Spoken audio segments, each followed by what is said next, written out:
An Audiobook 279 production. Truth Audiobooks for the People. Tavistock Institute of Human Relations.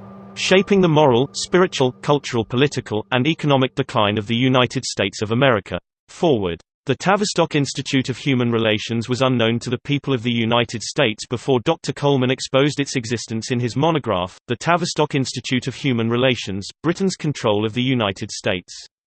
Up to that time, Tavistock had successfully retained its secretive role in shaping the affairs of the United States, its government and its people since its early beginning in London, in 1913 at Wellington House. Since Dr. Coleman's original article exposing this ultra-secret organization, others have come forward with claims of authorship, which they were unable to substantiate. Tavistock began as a propaganda-creating and disseminating organization centered at Wellington House, which was where the original organization was put together with intent of shaping a propaganda outlet that would break down the stiff public resistance being encountered to the looming war between Britain and Germany.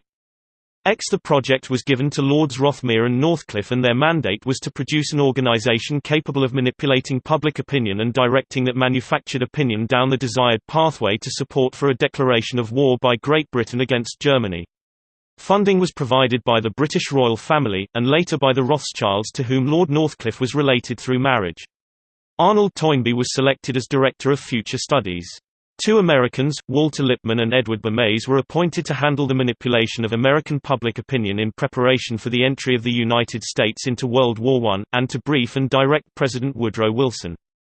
From a somewhat crude beginning at Wellington House, grew an organization that was to shape the destiny of Germany, Britain and more especially the United States in manner that became a highly sophisticated organization to manipulate and create public opinion, what is commonly termed mass brainwashing. During the course of its evolvement, Tavistock expanded in size and ambition, when in 1937, a decision was made to use the German author Oswald Spengler's monumental work, Untergange des Abendlandes, The Decline of Western Civilization, as a model. Previously, Wellington House board members Rothermere, Northcliffe, Lippmann, and Bernays had read and proposed as a guide the writings of Courier Moylan Walsh, in particular, the book The Climax of Civilization 1917, as corresponding closely to conditions that had to be created before a new world order in a one-world government could be ushered in. 11 In this endeavour, the members of the board consulted with the British royal family and obtained the approval of the Olympians, the inner core of the Committee of 300, to formulate a strategy. Funding was provided by the monarchy, the Rothschilds, the Milner Group and the Rockefeller Family Trusts. In 1936, Spengler's monumental work had come to the attention of what had become the Tavistock Institute. In preparation for changing and reshaping public opinion for the second time in less than 12 years, by unanimous consent of the board, Spengler's massive book was adopted as the blueprint for a new working model to bring about the decline and fall of Western civilization necessary to create and establish a new world order inside a one-world government.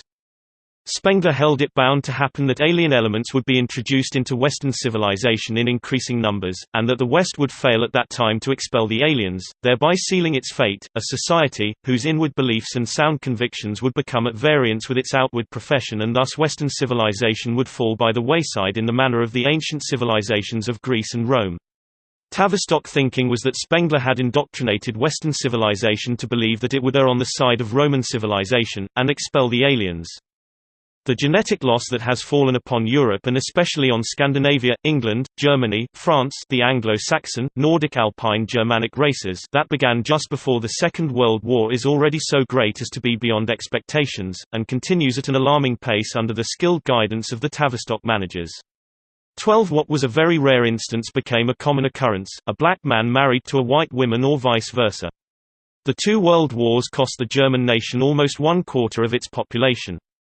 Most of the intellectual energies of the German nation were diverted into war channels in defense of the fatherland at the expense of science, arts, literature, music and the cultural, spiritual and moral advancement of the nation. The same could be said of the British nation. The blaze kindled by the British under the direction of Tavistock set all of Europe on fire, and did incalculable damage according to the Tavistock blueprint that matched Spengler's predictions. Classical and Western are the only two civilizations that could bring a modern renaissance to the world. They had flourished and progressed just as long as these civilizations remained under the control of the Anglo-Saxon Nordic Alpine, Germanic races. The unsurpassed beauty of their literature, art, their classics, spiritual and moral advancement of the female sex with a very large corresponding degree of protection, was what distinguished Western and classic civilizations from others. It was this bastion that Spengler saw coming under increasing attack, and the thinking at Tavistock ran on parallel tracks, but with a totally different goal. Tavistock saw this civilization's a stumbling block to ushering a new world order, as did the emphasis on protection and elevation of the female sex to a place of high respect and honor. Thus the whole thrust of Tavistock was to democratize the West by an attack on womanhood, and the racial, moral, spiritual and religious foundation upon which Western civilization rested. As Spengler suggested, the Greeks and Romans were devoted to the social, religious, moral and spiritual advancement and the preservation of womanhood, and they were successful for just as long as they were in control and could arrange matters so that government was carried out by a limited number of responsible citizens supported by the general populace below them, all being of the same pure unadulterated race. The planners at Tavistock saw that the way to upset the balance of Western civilization was to force unwelcome changes in the race by removing control from the deserving to the undeserving in the manner of ancient Roman leaders who were supplanted by the former slaves and aliens, whom they had permitted to come and dwell among them.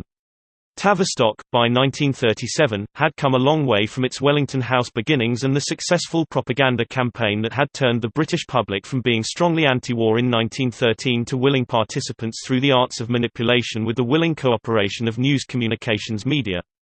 The technique was carried across the Atlantic in 1916 to manipulate the American people to support of the war in Europe. In spite of the fact that the vast majority, including at least 50 U.S. senators, were adamantly opposed to the U.S. getting dragged into what they perceived was essentially a quarrel between Britain and France on the one hand, and Germany on the other, largely over trade and economics, the conspirators were undeterred.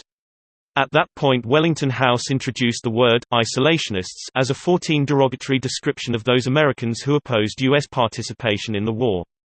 The use of such words and phrases has proliferated under the expert brainwashing of the social sciences scientists at Tavistock. Terms like regime change, collateral damage became almost new English language. With the Tavistock Plan modified to suit American conditions, Bernays and Lippmann led President Woodrow Wilson to set up the very first Tavistock methodology techniques for polling, manufacturing so-called public opinion created by Tavistock propaganda.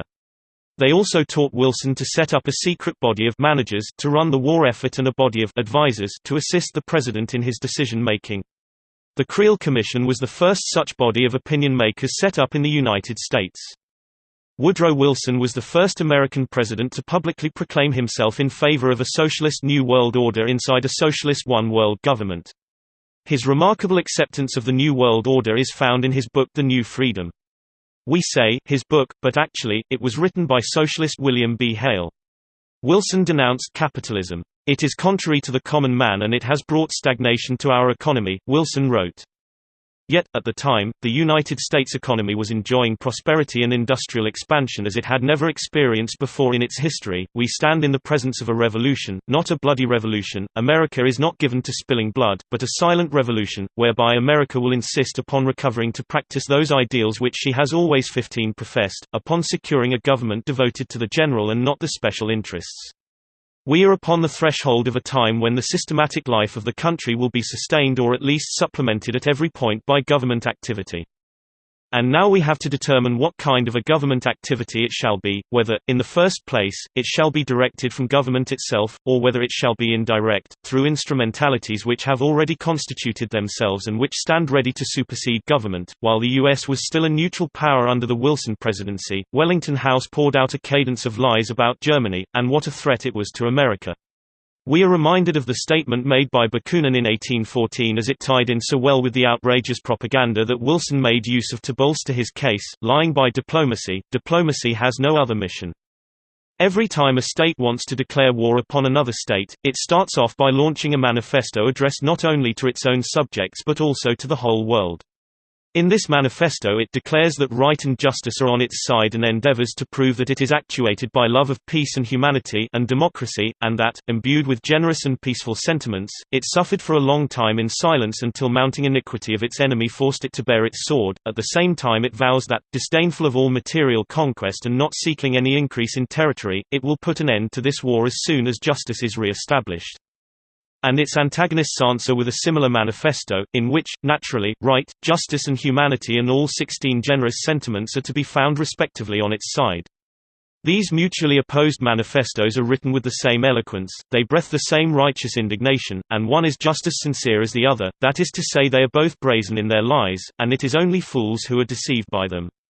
Sensible persons, all those who have some political experience, do not even take the trouble of reading such manifestos. President Wilson's statements just before he went to the Congress to request a constitutional declaration of war embodies every one of Bakunin's sentiments. He was lying by diplomacy, and he used the gross propaganda manufactured at Wellington House to inflame the American public by tales of atrocities committed by the German army in its march across Belgium in 1914. As we shall discover, it was, for the most part, a gigantic lie passed off as truth. I remember looking through a large stack of old newspapers at the British Museum where I spent 5 years doing in-depth research. The papers covered the years 1912 to 1920. I recall thinking at the time, isn't it amazing that the rush to the New World Order socialist totalitarian government should be led by the United States, supposedly a bastion of freedom? Then, as I recall, it came to me with great clarity that the Committee of 300 has its people at the highest and lowest echelons embedded in the U.S., in banking, industry, trade, defense, the State Department and indeed in the very White House, not to mention the elite club called the U.S. Senate, which in my view is a forum for pushing the New World Order. XVN I recall thinking that President Wilson's propaganda blast against Germany and the Kaiser actually the product of Rothschild agents Lords Northcliffe and Rothmere. And the Wellington House propaganda factory was not much different to the contrived situation of Pearl Harbor, the Gulf of Tonkin incident, and looking back now I can see no difference between the propaganda lies about the brutality of German soldiers allegedly chopping off the arms and legs of little Belgian children in 1914, than the methods used to get the American people duped and doped into allowing the Bush administration to invade Iraq. Whereas in 1914 it was the Kaiser who was a brute savage, a ruthless murderer, a monster, the butcher of Berlin, in 2002 it was President Hussein who was all of these things and a whole lot more, including the butcher of Baghdad, poor duped, deluded, deceived, connived, trustful, America. When will you ever learn? In 1917 the New World Order agenda was being rushed through the House and Senate by Woodrow Wilson, and President Bush forced the New World Order agenda for Iraq through the House and Senate in 2002 without debate, an exercise in arbitrary power and a gross violation of the U.S. Constitution for which the American people are paying a huge price. But the American people are suffering from toxic shock induced by the Tavistock Institute of Human Relations, and the American people are in a state of sleepwalking and without leadership. They do not know what the price is and do not care to find out. The Committee of 300 continues to rule the United States, just as it did in the Wilson and Roosevelt presidencies, while the American people were distracted with bread and circuses. Only today it is baseball, football, endless Hollywood, and Social Security. Nothing has changed. XVM The United States, harried, hounded, pushed and shoved is headed of a fast track to the New World Order, propelled along by the radical Republicans of the War Party who have been taken over by the scientists at the Tavistock Institute for Human Relations. Just recently I was asked by a subscriber, where do we find the Tavistock Institute? My response was, look around the U.S. Senate, the House of Representatives, the White House, the State Department, the Defense Department, Wall Street, Fox TV. Faux TV, and you will see the change agents in every one of these places. President Wilson was the first U.S. president to manage the war through a civilian committee guided and directed by the Bernays and Lippmann from Wellington House, to which we have already made mention. The resounding success of Wellington House and its enormous influence on the course of American history began before that in 1913. Wilson had spent almost a year tearing down the protective trade tariffs that had defended the American domestic markets from being overwhelmed by free trade, essentially the practice of allowing cheap British goods made with cheap labor in India to flood the American market. On October 12, 1913, Wilson signed the bill that was the beginning of the end of the unique American middle class, long the target of the Fabian Socialists. The bill was described as a measure to adjust tariffs, but it would have been accurate to describe it as a bill to destroy tariffs. Such was the hidden power of Wellington House that the vast majority of the American people accepted this lie, not knowing or realizing that it was a death knell for American commerce that would lead to NAFTA, GATT and the 19th World Trade Organization (WTO). Even more astonishing was the acceptance of the Federal Income Tax Act that was passed on September 5, 1913, to replace trade tariffs as the source of revenue for the federal government. Income tax is a Marxist doctrine not found in the U.S. Constitution any more than the Federal Reserve Bank is found in the Constitution. Wilson called his twin blows against the Constitution, a fight for the people, and for free business, and said he was proud to have taken part in the completion of a great piece of business. The Federal Reserve Act, explained by Wilson as reconstructing the nation's banking and currency system, was rushed through on a flood tide of propaganda emanating from Wellington House, just in time for the hostilities that began the horror of World War I. Most historians are agreed that without passage of the Federal Reserve Bank Act, Ford Gray would not have been able to start that terrible conflagration. The deceptive language of the Federal Reserve Act was under the guidance of Bernays and Fitman, who set up a National Citizens Feed with the notorious Samuel Untermeyer as its chairman, to promote the Federal Reserve Bank, that secured control of the people's money and currency and transferred it to a private monopoly without the victims' consent. One of the most interesting pieces of history surrounding the imposition of the foreign financial slavery measure was that before it was sent to Wilson for his signature, a copy was given to the sinister Colonel Edward Mandell House as the representative of Wellington House and the British oligarchy represented by the banker, J.P. Morgan. XX as to the American people, in whose name the disastrous measure was instituted, they had not the faintest idea how they had been connived, cheated, lied to and utterly deceived. An instrument of slavery was fastened around their necks without the victims ever becoming aware of it.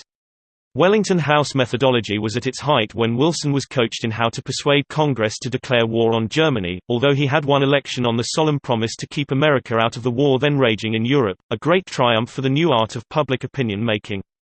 It was just that, the poll questions were shaded in such a way that the answers reflected the opinions of the public, not their understanding of the questions, nor their understanding of the processes of political science. A thorough search and reading of the congressional records from 1910 to 1920 by this writer showed very clearly that had Wilson not signed the iniquitous Currency Reform Bill on December 23, 1913, the upper-level parallel secret government of the United States foretold by H. G. Wells would not have been able to commit the vast resources of the United States to the war in Europe. The House of Morgan, representing the Olympians of the Committee of 300, and its all-powerful City of London financial nexus, played a leading role in shaping the U.S. Federal Reserve Banks, which were neither federal nor banks, but a private money-generating monopoly fastened around the necks of the American people whose money was now free to be stolen on an unimaginable scale, making them slaves of the New World Order inside the coming One World Government. The Great Depression of the 1930s was the second major catastrophic bill the American people had to pay, the first being World War I. See Appendix 21. Those who read this book as a first introduction to the New World Order inside a one-world government will be skeptical, but consider that no less a personage than the great Sir Harold Mackinder did not hide his beliefs about its coming. More than that, he gave notice that it might be a dictatorship.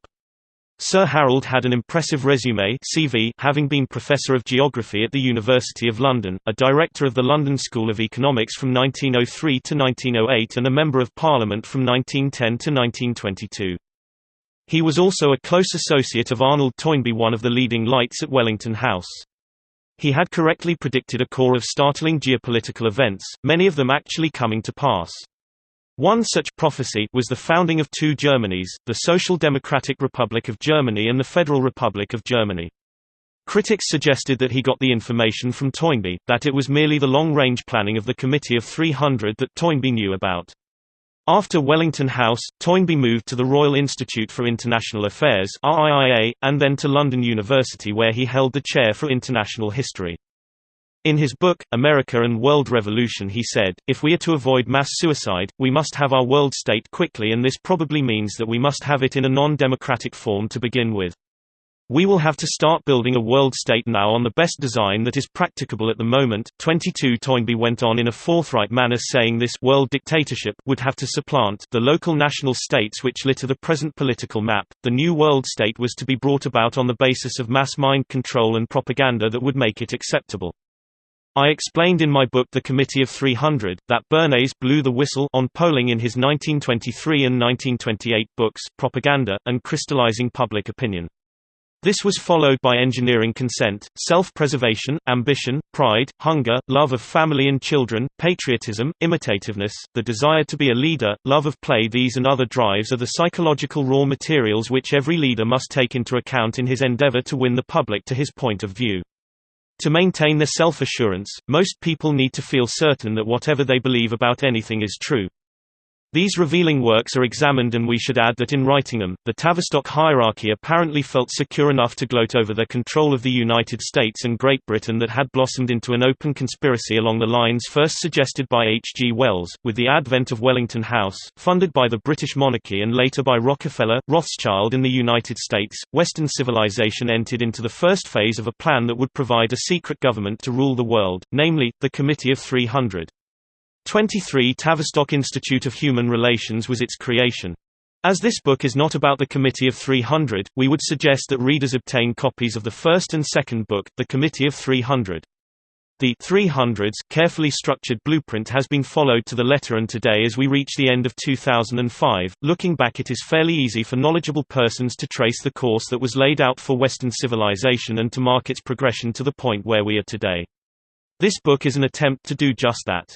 Chapter 1, founding the world's premier brainwashing institute. From its modest but vitally important beginning at Wellington House, the Tavistock Institute for Human Relations expanded rapidly to become the world's premier top-secret brainwashing institute. How this rapid progression was accomplished needs to be explained. The modern science of mass manipulation of public opinion was born at Wellington House, Fondon, the lusty infant being midwifed by Ford Northcliffe and Ford Rothmere. The British monarchy, Ford Rothschild, and the Rockefellers were responsible for funding the venture. The papers we were privileged to examine showed that the purpose of those at Wellington House was to effect a change in the opinion of the British people, who were adamantly opposed to war with Germany, a formidable task that was accomplished by opinion-making through polling. The staff consisted of Arnold Toynbee, a future Director of Studies at the Royal Institute of International Affairs (RIIA), Ford's Northcliffe, and the Americans, Walter Fitman and Edward Bernays. Bernays was born in Vienna on November 22, 1891. As the nephew of Sigmund Freud, the father of psychoanalysis, regarded by many as the father of public relations, although the title properly belongs to Willy Munzenberg. Bernays pioneered the use of psychology and other social sciences to shape and form public opinion so that the public thought such manufactured opinions were their own. 2. If we understand the mechanism and motives of the group mind, it is now possible to control and regiment the masses according to our will without them knowing it, Bernays postulated. He called this technique engineering consent. One of his best-known techniques of achieving this goal was the indirect use of what he called third-party authorities to shape the desired opinions. If you can influence the leaders, either with or without their conscious cooperation, you automatically influence the group which they sway. This technique he called opinion-making. Perhaps we can now begin to understand how it was that Wilson, Roosevelt, Clinton, Bush the elder and the younger could so easily lead America into disastrous wars in which its people should never have become involved. The joint British and American participants concentrated their efforts on techniques as yet not tried out, to mobilize support for the war looming on the horizon. As previously stated, the British people did not want war, and said so, but Toynbee, Lippmann and Bernays expected to change that by applying techniques designed to manipulate public opinion through the use of polling. Herein we provide a review of the methods that were devised and executed to bring Great Britain and the United States into the First World War, plus the techniques that were put into practice between the two world wars and beyond. As will be seen, propaganda was to play a major role. One of the main objectives at Tavistock was to achieve the degradation of women. Tavistock recognized that Jesus Christ has brought a new place of respect in the order of civilization to womanhood, which prior to his coming had not been present. 3. After Christ's ministry, womanhood gained a respect and a high place in society absent from pre-Christian civilizations. Of course, it can be argued that such an elevated status existed in the Greek and Roman empires, and that would be true to a certain extent, but not to the extent that womanhood was elevated in post-Christ society. Tavistock sought to change that, and the process began immediately after World War I. The Eastern Orthodox Church, which the Rus Viking princes of Moscow brought back from Constantinople, revered and respected womanhood, and their experience with the Khazarians, whom they subsequently defeated and drove out of Russia, left them determined to protect womanhood in Russia. The founder of the Romanov dynasty, Michael Romanov, was the scion of a noble family that had defended Russia on the basis of a Christian country. From 1613 the Romanovs sought to ennoble Russia and imbue it with a great spirit of Christianity, which meant also, protection for and the honoring of Russian womanhood. The princes of Moscow under Prince Dmitry Donskoy earned the unremitting hatred of the Rothschilds for Russia because of Donskoy's defeat and expulsion of the Khazarian hordes that inhabited the lower regions of the Volga. This barbaric warrior nation of mysterious Indo-Turk origin, had adopted the Judaic religion on passage of a decree by King Bulant after the religion was approved by the chief Khazarian soothsayer magician-sorcerer, David El-Wah.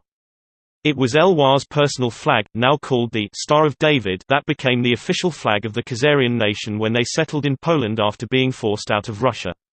The flag was adopted by the Zionists as the standard and is still mistakenly called the Star of David. Christians make the error of confusion linking it with the Old Testament King David, when in fact there is no relation between the two. The hatred of Russia was compounded in 1612 when the Romanov dynasty led a Russian army against Poland, taking back large parts of Poland that had formerly belonged to Russia. The principal architect of enmity brought to bear against Russia was the Rothschild dynasty, and it was this burning hatred that Tavistock used and channeled in its plan to destroy Western civilization. The first opportunity created by Tavistock came in 1905 with the attack by the Japanese Navy that completely surprised the Russian fleet. The exercise was Bank-ar Old by Jacob Schiff, the Wall Street banker, who was related to Rothschild. The defeat of the Russian fleet at Port Arthur in a surprise attack marked the beginning of the pall of gloom that was about to roll in over Christian Europe. The Rockefeller Standard Oil Group, directed by Tavistock and with the aid of the 300, engineered the Russo-Japanese War. The money used to finance the operation came from Jacob Schiff, but was actually provided by the Rockefeller General Education Board, whose outward purpose was to finance Negro education. All of the propaganda and advertising for the board was written and crafted by the social scientists at Tavistock, which was then called Wellington House. In 1941 another Rockefeller front organization, the Institute for Pacific Relations (IPR), gave large sums to its Japanese counterpart in Tokyo. The money was then funneled to a member of the imperial family by Richard Sorge, a Russian master spy, for the purposes of inducing Japan to attack the United States at Pearl Harbor. Again, Tavistock was the originator of all of IPR's publications. Although it was not yet evident, as Spengler was to mention in his monumental work, published in 1936, it marked the beginning of the end of the old order. Contrary to most establishment accounts of history, the Russian Revolution was not a Russian revolution at all, but a foreign ideology backed primarily by the Committee of 300 and its arm, the Tavistock Institute, that was violently forced upon a startled, unprepared and dismayed Romanov family. It was political warfare, low-grade warfare and psychological warfare in which Tavistock had become well versed. As Winston Churchill was to remark, they transported Lenin in a sealed truck like a plague bacillus from Switzerland into Russia, and then once established, Lenin and Trotsky seized Russia by the hair of its head. Much has been written, but nearly always in passing as if it is a mere postscript to history, about the sealed truck, sealed car, sealed train, that transported Lenin and his Bolshevik revolutionaries safely through the midst of wartime Europe and deposited them in Russia. There to begin their imported Bolshevik revolution, so mistakenly termed the Russian Revolution. 6 documents the author was privileged to study at Wellington House, and what was revealed in the Arnold Toynbee papers and Bruce Lockhart's private papers, led to the conclusion that without Toynbee, Bruce Lockhart of MI6 British intelligence, and without the complicity of at least 5 European nations, ostensibly loyal and friendly with the court at St. Petersburg, the merciless Bolshevik revolution would have been still bomb. As this account must of necessity be limited to Tavistock's participation in the affair, it will not be as a complete account of the skullduggery we would like to have presented. According to Milner's private papers, his aides through Tavistock contacted a fellow socialist, Fritz Platten. Milner was a leading Fabian socialist, although he scorned Sidney and Beatrice Webb. It was Platten who planned the logistics of the trip and oversaw it until the revolutionaries arrived in Petrograd. This was confirmed and borne out by the Wilhelmstrasse files, the majority of which we were able to gain access to, which files were open to certain people qualified to read them. They tallied fairly closely with Bruce Fockhart's account in his private papers, as well as what Ford Alfred Milner had to say about the underhand affair that betrayed Russia. It appeared that Milner had many contacts among the Bolshevik expatriates, among them, Fennon. It was to Ford Milner that Fennon went, when he needed money for the revolution. Armed with a letter of introduction from Platten, Fennon met with Ford Milner and laid down his plan for the overthrow of the Romanovs and Christian Russia.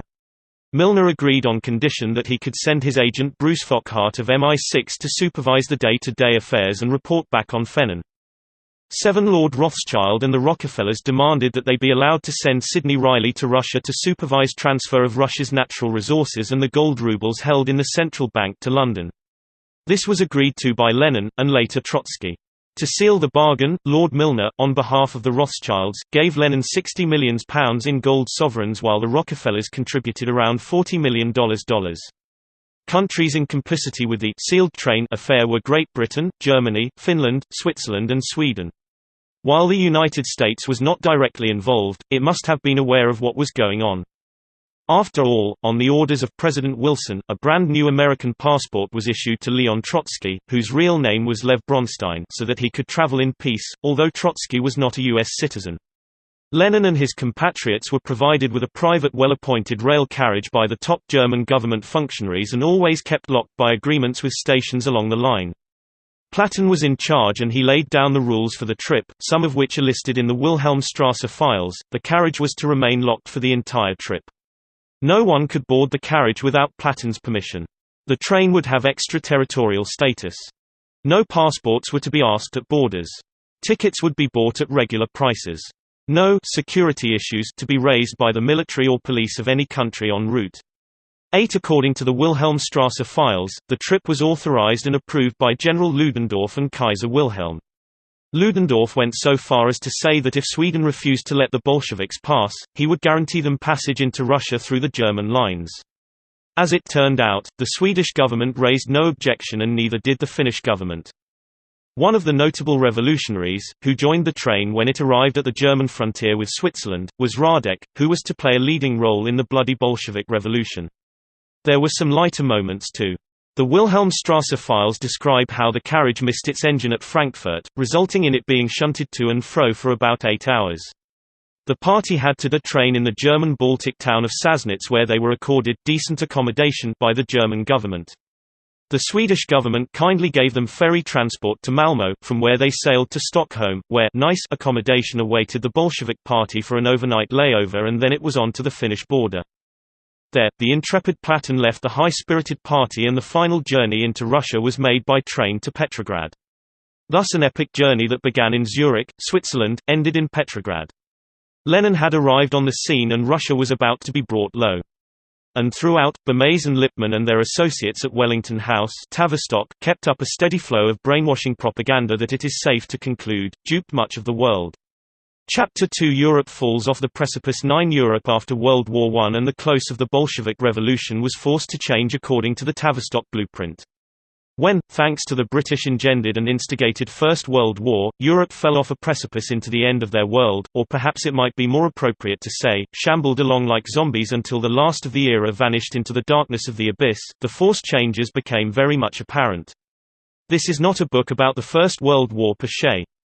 Hundreds of thousands of words have been written about the cause and effects of the greatest tragedy ever to befall mankind, and yet it has not been adequately addressed and probably never will be. One thing that many writers, myself included, are agreed on. The war was started by Great Britain out of sheer hatred of Germany's rapid progress toward becoming a major economic power in competition against Britain, and Lord Edward Grey was the principal architect of the war. That it was unpopular and not approved of by a large majority of the British people called for special measures, a new department to handle the challenge. In essence, that is the reason why Wellington House came into existence. From such a small beginning, it progressed into the gargantuan Tavistock Institute of Human Relations, by 2005, the world's premier brainwashing institution and a most sinister force. That it will have to be confronted and put out of business if the United States is to survive as a constitutional republic with a republican form of government guaranteed to the 50 states is the considered opinion of a number of members of the U.S. Senate, who were consulted in preparation for this book, but who asked not to be named. The aftermath of the First World War and the failed attempts to form a League of Nations served only to emphasize the gap between the old Western civilization and the new. The economic disaster of post-war Germany hung like the smoke from a funeral pyre over Western culture, adding to the dismal, sad and fearful climate that began in the 1920s. Historians agree that all of the combatants suffered economic ravage of varying degree, although Russia was somewhat spared, only to be destroyed by the Bolsheviks, while Germany and Austria were the hardest hit. A strange kind of a forced gaiety descended on Europe in the 1920s, in which I include Britain and the United States. It was put down to rebellious youth and people generally being sick of war and politics. In point of fact, people were reacting to the long-range penetration and inner directional conditioning of the masters at Tavistock. In the period between the end of World War I and 1935, they were as much shell-shocked as were the troops who had survived the hell of the trenches with shot and shell flying all around them, only now, it was economic shot and shell and vast changes in social mores that numbed their senses. But the end result of the treatment was the same. People threw discretion to the winds, and the moral rot that was set in motion in 1918, is ongoing and gathering momentum. In the state of forced gaiety, nobody saw the coming of the world economic crash and subsequent world depression. 11 It is agreed by most historians that this condition was engineered, and we are led to believe that Tavistock played a role in the feverish publicity campaigns of various factions in that period. In support of our contention that the crash and depression was a contrived event. See Appendix of Events. Spengler foretold what was to happen, and as it turns out his predictions were amazingly accurate. Decadent society and loose women, characterized by the flappers, and men in coats fitted with hip flasks, who demanded and got a lessening of female modesty that came in with higher hemlines, bobbed hair and excessive makeup, women smoking and drinking in public. As money became harder to come by and soup kitchen and unemployment lines grew longer, hemlines grew shorter, while the writings of Sinclair Lewis, F. Scott Fitzgerald, James Joyce and D.H. Lawrence drew gasps. The latest Broadway shows and nightclub acts revealed a lot more of women's hidden charms than ever before, and put them out on public display. It was noted by fashion designers in 1919 in the New Yorker magazine that hemlines this year are 6 inches from the ground and very daring. Chapter 3 How times were made to change 13, but that was only the beginning. In 1935, with Hitler rising to power, guaranteed by the impossible conditions forced upon Germany at Versailles, hemlines were also rising to the dizzy height of the knees, except in Germany, where Hitler was demanding modesty from German womanhood and getting it, along with wholesome respect, which did not suit Tavistock's book. People who stopped to think at all said they hated the way times are changing, but what they did not and could not know was that times were being made to change according to a carefully laid out Tavistock formula. Everywhere else in Europe and America the revolt was on as emancipation fever spread. In the United States it was silent screen idols who led the way, but this was no match with what was happening in Europe, where every single pleasure was being indulged in, including homosexuality, that had long been hidden in darkness and never mentioned in polite society. Homosexuality emerged alongside lesbianism to shock disgust, and it seemed, to deliberately affront those who still lingered in the old order. A study of this aberration showed that homosexuality and lesbianism became rampant not out of any inner or latent desires, but as a means to shocking the old establishment with its rigid codes of good order. Music too suffered and went to the dogs in all manner of jazz and other decadent forms. 14 Tavistock was now in the most crucial stage of developing its plan that called for womanhood to be reduced to a lessening standard of morality and of feminine behavior never thought possible. Nations were in a state of numbness, shell-shocked by the radical changes forced upon them which seemed impossible to stop, in which a complete absence of female modesty reflected in learned behavioral attitudes that made the 1920s and 1930s look like a ladies' Sunday school teachers' convention. There was no stopping the sexual revolution that swept the world during that era and the planned degradation of womanhood that went with it. Some voices were heard, notably G.K. Chesterton and Oswald Spengler, but it was not enough to blunt the assault launched by the Tavistock Institute that had in effect declared war on Western civilization. The effects of long-range penetration and inner directional conditioning were everywhere to be observed. The moral, spiritual, racial, economic, cultural and intellectual bankruptcy we are in the midst of today is not some social phenomenon or the result of something abstract or sociological that just happened. Rather, it was the outcome of a carefully planned Tavistock program. What we are seeing is not accidental, some aberration of history. Rather, it is the end product of a deliberately induced social and moral crisis evident everywhere and in such personages as Mick Jagger, Oprah Winfrey, Britney Spears, reality television shows, music seemingly an amalgam of every base instinct, Fox News, faux news, near-pornographic movies in mainstream theaters, advertising in which modesty and decency are cast to the winds, loud uncouth behavior in public places, especially in American restaurants, Katie Curie and a host other of 15 female non-entities suddenly created to become highly paid television anchors or talk show hosts, all of whom have been trained to talk in a hard, grating monotonous voices totally lacking in cadence. As if talking through clenched jaws, in a manner that is harsh, strident and hard on the ears. Whereas television news readers and anchormen had always been men, suddenly, there were no more than a dozen men in the field. We see it in non-entity stars in the movie industry that chum out movies of an increasingly low cultural standard.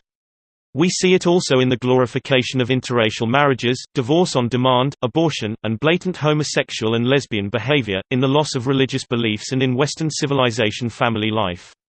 Such stars are Ellen DeGeneres, who have absolutely no talent and nothing of any cultural value to offer, are held up as models for impressionable young girls who are increasingly on parade with as much as 75% of their bodies exposed. We see it in a massive increase in drug addiction and all manner of social evil, as in Canada passing a law making homosexual and lesbian marriage legal under the threadbare guise of civil rights. We see it in wholesale corruption of the political system and constitutional mayhem where the House and Senate permits flagrant violations of the highest law in the land, at every level of government and nowhere more so than in the executive branch of government, where every president since Roosevelt has taken powers to which the president is not entitled. We see it in the illicit taking of war powers by the President when such powers are explicitly denied to the executive by the U.S. Constitution. 16. We see it in a new dimension of constitutional disobedience added to an ugly list of laws not empowered by the Constitution, one of the most recent and most shocking being the U.S. Supreme Court's blatant exceeding of its powers in breaking down states' rights and electing George Bush, the younger, as the president. This had to be one of the most savage blows struck against the Constitution in the grossest contravention of the 10th Amendment to the U.S. Constitution in the history of the United States. Yet, so dazed and shell-shocked are the American people that no protest was voiced, no mass demonstrations, no calls for the Supreme Court to be reined in. In this one incident alone, the power of Tavistock's long-range penetration and inner directional conditioning proved to be a huge triumph. No, this condition of disintegration of our republic in which we find ourselves in 2005 did not simply evolve, rather it is the end product of a carefully planned social engineering brainwashing project of immense proportions. The truth is reflected in the death throes of what was once the greatest nation on earth. The physiological conditioning papers written by the social scientists at Tavistock are working well. Your reaction is a programmed one. You cannot think in any other way unless you make a supreme effort. Nor can you take steps to free yourself from this condition unless you can first identify the enemy and his plan for the dissolution of the United States and Europe in particular and the Western world in general.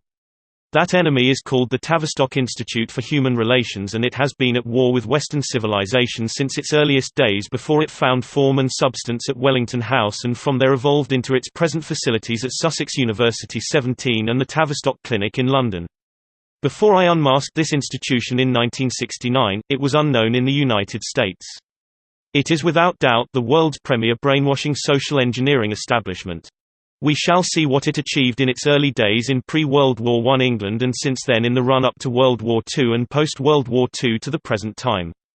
During World War II, the Tavistock Institute was headquartered at the British Army Physiological Warfare Division. We have covered its history during its formative years at Wellington House, and we now proceed to the pre-World War II and post-World War II activities. Chapter 4: Social Engineering and the Social Scientists. Dr. Kurt Lewin was its chief theoretician who specialized in the teaching and application of topological psychology, which was and remains the most advanced method of behavior modification. Lewin was assisted by Major General John Rawlings Rees, Eric Trist, W. R. Bion, H. V. Dix and several of the greats of brainwashing and social engineering like Margaret Mead and her husband, Gregory Bateson. Bernays was the top consultant right up to the time George Bush was placed in the White House by the Supreme Court. We do not want to get too technical and thus will not get into specifics of how they applied the social scientists' sciences. Most will accept the generic term of brainwashing as an overall explanation of the activities of this, the mother of all think tanks. It will come as no small surprise to learn that Lewin and his team founded the Stanford Research Center, the Wharton School of Economics, MIT and the National Institute of Mental Health among scores of other institutions fondly believed to be American institutions. During the course of years, the federal government contributed millions upon millions of dollars to Tavistock and its expanded web of interlinking institutions, while corporate America and Wall Street came up with matching amounts. We make bold to say that without the amazing growth and advances techniques for mass brainwashing developed by the Tavistock Institute, there would have been no Second World War, nor any of the wars that followed, and certainly not the two Gulf Wars, the second of which is still raging in November 2005. By the year 2000 there was hardly any aspect of life in America into which Tavistock's tentacles had not reached, and that included every level of government from local to federal, industry, trade, education and the political institutions of the nation. Every mental and psychological aspect of the nation was analyzed, recorded, profiled and stored in computer memory banks. What has come out of this is what Tavistock calls a three-system response, and it is how population groups react to stress resulting from contrived situations that become crisis management exercises. What we have in the US and Britain is a government that creates a situation viewed by its citizens as a crisis, and government then manages that crisis. An example of a contrived situation was the Japanese attack on Pearl Harbor in December 1941.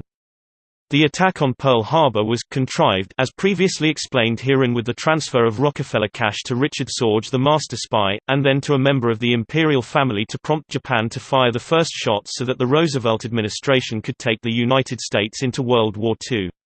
The economic strangulation of Japan by Britain and the United States unilaterally choking off the flow of essential raw materials to the island factory that was Japan, had reached a point where a decision was made to put an end to it. Tavistock played an enormous role in crafting the massive wave of anti-Japanese propaganda that swept the United States into the war in Europe via war against Japan. 21 unbearable economic pressure was put on Japan, while at the same time the Roosevelt administration refused to negotiate, until the Tokyo government could see no way out but to attack at Pearl Harbor. Roosevelt had conveniently obligingly shifted the Pacific Fleet into harm's way by moving it from its safe haven at San Diego to Pearl Harbor, for absolutely no valid or strategic reason, thereby placing it squarely in reach of the Japanese Navy. Another example is more recent, the Gulf War that began when a hue and a cry was raised about Iraq's alleged stocks of nuclear and chemical weapons, the so-called weapons of mass destruction, WMDs. The Bush administration and the Blair government knew the issue was a contrived situation without foundation or merit. They knew that there were no such weapons. Indisputable proof existed that Hussein's weapons program had been nullified after the 1991 Gulf War and through continued brutal sanctions.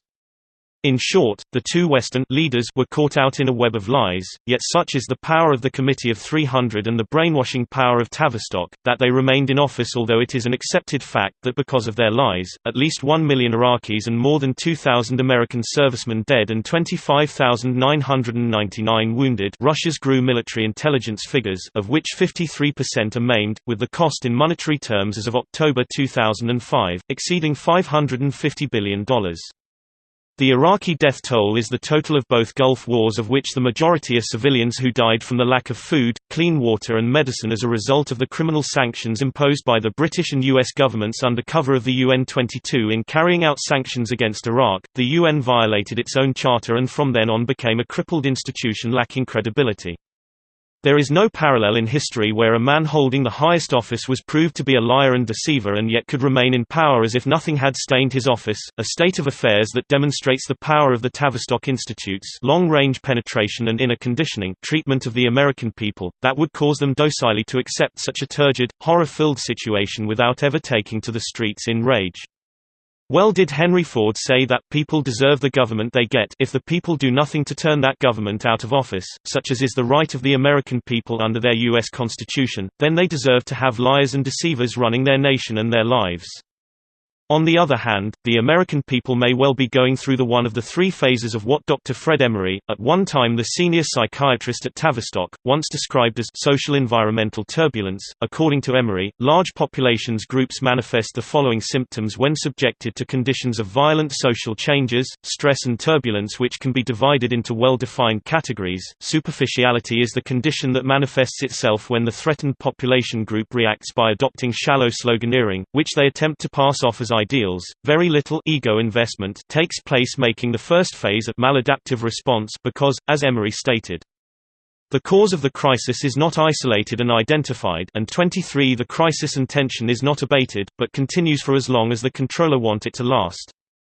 The second phase of the crisis reaction, since the crisis is continuing, is fragmentation, a condition in which panic strikes, social cohesion falls apart, with the result that very small groups form and attempt to protect themselves from the crisis with little or no regard for the expense or cost to other fragmented, small groups. This phase Emery calls passive maladaptation, while still failing to identify the cause of the crisis. The third phase is when the victims turn away from the source of the induced crisis and the resulting tension. They take fantasy trips of internal migration, introspection and obsession with self. This is what Tavistock calls disassociation and self-realization. Emery goes on to explain that the passive maladaption responses are now coupled with active maladaptive responses. Emery states that over the past 50 years that experiments in applied social psychology and resultant crisis management have taken over all aspects of life in America, and the results are stored in the computers in the major think tanks such as Stanford University. The scenarios are taken out, used and revised from time to time and, according to Tavistock, the scenarios are in operation at the present time. Translated, this means that Tavistock has the majority of the American people profiled and brainwashed. If any part of the American public is ever able to identify the cause of the crises that have washed over this nation in the past 70 years, the social engineering structure built by Tavistock will come crashing down. But that has not yet happened. Tavistock continues to drown the American public in its sea of created public opinion. 24. The social engineering developed by the social sciences scientists at Tavistock has been used as a weapon during this century's two world wars, especially World War I. The pollsters who developed it have been quite frank that they employ on the American population the same devices and methods used and experimented with against enemy populations. Today, the manipulation by polls of public opinion has become a central technique in the hands of the social engineers and controllers of the social scientists employed at Tavistock and its many think tanks located all over the United States and Britain. Chapter 5. Do we have what H.G. Wells called an invisible government? As I have previously related, the modern science of making public opinion through advanced techniques of manipulating mass opinion began at one of the West's most advanced propaganda factories situated in Britain at Wellington House. This facility, dedicated to social engineering and creating public opinion at the commencement of World War I, was under the aegis of Lords Rothmere and Northcliffe, and the future Director of Studies of the Royal Institute of International Affairs (RIIA), Arnold Toynbee.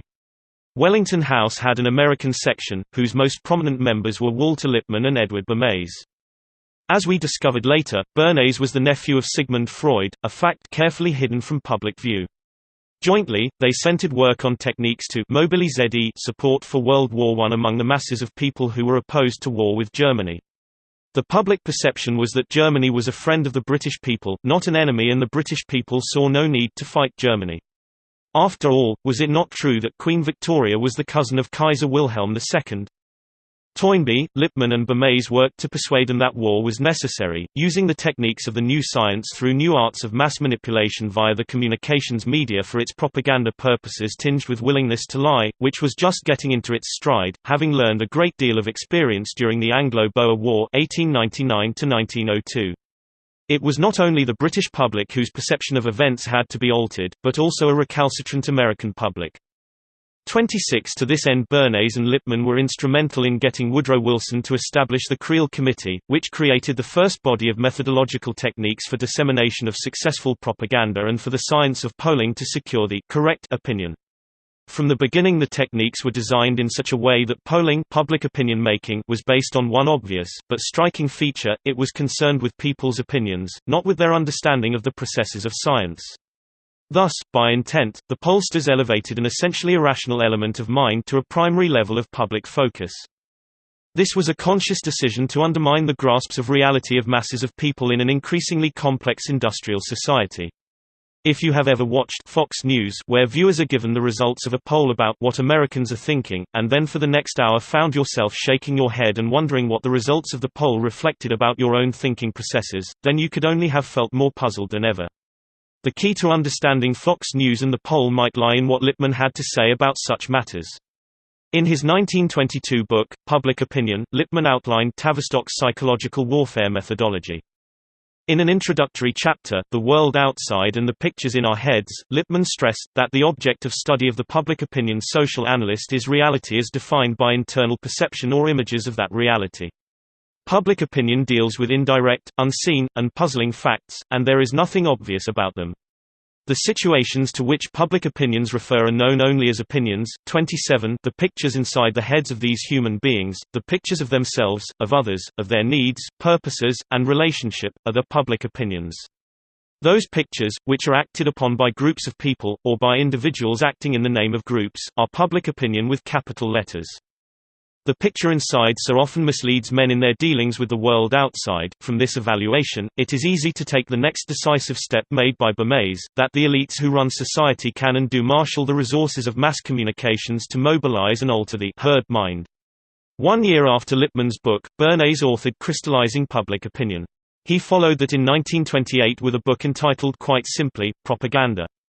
In the first chapter, Organizing Chaos, Bernays wrote, "The conscious and intelligent manipulation of the organized habits and opinions of the masses is an important element in democratic society. Those who manipulate this unseen mechanism of society constitute an invisible government, which is the true ruling power of our country. We are governed, our minds are molded, our tastes formed, our ideas suggested, largely by men that we have never heard of. Our invisible governors are, in many cases, unaware of the identity of their fellow members in the inner cabinet. Whatever attitude one chooses to take toward this condition, it remains a fact that in almost every act of our daily lives, whether in the sphere of politics or business, 28 in our social conduct or our ethical thinking, we are dominated by the relatively small number of persons, a trifling fraction of our 120 million, who understand the mental processes and social patterns of the masses. It is they who pull the wires, which control the public mind, who harness old social forces and contrive new ways to bind and guide the world." In Propaganda, Bernays followed his praise of the invisible government by underscoring the next phase that propaganda techniques would follow, as civilization has become more complex, and as the need for invisible government has been increasingly demonstrated, the technical means have been invented and developed by which opinion may be regimented. With the printing press and the newspaper, the telephone, telegraph, radio and airplanes, ideas can spread rapidly and even instantaneously over the whole of America. To back up his point, Bernays quoted the mentor of public opinion manipulation, H. G. Wells. He cited a 1928 article in the New York Times in which Wells welcomed modern means of communication for opening up a new world of political processes, and for allowing the common design to be documented and sustained against perversion and betrayal.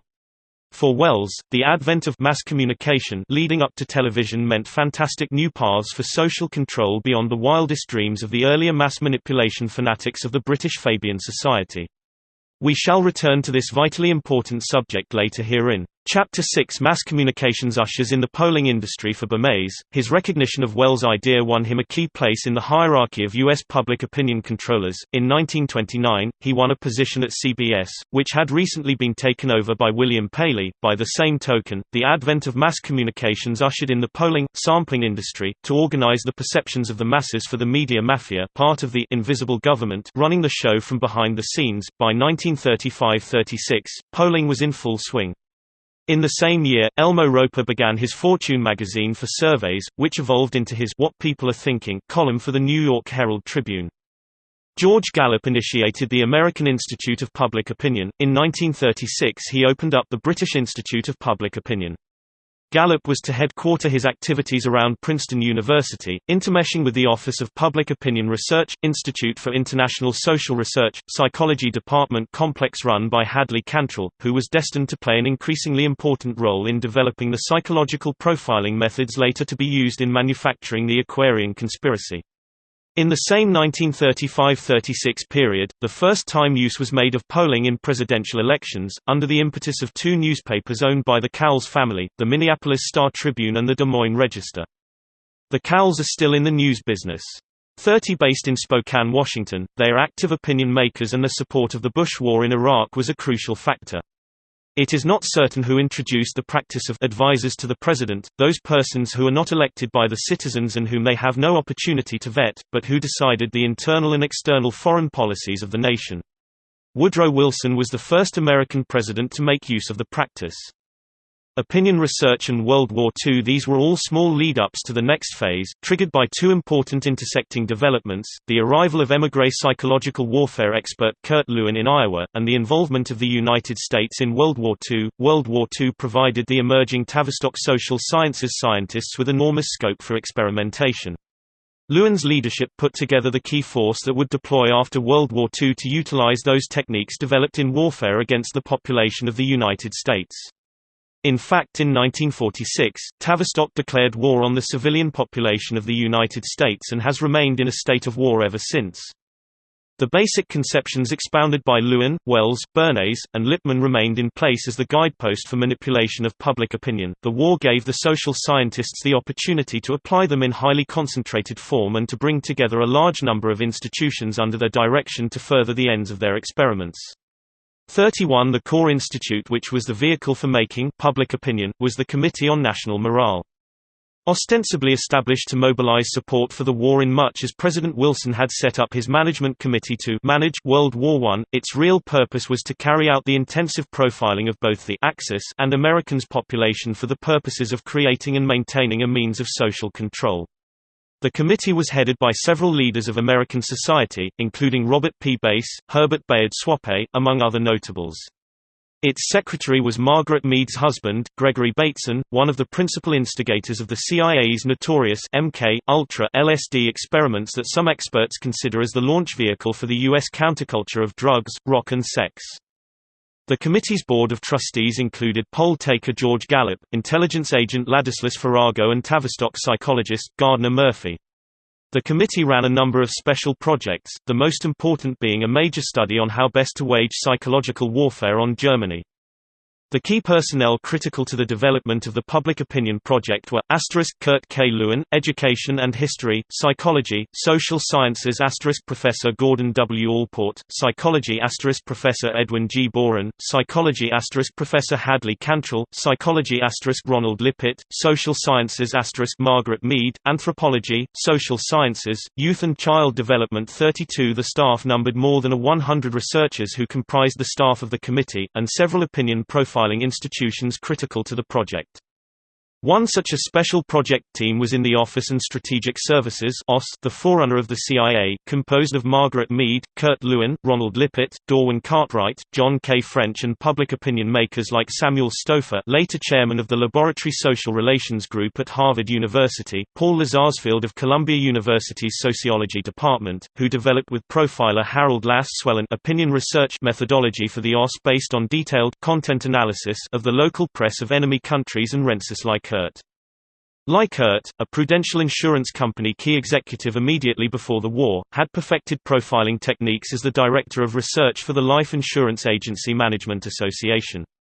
This equipped him to interact favorably with the head of the U.S. Strategic Bombing Survey, who was the former head of Prudential Life Insurance Company.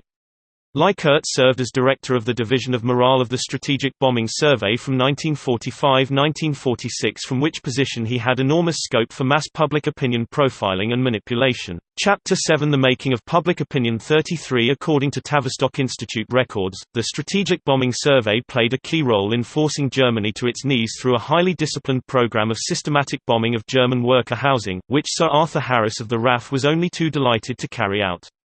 In addition, from 1939 to 1945, Likert ran the Division of Program Surveys of the Department of Agriculture, from which major studies were undertaken in the techniques of mass persuasion, or to put it another way, making public opinion to fit the desired goals. One can only speculate on the numbers of citizens who believed their support for the Allied war effort sprang from their own opinions. One of Likert's key aides in the division was Lewin protégé and future Tavistock operative Dorwin Cartwright, who wrote the textbook document titled, Some Principles of Mass Persuasion, which is still in use today. Another major agency for shaping public opinion was the Office of War Information, directed by Gardner Cowles for much of the war effort. Bernays was brought into OWI as an advisor. It is out of the nexus we have described here that the network of key polling institutions emerged after World War II. They have played a powerful and decisive role in American life ever since. Gallup, from the Committee on National Morale's Board of Trustees, upgraded his activity and became the key commander of polling institutions for launching new policies of the Committee of 300, which he passed off as polling results. 34 Bernays played several key post-war roles. In 1953, he wrote a paper for the State Department that recommended setting up a psychological warfare office by state. In 1954, he was a consultant to the U.S. Air Force, the armed forces branch most under the influence of the Strategic Bombing Survey people. During this early 1950s period, Bernays was Public Relations Counsel to the United Brands Corporation, one of the leading corporations in the communication, national security apparat Eisenhower's military-industrial complex, then busy with consolidating its power over U.S. policy. Bernays conducted the propaganda campaign alleging Guatemala was falling under communist control that resulted in a U.S.-engineered coup in that country. In 1955, Bernays wrote a book about his experience titled The Engineering of Consent. The book became the virtual Tavistock blueprint followed by the U.S. government to overthrow any country whose policies were unacceptable to the one world government socialist dictatorship. Throughout the post-war period, Bernays was a member of the Society for Applied Anthropology, one of Margaret Mead's social control institutions inside the U.S., and the Society for the Psychological Study of Social Issues, a group created by John Rawlings Rees, a founder member of Tavistock, to run psychiatric shock troops among the American population. One of its first actions was the unlashing of homosexuality in Florida, a move bitterly opposed by Anita Bryant, who had no idea of what she was up against. 35 The second of its actions was to introduce the theme that non-white people are more intelligent than whites, which we shall discuss later. Likert moved to the University of Michigan to set up the Institute for Social Research (ISR) that absorbed the Massachusetts Center for the Study of Group Dynamics, the principal Tavistock affiliate in the U.S. in the beginning of the post-war era. Tavistock's ISR was the center of a number of critical profiling and opinion research subgroups, among them the Center for Research in the Utilization of Scientific Knowledge, was established by Likert's co-worker and Lewin disciples, Ronald Lippitt. Project director Donald Michael was a leading player in the Club of Rome, and a second subgroup, the Survey Research Center, was Likert's own personal creation that grew to become the most elaborate institution in the U.S. for surveying, creating popular attitudes and trends, among the principal of which were demeaning and degrading womanhood and pushing the superior intellectual capabilities of non-white persons according to Lewin's carefully crafted scripts. Robert Hutchins became famous during this period, and his closest colleague in those early years was William Benton, the founder in 1929 with Chester Bowles of Benton & Bowles, the well-known advertising firm. Benton utilized Benton & Bowles as a means to develop the science of mass control through advertising. 36 It was Benton's pioneering work supported by Douglas Cater, that led to the development of Tavistock's burgeoning control over U.S. media policy through the Aspen Institute of Colorado, the American home of the Socialist One World Government Committee of 300. In passing I mention that the science of mass media control through advertising is today so firmly entrenched that it has become the key component in opinion making. In the early post-World War II days, Hollywood incorporated it into nearly all of its movies. Advertising brainwashing was done through the type and make of car the hero drove, the brand of cigarette the suave Lawrence Harvey smoked, the clothes and makeup the leading lady wore, clothes that became more risque with each passing year, until today in 2005 we have womanhood degraded by the likes of Britney Spears' almost naked breasts and bare stomach exposed by crotch-hugging jeans she often wears, the social mores that Hollywood enjoys so much in flouting. Chapter 8 Degrading Women and Decline of Moral Standards 37 The pace of degrading womanhood has quickened at a remarkable degree since hemlines reached the knee. This is manifesting itself in such areas as near pornography in mainstream movies and soap operas, and we venture to suggest that the day is not far off when such scenes will be total and mandatory. This decline in attractive feminine speech can be traced to Tavistock methodology and its practitioners, Cantrell, Likert and Lewin. Another noticeable change was the increase in movies featuring interracial dating and sexual encounters coupled with human rights claims for lesbians in the most blatantly open form. Special people were selected and trained for this task, probably the best known of many being Ellen DeGeneres, who received hundreds of thousands of dollars worth of free publicity under the guise of being interviewed on talk shows and discussion groups on the subject of same-sex love, meaning encounters between two females involving a type of sex practice. Benton, the pioneer in degrading womanhood, had as his mentor social scientists leading expert in profiling theory at Tavistock, one Harold Lasswell, who together with Benton founded the American Policy Commission in 1940. Lasswell's joint venture with Benton marked the clearest link between Aspen's hidden socialist One World Government operations in America and the Tavistock Institute. Aspen became the headquarters of the Committee of 300 branches in the United States. 38 Hedley Cantrell, Likert and Lewin, with their humanistic psychology brainwashing applied methodology, played an increasingly vital role in using opinion research to bring about paradigm shifts, value shifts in society, such as those just described, but on an expanded range and reaching into every level of society that comprised Western civilization as it had been known for centuries. Cantrell's home base from where he conducted his war operations against the American people was the Office of Public Opinion Research at Princeton University, founded in 1940, the same year in which Cantrell wrote his book entitled, The Invasion from Mars, a detailed analysis about how the population of the New York, New Jersey area reacted with fear and panic to Orson Welles' War of the Worlds broadcast in 1938. How could they have known that they were part of a profiling venture, since it is reasonable to conclude that in 1938 not 1 in 5 million had ever heard of Hadley Cantrell or the Tavistock Institute? It would be interesting to find out how many Americans have heard of Tavistock now in 2005. Most would remember Orson Welles, but the probabilities are that 99% of the population would not attach any significance to the name, Cantrell, or have any knowledge of the Tavistock Institute.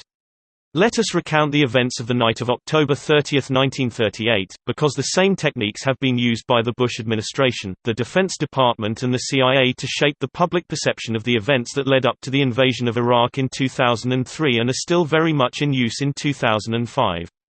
39 In 1938, Orson Welles had created quite a reputation for himself as a master at staging faux news events by making use of the English author, H. G. Wells, a former MI6 operative, and his book, The War of the Worlds. In the radio adaptation of the Wells work, The Other Wells interrupted radio programs in New Jersey with an announcement that Martians had just landed. "The Martian invasion has begun," said Orson Welles. During the 4-hour-long production, it was announced no less than 4 times that what radio audiences were listening to was a fictitious reenactment of what it would be like if H. G. Wells' story had come to life. But that availed nothing. Panic gripped millions of people who fled from their homes in terror, jamming roads and communication systems. What was the purpose of the hoax? In the first instance, it was to gauge just how effective Cantrell and Tavistock's methods were in practice, and perhaps of greater importance, it was to set the stage for the coming war in Europe, in which news broadcasts would play a crucial role in information gathering and dissemination as an established source of reliable information, as well as a forum for directing public opinion. 2 days after the Martian invasion news broadcast, an editorial in the New York Times headed "Terror by Radio" inadvertently shed light on what Tavistock had in mind for the American people in the coming war now looming closer. What began as entertainment might readily have ended in disaster, the editorial said.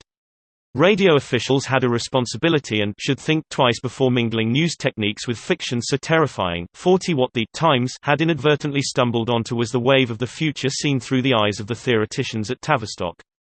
Henceforth, mingling news techniques with fiction so terrifying that it would be taken as fact, was to be standard practice for the graduates of Tavistock. All news broadcasts were to be adaptations of news and fiction in a skillful blend so as to make the one unrecognizable from the other. In fact, Tavistock put the newly tested theory into practice a year later when the population of cities in Europe, London, Munich, Paris and Amsterdam were smitten with war jitters, even as Neville Chamberlain was successfully avoiding war, using the same techniques that were employed in the October 1938 War of the Worlds radio broadcasts. Chapter 9 How Individuals and Groups React to Blending Fact with Fiction. 41 Cantrell's conclusion was that the public reacted exactly as his profiling research experiments had led him to believe it would. That Sunday night, October 30, 1938 was to become a landmark date in his files and a date signifying a vast paradigm shift forever in the way that news would henceforth be presented. Slightly more than 7 decades later, the world is still being fed a diet of news mingled with fiction, fiction that in so many instances is terrifying.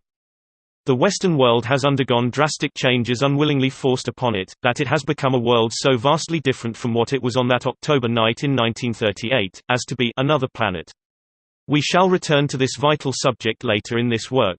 Following the Second World War, Cantrell became totally involved with the head guru at Tavistock, its founder, John Rawlings Rees, and his World Tensions Project at the United Nations UNESCO.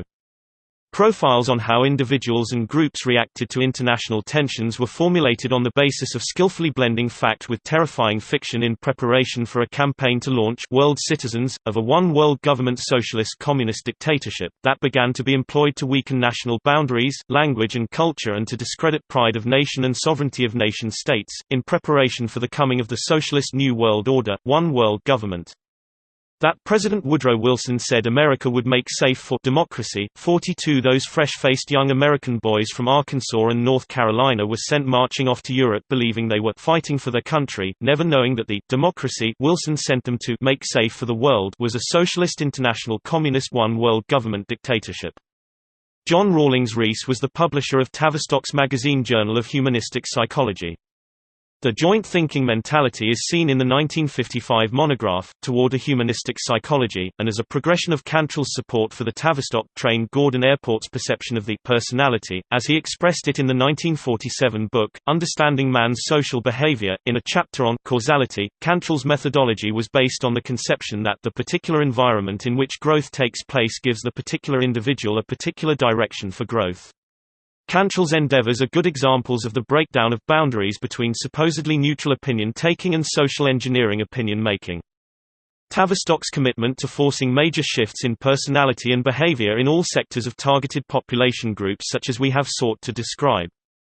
Cantrell appointed a board of directors to assist in the work, among who were, Warren Bennis, a follower of Tavistock director Eric Trist; Marilyn Ferguson, allegedly the author of The Aquarian Conspiracy; Jean Houston, head of the Institute for Brain Research, member of the Club of Rome and author of Mind Games; 43 Aldous Huxley, who supervised the MK-Ultra LSD program that ran for 20 years; Willis Harman, a Stanford University director and mentor of The Changing Images of Man, later disguised as The Aquarian Conspiracy, passed off as the work of Marilyn Ferguson; Michael Murphy, head of the Esalen Institute, established by Huxley and others as the Center for Sensitivity Training and Drug Experiments; James F. T. Bugenthal, an initiator of cult creation projects at Esalen; Abraham Maslow, the leading exponent of the irrationalist think force and founder of AHP in 1957; Carl Rogers, Maslow's co-worker at the AHP in 1957.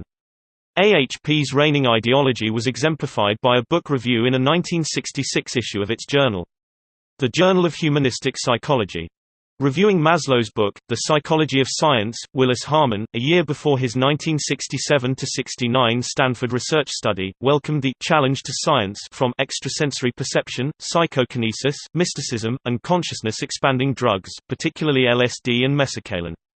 He lauded Maslow's new science since it would bring to the fore hypnosis, creativity, parapsychology, and psychedelic experience, and shift scientific concern away from the outside world to studying inner space. This was Cantrell's original particular personality thinking brought to its logical conclusion.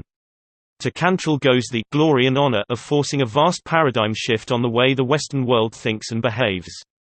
44 Certainly Oswald Spengler would have had no trouble in identifying it as one of the causes of the downfall of the West he had predicted in 1936. Making changes in the cognitive and behavioral structure, whatever the particular coloration of ideology that accompanied the scientists of the polling institutions after World War II, the invariant notion of social engineering trough sampling methods and opinion research could be found in Cartwright's paper Some Principles of Mass Persuasion prepared for the Division of Program Surveys of the Department of Agriculture.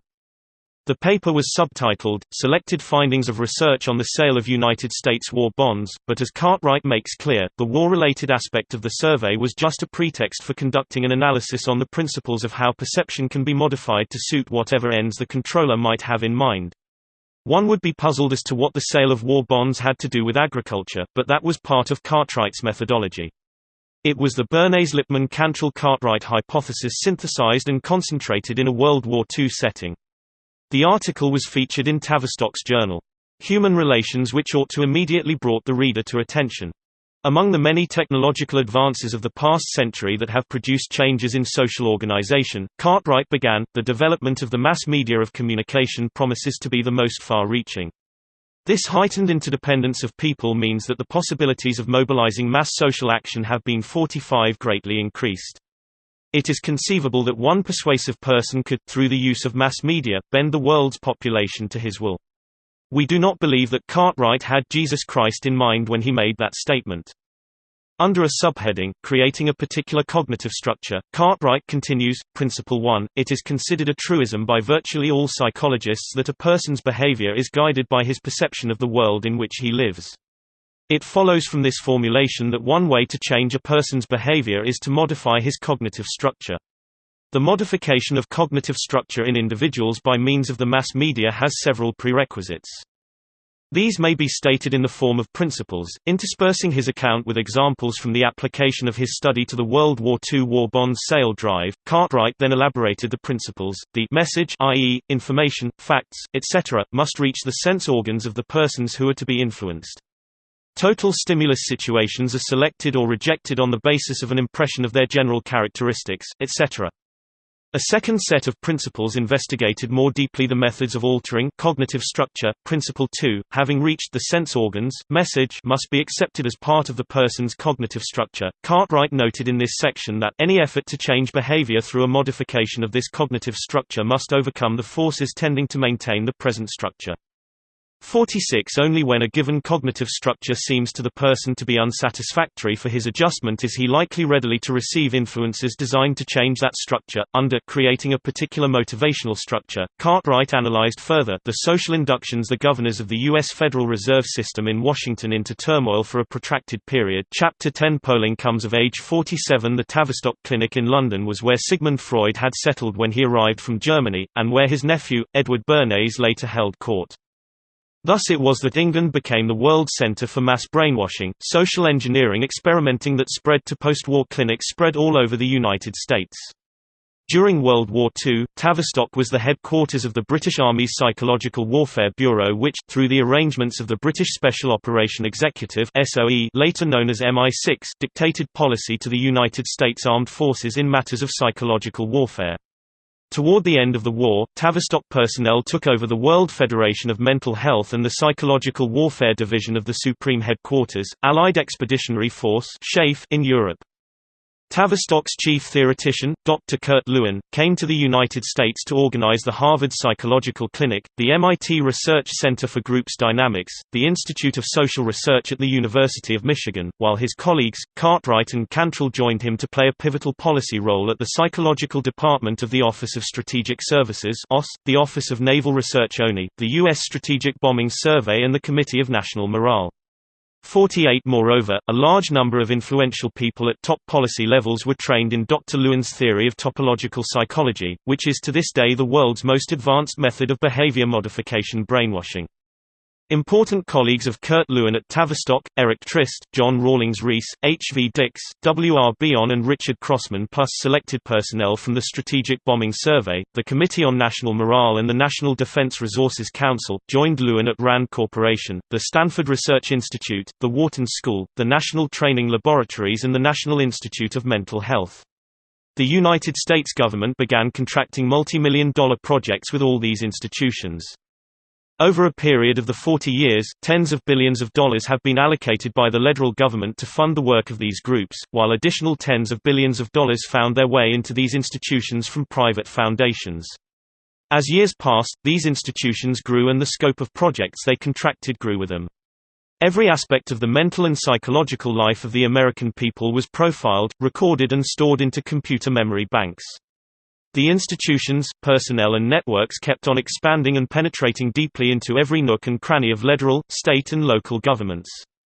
Their in-house specialists and graduates were called in to develop policies for welfare departments, labor mediation boards, trade unions, the Air Force, the Navy, the Army, the National Education Association and psychiatric clinics, and the White House, the Defense Department and the State 49 Department. It also has extensive contracts with the Central Intelligence Agency (CIA). Close cooperative relations were developed between these think tanks and the USA's key polling organizations and the major media companies.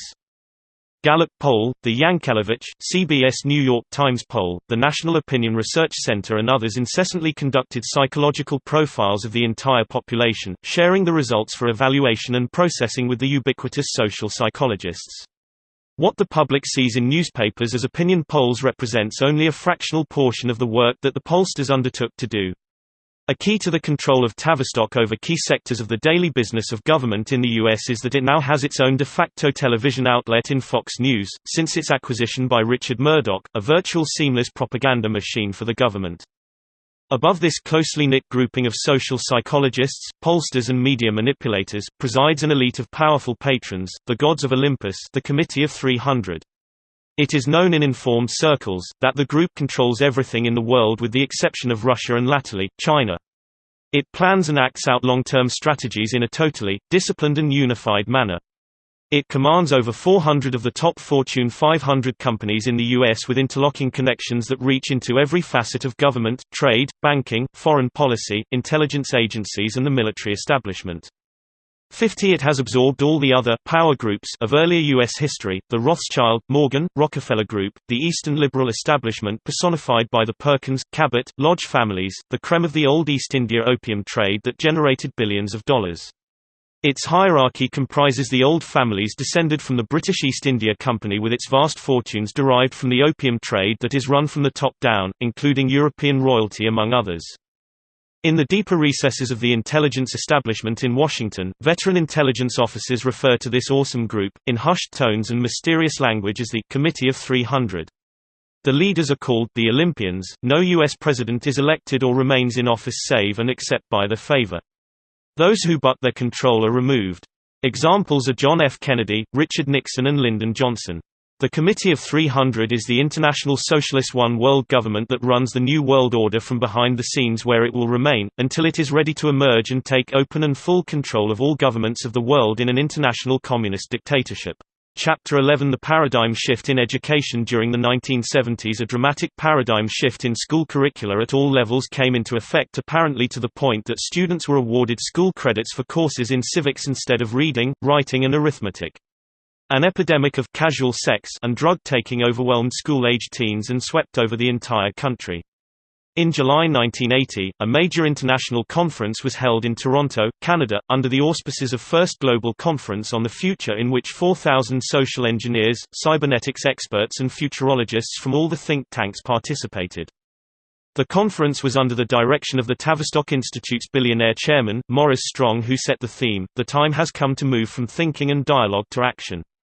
This conference will become the launching pad for that important action to occur in the 1980s. Strong was chairman of Petro-Canada, one of several flagship companies of the Olympians. His background was British intelligence MI6, where he held the rank of colonel during World War II. Strong and his network of companies were heavily involved in the highly lucrative opium heroin cocaine trade.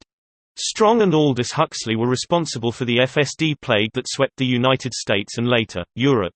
He was a former director of the United Nations Environmental Programme. One of the chief speakers for the Olympians at the conference was Dr. Aurelio Peccei, chairman of the Club of Rome, a NATO think tank. 52. The North Atlantic Treaty Organization (NATO) was created within the framework of the Aquarian Conspiracy, a project by the social scientists at Stanford University under the direction of Willis Harman.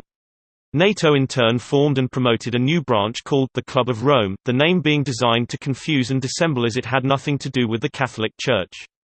Without going into the technicalities of the Club of Rome, hereinafter referred to as the Club, its purpose was to act as a counterweight against post-industrial agricultural and military expansion, a so-called post-industrial agricultural zero-growth society, which was meant to halt America's burgeoning manufacturing industries and growing mechanized farming food production capability. Memberships of the club and NATO were interchangeable. Stanford Research, the Tavistock Institute and other centers of applied social psychiatry joined it. In 1994, Tavistock signed a major contract with NASA to evaluate the effects of its space program. The club itself was only founded in 1968 as part of the call for a new world order inside a one-world government. What the club became was an instrument to enforce limits of growth on industrial nations, and the United States was the first country to be targeted. This was in fact one of the earliest steps taken to implement the 300 goal of returning the U.S. to a state of feudalism, a feudal society. One of the industries the club railed against was nuclear energy, and they were successful in halting construction of all nuclear electricity generating plants that has put demand 1,000 years ahead of the supply of electrical power. NATO was its military alliance meant to keep Russia in line. 53 on the agenda of the 1980 meeting referred to above were the following: women's liberation movement. Black consciousness, racial mixing, breaking down taboos against mixed marriages as propounded by anthropologist Margaret Mead and Gregory Bateson of Tavistock. It was decided at this meeting that an aggressive program would be launched to portray colored races as superior to Western civilization white persons. From this forum came Oprah Winfrey and a host of black persons who were picked up and trained for their roles to portray mixed races as superior to whites. It could also be seen in movies where black movie stars suddenly proliferated until they became household names. It was seen also where a black person was placed in the role a high position of authority over whites, such a judge, or a district head of the FBI and the military, CEOs of large corporations etc. Youth rebellion against imagined societal wrongs. Emerging interest in social responsibility of business. The generation gap implying a changing paradigm. The anti-technological bias of many young people. Experimentation with new family structures, interpersonal relationships in which homosexuality and lesbianism became normalized and no different from other people acceptable at all levels of society. 2 lesbian moms. The emergence of the fake conservation, ecology movements such as Greenpeace. A surge in interest in Eastern religious and philosophical perspectives. A renewed interest in fundamentalist Christianity. Labor unions shifting emphasis to quality of the work environment. 54 * an increasing interest in meditation and other spiritual disciplines. The Kabbalah was to supplant Christian culture, and special people were chosen to teach and spread Kabbalah. Early chosen disciples were Shirley MacLaine, Roseanne Barr, and later Madonna and Demi Moore. The increasing importance of self-realization processes.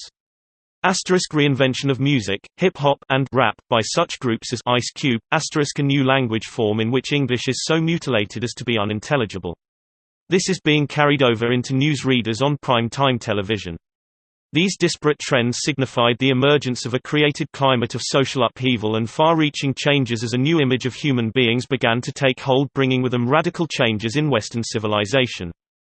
A leaderless, but powerful network, the Invisible Army, began working to bring about unacceptable change in the United States. Its rank-and-file members were the shock troops, who radicalized all forms of the norm, breaking with certain key elements of Western civilization. Among the Olympians, this network was known as the Aquarian Conspiracy, and its adherents were to be known as Invisible Shock Troops. This massive paradigm, gigantic, irrevocable shift, overtook America while we slept, sweeping away the old with new political, religious and philosophical systems. It was what citizens of the New World Order, one world government, would have to exhibit hereafter, a new mind, the rise of a new order with no nation-states, pride of place and pride of race, a culture of the past, destined to the dustbin of history, never to be revived. 55 We know from experience that this work is likely to be greeted with scorn and disbelief. Some will even pity us. Terms like off the wall will be used to describe this work. This is the standard reaction when the motivations of Tavistock's social scientists, brainwashers, opinion makers, social psychologists have for acting out their war on the United States are not known. The probability is 90% of the American people do not know that Tavistock declared war on the German civilian population to end World War II. When that conflict ended in 1946, the Tavistock practitioners of mass brainwashing and opinion went to war against the American people. If this is how you react when you read this exposé, don't feel bad, then understand that it is the way you are expected to react. If the motivation appears far-fetched and lacking credibility, also incomprehensible, then the motivation does not exist. That being the case, then the action that derives from it does not exist. Therefore, ergo, the Olympians do not exist and there is no conspiracy. But the hard fact is that a gigantic conspiracy does exist. No doubt Kurt Lewin, the top scientist at Tavistock and key theoretician of all think tanks, could explain it more clearly than we have been able to do, if he chose to. His practice is derived from what he called topological psychology doctrine. Lewin is the man upon whose theories, the psychological warfare battles of World War II were fought so successfully, the man who planned and executed the strategic bombing survey that brought Germany defeat in World War II through the wholesale destruction of 65% of German worker housing, to which we have just referred to very briefly. Chapter 12 Lewin's Doctrine of Identity Change 57 The Lewin doctrine is not easy for the layman to follow. Basically, Lewin said that all psychological phenomena occur in a domain defined as psychological phase space.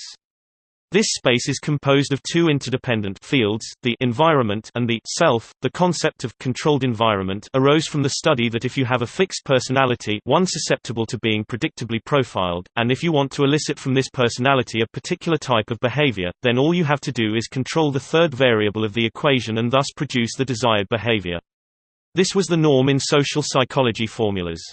MI6 uses it, and almost every type of situation involving negotiations, army counterinsurgency operations, labor negotiations and diplomatic negotiations used it up until apparently the 1960s. After 1960, Tavistock changed the equation by placing greater emphasis on the technique of controlled environment, not the behavior, but the desired personality. What Lewin set out to accomplish was far more drastic and permanent, altering the deeper structures of human personalities. In short, what Lewin succeeded in doing was to move beyond behavior modification to identity change. Identity change was adopted by the nations of the world. Nations worked to acquire a new personality that would change the way the world looked at them. 58 The theory relied upon the original formulations of two Tavistock theoreticians, Dr. William Sargent's theory in his Battle for the Mind, and Kurt Lewin's own work on personality regression. Lewin observed that the inner self of the individual displays certain reactions when under tension from the environment. When there is no tension, then the normal inner self of a person is well differentiated, balanced, multifaceted, versatile. When a reasonable amount of tension is applied from the environment, then all the various abilities and faculties of the inner self go on alert, ready for effective action. But, when an intolerable amount of tension is applied, then this geometry collapses into a blinded, undifferentiated soup, a primitive, a regressed personality. The person is reduced to an animal, the highly differentiated and versatile abilities disappear. The controlled environment takes over the personality. It is this Lewin technique that is used on the captives held at the Guantanamo Bay prison camp in defiance of international law and the U.S. Constitution. The gross misconduct of the Bush administration at the camp is beyond the pale of normal Western Christian civilization, and its acceptance by a docile American public might be the first sign that the American people have been so changed by Tavistock's long-range penetration and inner direction conditioning, that they are now ready to descend to the level of the New World Order in a one-world government where such barbaric treatment will be regarded as normal and accepted without protest. 59 The fact that medical doctors took part in the inhuman torture of fellow human being and felt no remorse would indicate just how far down the world has already fallen. This has been observed as being the basis for the military camp at Guantanamo, Cuba, which was opened there to avoid the strictures of the U.S. Constitution and to provide a Lewin-type controlled environment.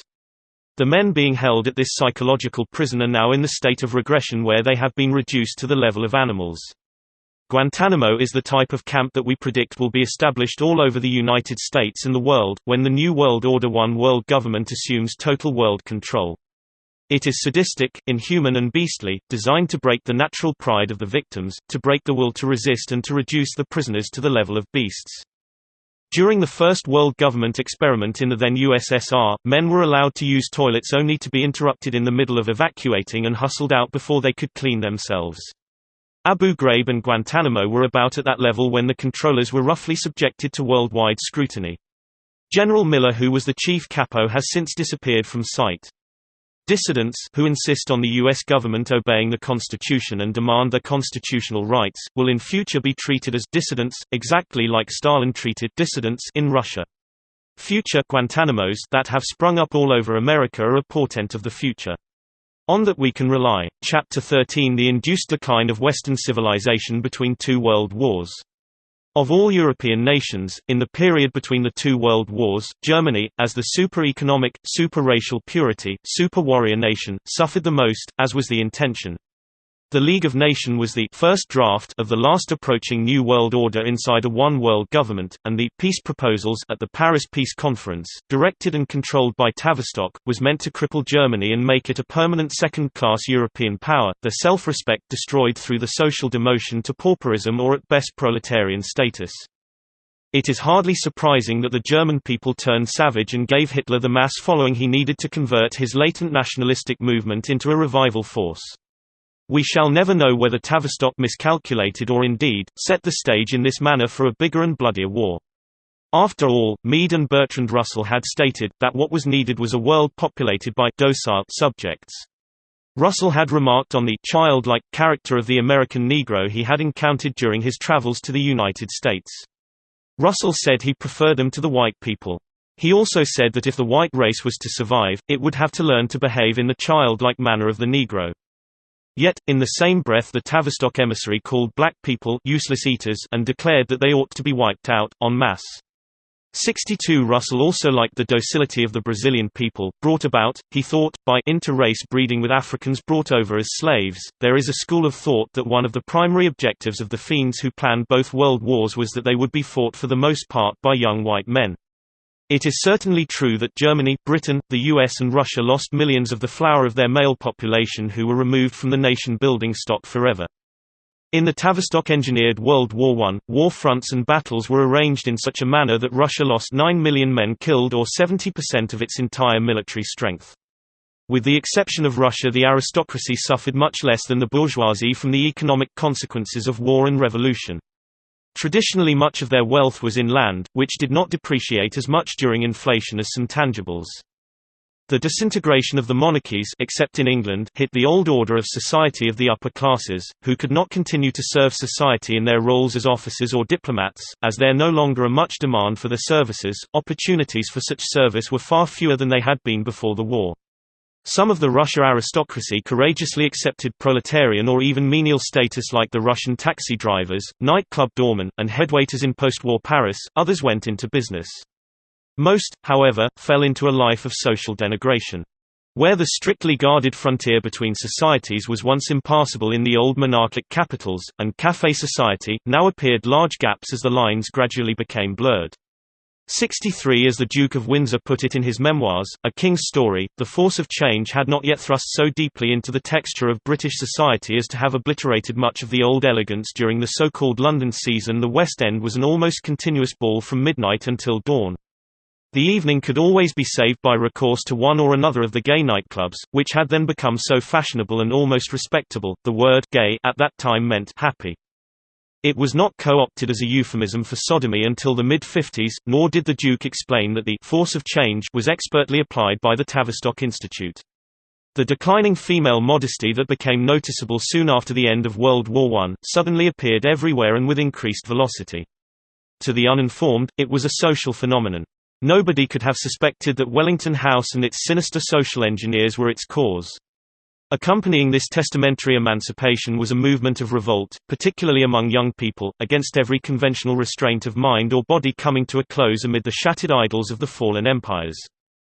The post-war generation in Europe revolted against every more and custom, as they fought desperately to throw off the horrors of war they had lived through. Necklines plunged, public smoking and drinking became a form of revolt. Homosexuality and lesbianism became demonstrable, not from any inner conviction, but by way of protest at what had happened, and as a rebellion against what the war had destroyed. 64 Radical and revolutionary excess manifested itself in art, music and fashion. Jazz was in the air and modern art was thought to be chic. The comprehensible element in everything was don't have a care. It was unsettling and unreal. Those were the years when all of Europe was shell-shocked. Wellington House and Tavistock had done their work well. Underneath the hectic sense of being propelled forward by uncontrollable events there was a spiritual and emotional numbness. The horror of the war in which millions of young men were needlessly slaughtered, maimed, wounded and gassed was just now beginning to register, so the thing to do was blot it from remembrances. The casualties made wars all too real in its ghastly and cruel ugliness, and people recoiled from it in shock and revolution, in the despair brought by disillusionment of peace. Europeans, with their superior culture that epitomized Western civilization, were shell-shocked to a greater degree than were Americans. They lost their faith in the rudiments that made the progress that had sustained their fathers and their grandfathers and made their nations great. And this was particularly true of Germany, Russia, France, and England. Thinking people could not come to grips with why the world's two most civilized and advanced nations had torn each other to pieces and taken the lives of millions of their finest young manhood. It was as if a terrifying madness had gripped Britain and Germany. 65 To the initiated it was not madness, but the methodology of Wellington House that gripped the British youth. The fear that it might happen again was what almost prevented the outbreak of World War II. Officers returning from the carnage described to the news journals the horrors of hand-to-hand combat that had frequently occurred in the Great War. They were appalled and aghast, horrified and afraid. None of them could understand why there had been a war at all. The dark secrets of Wellington House and the Olympians remained hidden, even as they are hidden to this very day. Where once the laying of a wreath at the cenotaph in Whitehall, London by the monarch of England had brought solace, it now engendered bitterness, anger and loathing. The stage was being set for the Second World War, in which Tavistock was to play a huge, disproportionate role.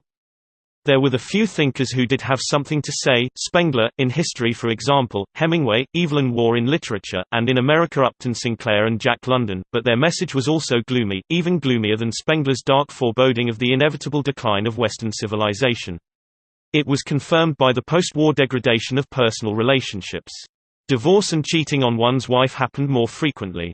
The beautiful concept of women on a pedestal, women soft and feminine, with a lovely voice filled with cadences, the flower of God's creation, the mystery, was a vanishing ideal. In her place came the strident, the loud, the vulgar with clattering grating speech such as was aped and made popular by one particular popular morning talk show. 66 Nobody could possibly know that this sad decline was the end product of Tavistock having declared war on Western womanhood.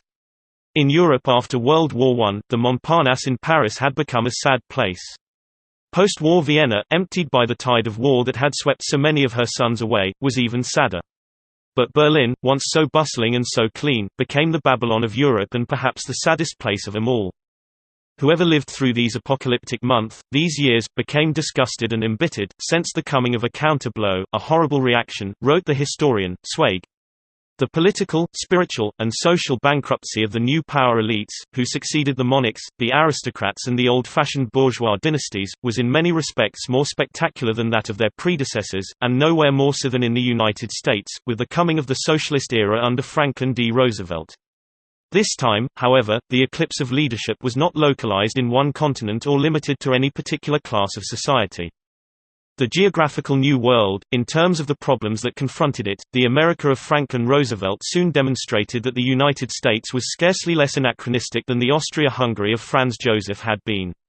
Here he was establishing a democratic New World Order socialism straight out of the model created by the Fabian Society, while the United States was a confederated constitutional republic, the exact opposite. 67 Neither the shift of the European locus of power and prestige from the former Central Empire Western democracies, nor the replacement of the traditional ruling classes within the fallen monarchies to the United States, did anything to the improved economic, political, social, moral or religious climate of the post-World War I world. The Wall Street crash and the depression that followed, bear eloquent, if silent witness to the truth and accuracy of our statement. The manner in which this event was contrived by the Tavistock Institute can be seen in the timetable of events that which we provide in the appendix. Chapter 14 America is not a homeland. The United States of America has long been the most fertile ground for the wholesale spread of propaganda, its people having been connived, lied to, cheated, at which the British have always led the world, the premier mind-control brainwashing and propaganda center in the world being the Tavistock Institute of Human Relations. Its forerunner was the organization put together by Lord Northcliffe, who married into the Rothschild family, and who was ably assisted by Lord Rothmere and the Americans, Walter Lippmann and Edward Bernays.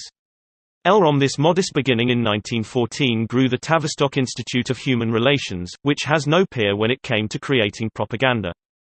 Tavistock is a facility dedicated to the propagation of propaganda to suit every aspect of life. Tavistock approached propaganda as if it were going into battle, and in a sense, it was. There are no half measures, it was a war where anything goes as long as it assures victory. Surveying the political scene, one cannot escape the fact that in the past 2 decades, the increase in depth and volume of propaganda, and more especially, mind control, has become all-pervasive. The correct application of propaganda to any theme, whether it is economic, or political, is an essential element in the control mechanism of government. Stalin once said that if one wanted a docile population, then fear and terror had to be unleashed against them. In a sense, that is what happened in the United States and Britain. The Second World War provided unlimited opportunities of developing propaganda into a fine art. Looking back on the efforts made by the Roosevelt administration to cause the American people, who were 87% against going to war in Europe, change their minds, we find that in spite of everything, Roosevelt did not succeed. The American people rejected entry into the war in Europe. It took a contrived situation, a contrived pre-chosen pretext, the Japanese attack on Pearl Harbor, to reverse public opinion in favor of America's entry into the European war. Roosevelt held out that America was fighting for democracy and its very way of life, neither of which bore the slightest resemblance to the truth. The war was fought to advance the cause of international socialism toward its goal of a new world order inside a one-world government. Propaganda, to be successful, must be aimed at the total population and not at individuals or individual groups, the purpose being to attract the widest possible attention. It is not intended as personal instruction. Facts play no role in propaganda, which is always to create an impression. It has to one-sided systematic, sustained indoctrination that what the government, the media and political leaders are saying is the truth. And it has to be pitched in such a manner that the people feel that it is their thinking. Thus, propaganda has to be directed at mass audiences where its message will make its mark. Let us take a recent example of the type of propaganda that would usually be embraced by a receptive audience. In the wake of the World Trade Center disaster, President Bush created a new government agency, which he called the Office of Homeland Security, and appointed a director to oversee the agency. 71 Now this sounds very comforting and very soothing until we look at the 10th Amendment, which reserves all such powers as Mr. Bush proposed to seize, to the several states. The fact that Mr. Bush cannot overrule the 10th Amendment was blithely ignored. The propaganda blurb says he can, and since it was directed to the masses, they believed the blurb, rather than the Constitution, and so there was little effective opposition to this gross violation of the Constitution, particularly the 10th Amendment. Bush appears to have been operating under the Stalin Directive: if you want to control the people, first terrorize them. Those who opposed the Homeland Security quasi-law were dubbed unpatriotic and favoring terrorism. Again, the absolute fact that this bogus act is no law at all and is sheer propaganda was never called into question, but was accepted by the rah-rah unthinking public. Public opinion is made in this way, and public opinion is what swayed legislators to vote for Homeland Security or any other bogus laws, as Bernays and Lippmann both asserted in the very early days of Wellington House. The legislators vote along party lines as in the British parliamentary system, and do not vote on the basis of the U.S. Constitution. They knew that to oppose the president, they stand a good chance of losing a cozy job at the next election, or face being smeared by some sleazy muck-racking administration man. America is not one homeland but 50 distinct and separate states. In any case, the word homeland comes straight out of the Communist Manifesto. Since the ultimate goal of government is to establish a new world order, international communist one world government, the choice of this word to title communist legislation should not surprise us. 72 The power to control education, welfare and police powers belongs to the states where it has always resided, and it was not taken away from the states at the time of the Covenant. Neither President Bush nor the House and Senate have any power to change that, which the newly created office proposed to do. It was only through the exercise of sustained, systematic, repetition of propaganda that the people of the states accepted this gross violation of the U.S. Constitution. The drumbeat of propaganda continued through numerous articles about the background and experience of the Homeland Director and what his job is, etc., but there is not one word about the blatant unconstitutionality of the new department. It will not escape your notice that the very title, Homeland Security, is a clever little bit of propaganda. The people are now convinced that not only is the new agency constitutional, but that it is also necessary. The mass of people has now been successfully mind-controlled, brainwashed. Those who wish to study the matter instead of merely watching the CBS Evening News will find something quite different from an account of an independent commentator and the accounts in the press. As always, such person will be in the minority, so that his opinions, even if expressed, will not alter the purpose and intent of setting up the new agency. I say to you that the United States is forbidden by its constitution and the constitutions of the separate 50 states from having any central federal control mechanism imposed upon them. The so-called Homeland Security Bill is a travesty, because it destroys the Republican form of government granted to the original states in the 10th Amendment, and which cannot be taken away from them. 73 The so-called Homeland Security Act is therefore null and void and no law at all. Yet the brainwashed inner-directed victims of Tavistock will obey it as if it were law. In short, the Homeland Security Agency is a deception and it cannot be made law. No measure that is unconstitutional can be enacted into law, and the Congress has urgent duty repeal the law that gave illegitimate birth to the Homeland and Patriot Acts forthwith. The cardinal point to remember is that propaganda and mass brainwashing must always be viewed in relation to the end it is intended to serve.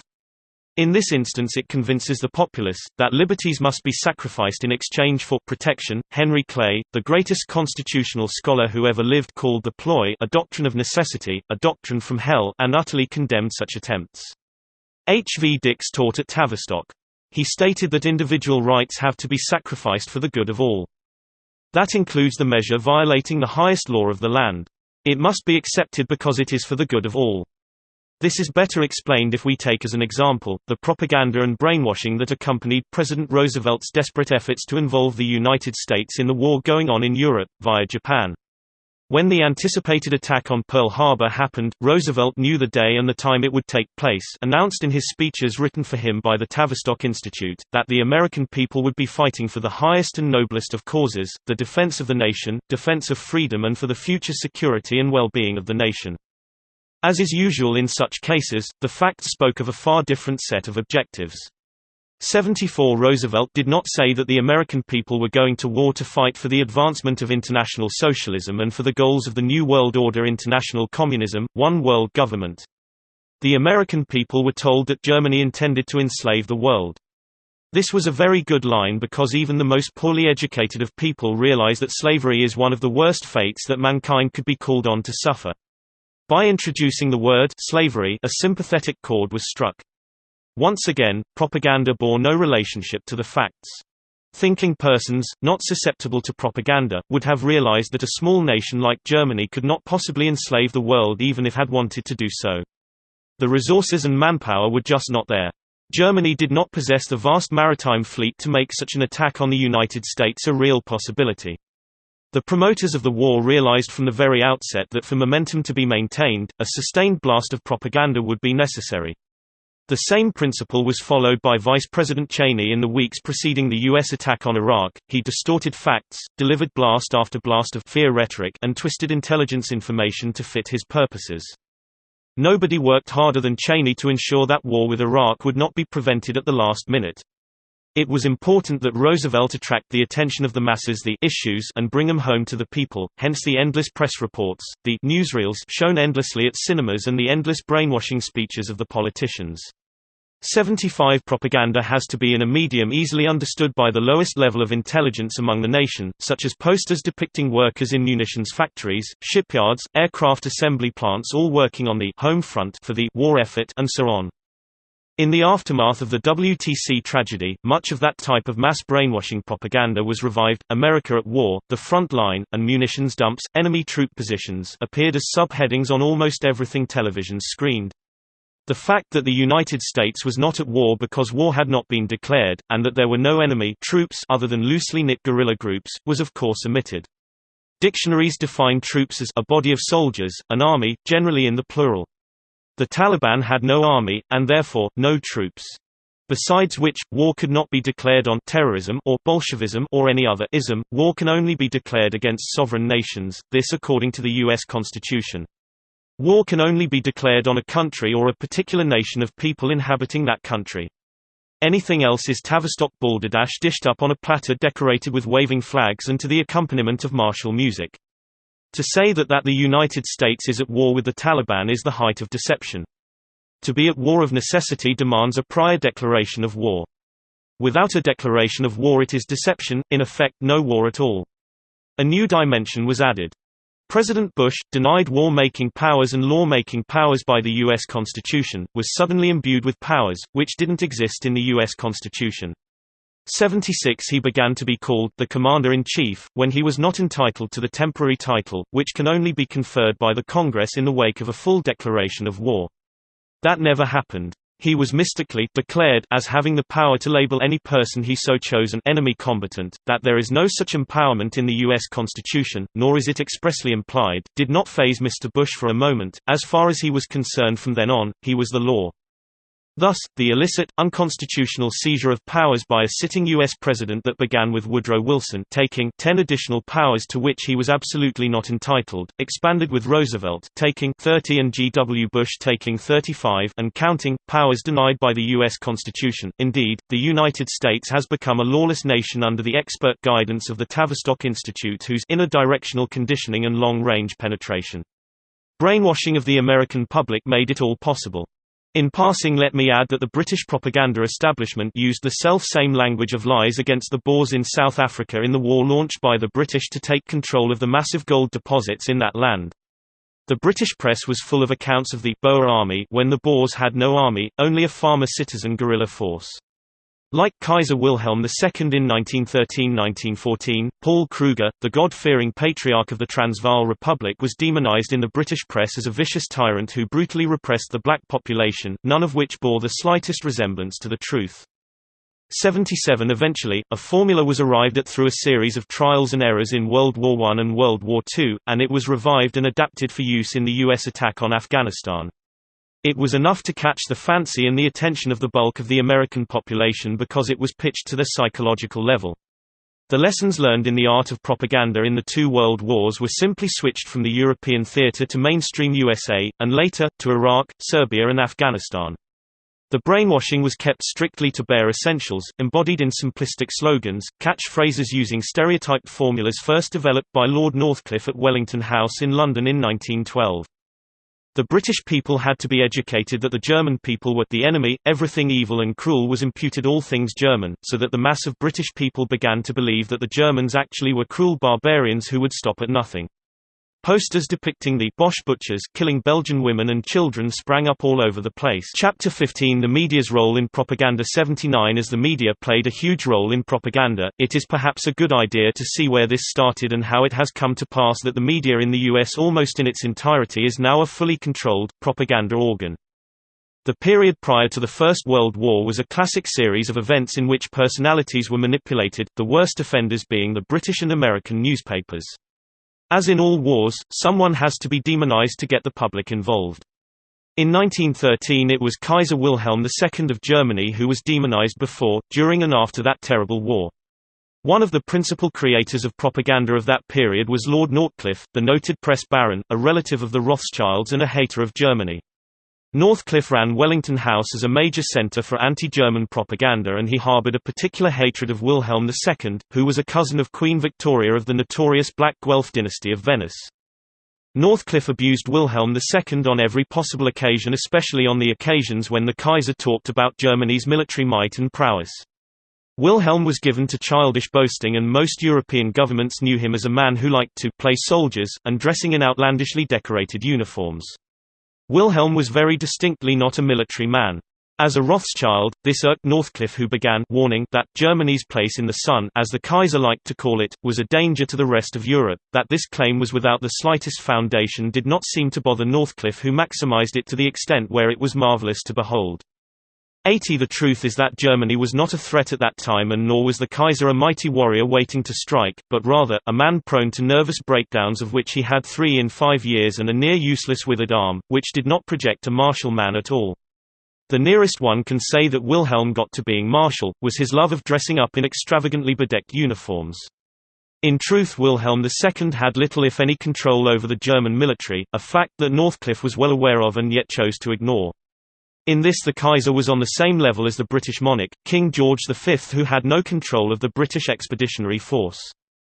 That didn't stop Northcliffe of launching a blistering attack on Queen Victoria's German cousin, blaming him for being responsible for a whole list of atrocities allegedly carried out by the German army driving through Belgium. Of course, the German High Command did wrong in invading neutral Belgium, but they were only in transit with no plans to occupy the country.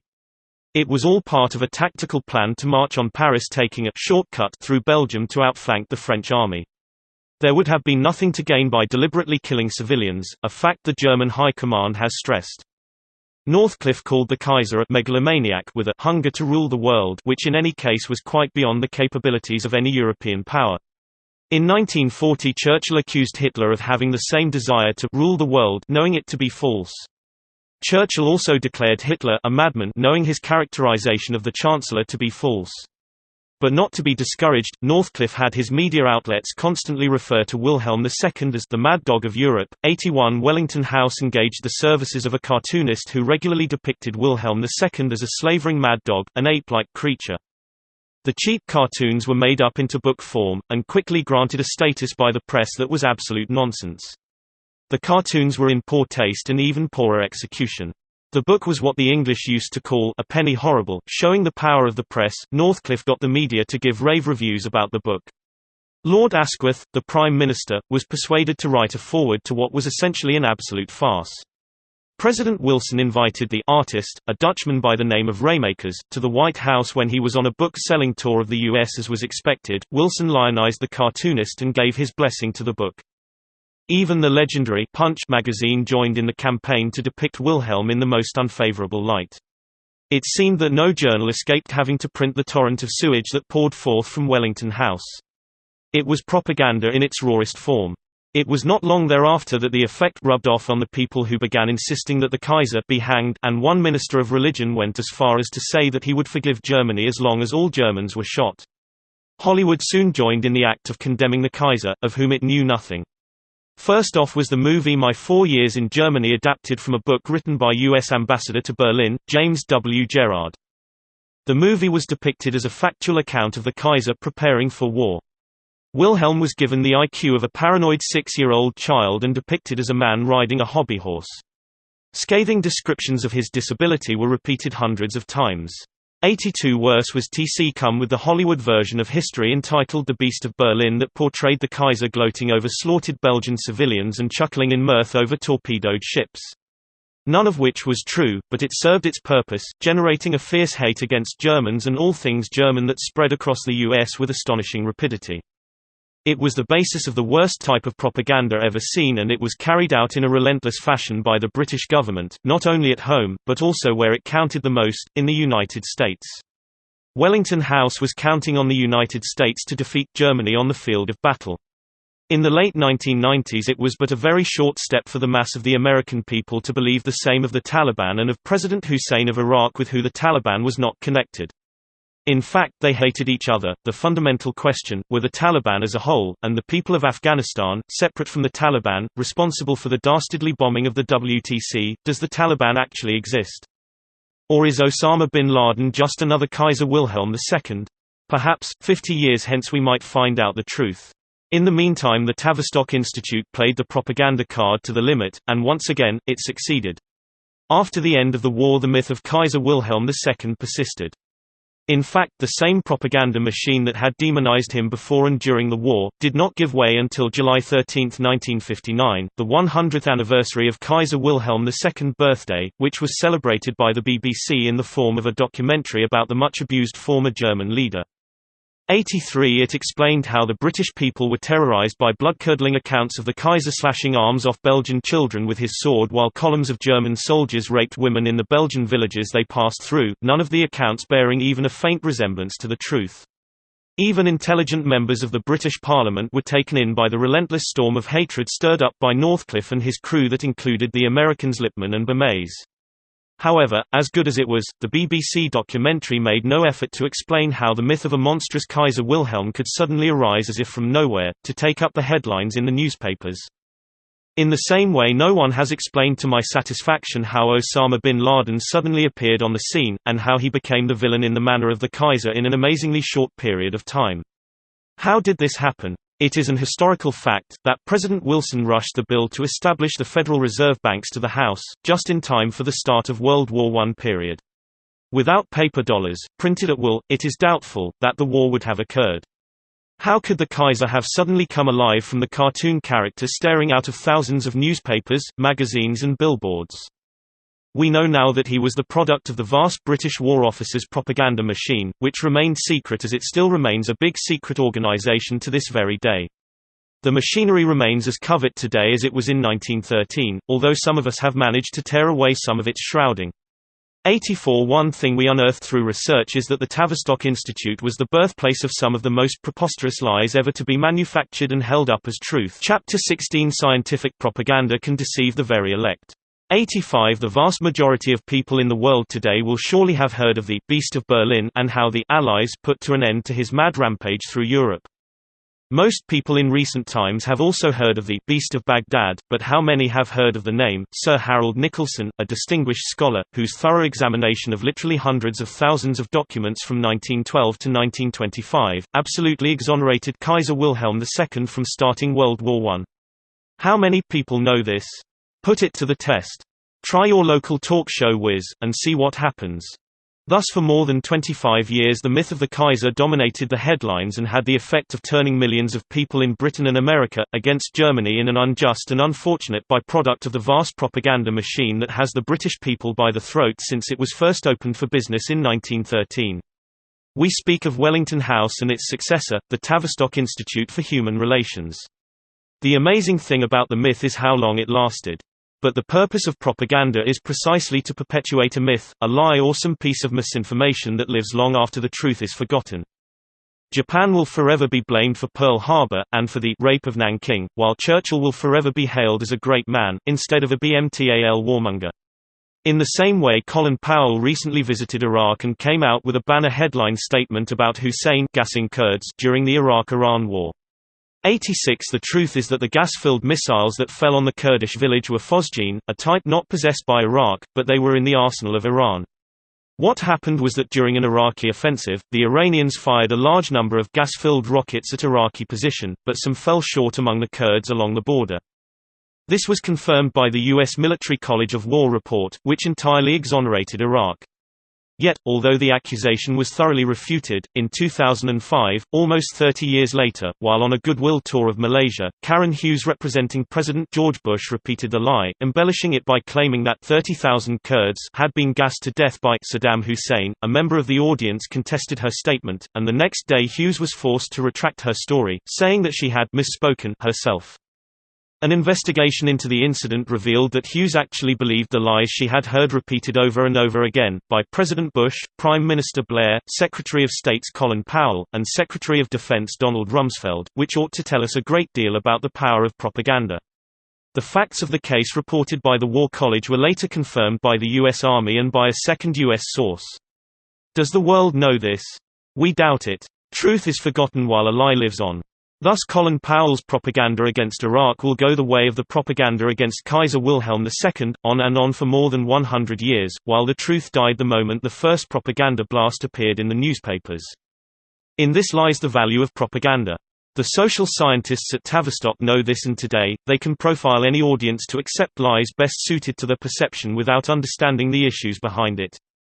87 By this manner a morally correct position and a solid backing for the attack on Afghanistan was created. Few of the American people ever raised doubts about whether what their government was doing in Afghanistan was in accordance with the U.S. Constitution. There was no referendum, and no mandate to confirm or deny acceptance by the people of the Bush administration's policy toward Afghanistan. Propaganda brainwashing does not call for a mandate. The fact that none of the alleged hijackers of the planes used against the Twin Towers were from Afghanistan was completely lost on the American public, 74% of whom still believe that the Al-Qaeda did it and that they live in Afghanistan. The same percentage of Americans were brainwashed to believe that the Taliban and President Hussein worked together to bring about the tragedy. The American people do not know that Saddam Hussein would have nothing to do with the Taliban leadership. Why do the American people allow themselves to be treated in this manner?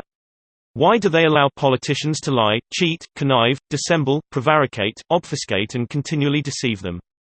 What we ought to mark well, is the way Woodrow Wilson treated the American people, like sheep.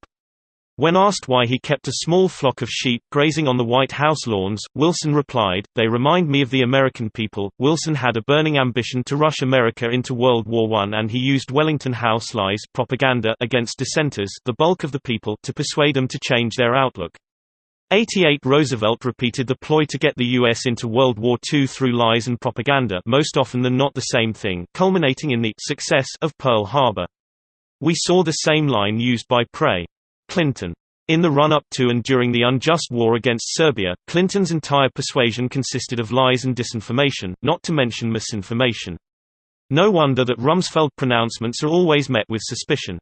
When asked about the role being played by propaganda, Rumsfeld blandly replied, "Government officials, the Department of Defense, this Secretary of Defense and the people who work with me tell the American people the truth." Chapter 17 Propaganda and Psychological Warfare 89 A list of U.S. government papers, some available and some not, reveal in a striking manner just how controlled the nations of the world, including the United States, have become due to the exercise of propaganda methods at an astonishing array of levels.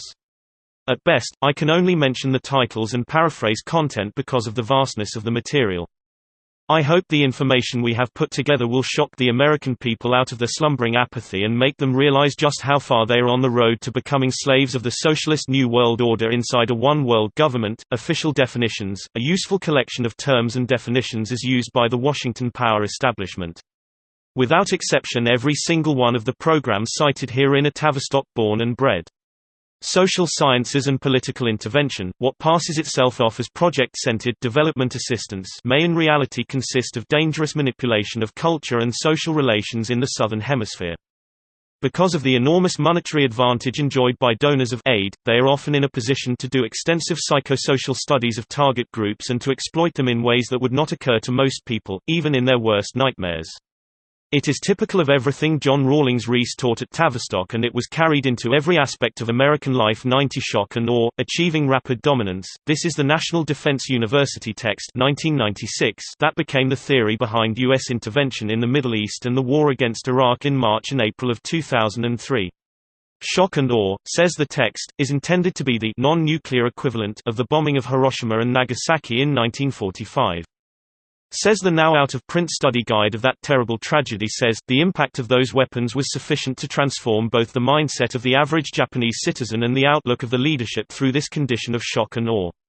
The Japanese simply could not comprehend the destructive power carried by a single airplane. This incomprehension produced a state of awe. Besides using massive firepower for psychological purposes, the publication also includes extensive discussion of propaganda operations. The principal mechanism for achieving this dominance is through imposing sufficient conditions of shock and awe on the adversary to convince or compel it to accept our strategic aims and military objectives, the writers state. Clearly, deception, confusion, misinformation, and disinformation, perhaps in massive amounts, must be employed. Psychological warfare in combat. This is the full text of the infamous shock and awe doctrine, published in 1996 by the National Defense University, Washington. The concept is to gain complete control over the will of an adversary, as well as the perceptions and understanding of target peoples, literally making an enemy impotent to act or react. 91 It is worth noting that all of these words and descriptions were found in textbooks used to condition students attending classes conducted by John Rawlings Rees at the British Army Psychological Warfare Bureau, where Rawlings was a master theoretician. The shock and awe doctrine is described as a strategy to achieve the systematic destruction of military capability through attrition, where appropriate, and to use overwhelming force to paralyze, shock, unnerve, and ultimately accomplish the moral destruction of an opponent. The International Conference on Population and Development (ICPD), a program of action presented at the conference, called for massive propaganda effort, utilizing the mass media, non-governmental organizations, commercial entertainment, and academic institutions in an effort to persuade people in developing countries to change their fertility preferences. A revision to the original text added to accommodate representatives from developing countries urges that communications activities carried out by donors for advocacy purposes or to promote particular lifestyles should be labeled in such a way that the public will be aware of their purpose, and that the identity of sponsors should be indicated in an appropriate manner. Despite this recommendation, which imposes no mandatory restrictions on aid donors, the communication section of document remains a very dangerous and politically explosive part of the New World Order agenda. 92 The Population Communication Project, the U.S. Agency for International Development (USAID), has poured tens of millions of dollars into a mass media influence campaign that uses tactics borrowed from military psychological war operatives. USAID is only one of hundreds of U.S. government agencies that contracted with Tavistock to write its programs. In fact, the contractor working as a proxy for USAID in this case was also under contract to the U.S. Army to prepare teaching manuals for psychological operations. Enter educate. Using entertainment as propaganda, the young audience is likely to be more vulnerable to messages presented in the context of entertainment than to other communications that might tend to raise questions about the legitimacy of foreign ideas. Thus, the entertainment propaganda approach has become a huge part of USAID's international population control effort. Here again, literally millions of dollars has gone to Tavistock for programs taught by enter-educate operators. When propaganda backfires, a study done of family planning attitudes and behavior done in the north of Nigeria in 1994. According to a published report, the negative reaction illustrated opposition to outsider improprieties, to family planning in general and to U.S.-sponsored family planning programs in particular. Nigeria Bilateral Population Program, U.S. State Department document. The major planning document of the U.S. government's population control strategy for Nigeria. 93 It is also used as an important part of propaganda in psychological warfare employed in the U.S. government programs to undermine Latin American political movements, the anti-war effort, movement, and grassroots political organizing. The contract to write this program was awarded to Tavistock. Post-modem warfare, a menu of resources about political, psychological warfare, covert activities, and genocide. Urban deconcentration and other tactics. This is so diabolical in content that I do not propose publishing it, at least for now. Social influence, propaganda and persuasion, some useful background information. Psychological operations in guerrilla warfare, the CIA's tactical manual for paramilitary forces in Central America prepared by Tavistock. The CIA has Tavistock under contract and works very closely with it. Institute for Propaganda Analysis, a collection of documents containing basic facts about covert influence campaigns. Here again, the institute is merely a clearing house for Tavistock data and brainwashing methods for mass use. The United States Intelligence Bureau's official descriptions and duties of U.S. government bureaus involved in the collection or analysis of intelligence. Secrecy and Government Bulletins, a collection of documents advocating openness in government. 94 Reporters Collective, a source for reliable research materials on international institutions and their role in fronting for the wealthy, powerful nations that control their policies. Many of the institutions listed have had their leadership cadre taught by Tavistock's social science scientists. Propaganda – dissemination of ideas and information for the purpose of inducing or intensifying specific attitudes and actions. Because propaganda is frequently accompanied by distortions of fact and by appeals to passion and prejudice, it is often thought to be invariably false or misleading. As Tavistock's manuals state, the essential distinction lies in the intentions of the propagandist to persuade an audience to adopt the attitude or action he or she espouses. Wilson and Roosevelt were examples of this truism, both having been polished in the art of diplomacy by deception, as Buchanan explained the term back in 1814. Chapter 18 Wilson gets the U.S. into World War I thanks to Propaganda 95. The massive modem propaganda techniques which have become a familiar part of particularly the American and British governments began with World War I 1914 to 1918. From the beginning of the war, both German and British propagandists worked hard to win sympathy and support of the United States. German propagandists appealed to the many Americans of German descent, and to those of Irish descent, who were traditionally hostile to Great Britain who was living in America. The propaganda was rather crude by today's standards, but what it lacked in finesse was made up by the sheer volume of the huge output of Wellington House. Soon, however, Germany was virtually cut off from direct access to the United States. Thereafter British propaganda had little competition in the United States, and it was conducted more skillfully than that of the Germans who had no equivalent of Wellington House, Bernays, or Lippmann. Once engaged in the war, Woodrow Wilson organized the Committee on Public Information, an official propaganda agency, to mobilize American public opinion. This committee proved highly successful, particularly in the sale of Liberty bonds. And no wonder. Its program was written for the White House by Tavistock and was largely directed from London. The exploitation by the allies of President Woodrow Wilson's 14 points, which seemed to promise a just peace for both the victors and the vanquished, contributed greatly toward crystallizing opposition within the Central Powers to continuation of the war. 96 Elsewhere herein we have detailed the lies and distortions engaged in by the Bryce Commission, which remains one of the most disturbing examples of blatant lying successfully passed off as truth. The part played by Americans at Wellington House, the premier propaganda center in the world at that time, is also explained later herein. The propaganda aspects of World War II were similar to those of World War I, except that the Second World War, also started by Britain and financed by the international bankers, was greater in scope. Radio played a major role, with news broadcasts always a mixture of facts heavily laced with fiction. Propaganda activities overseas were more intense.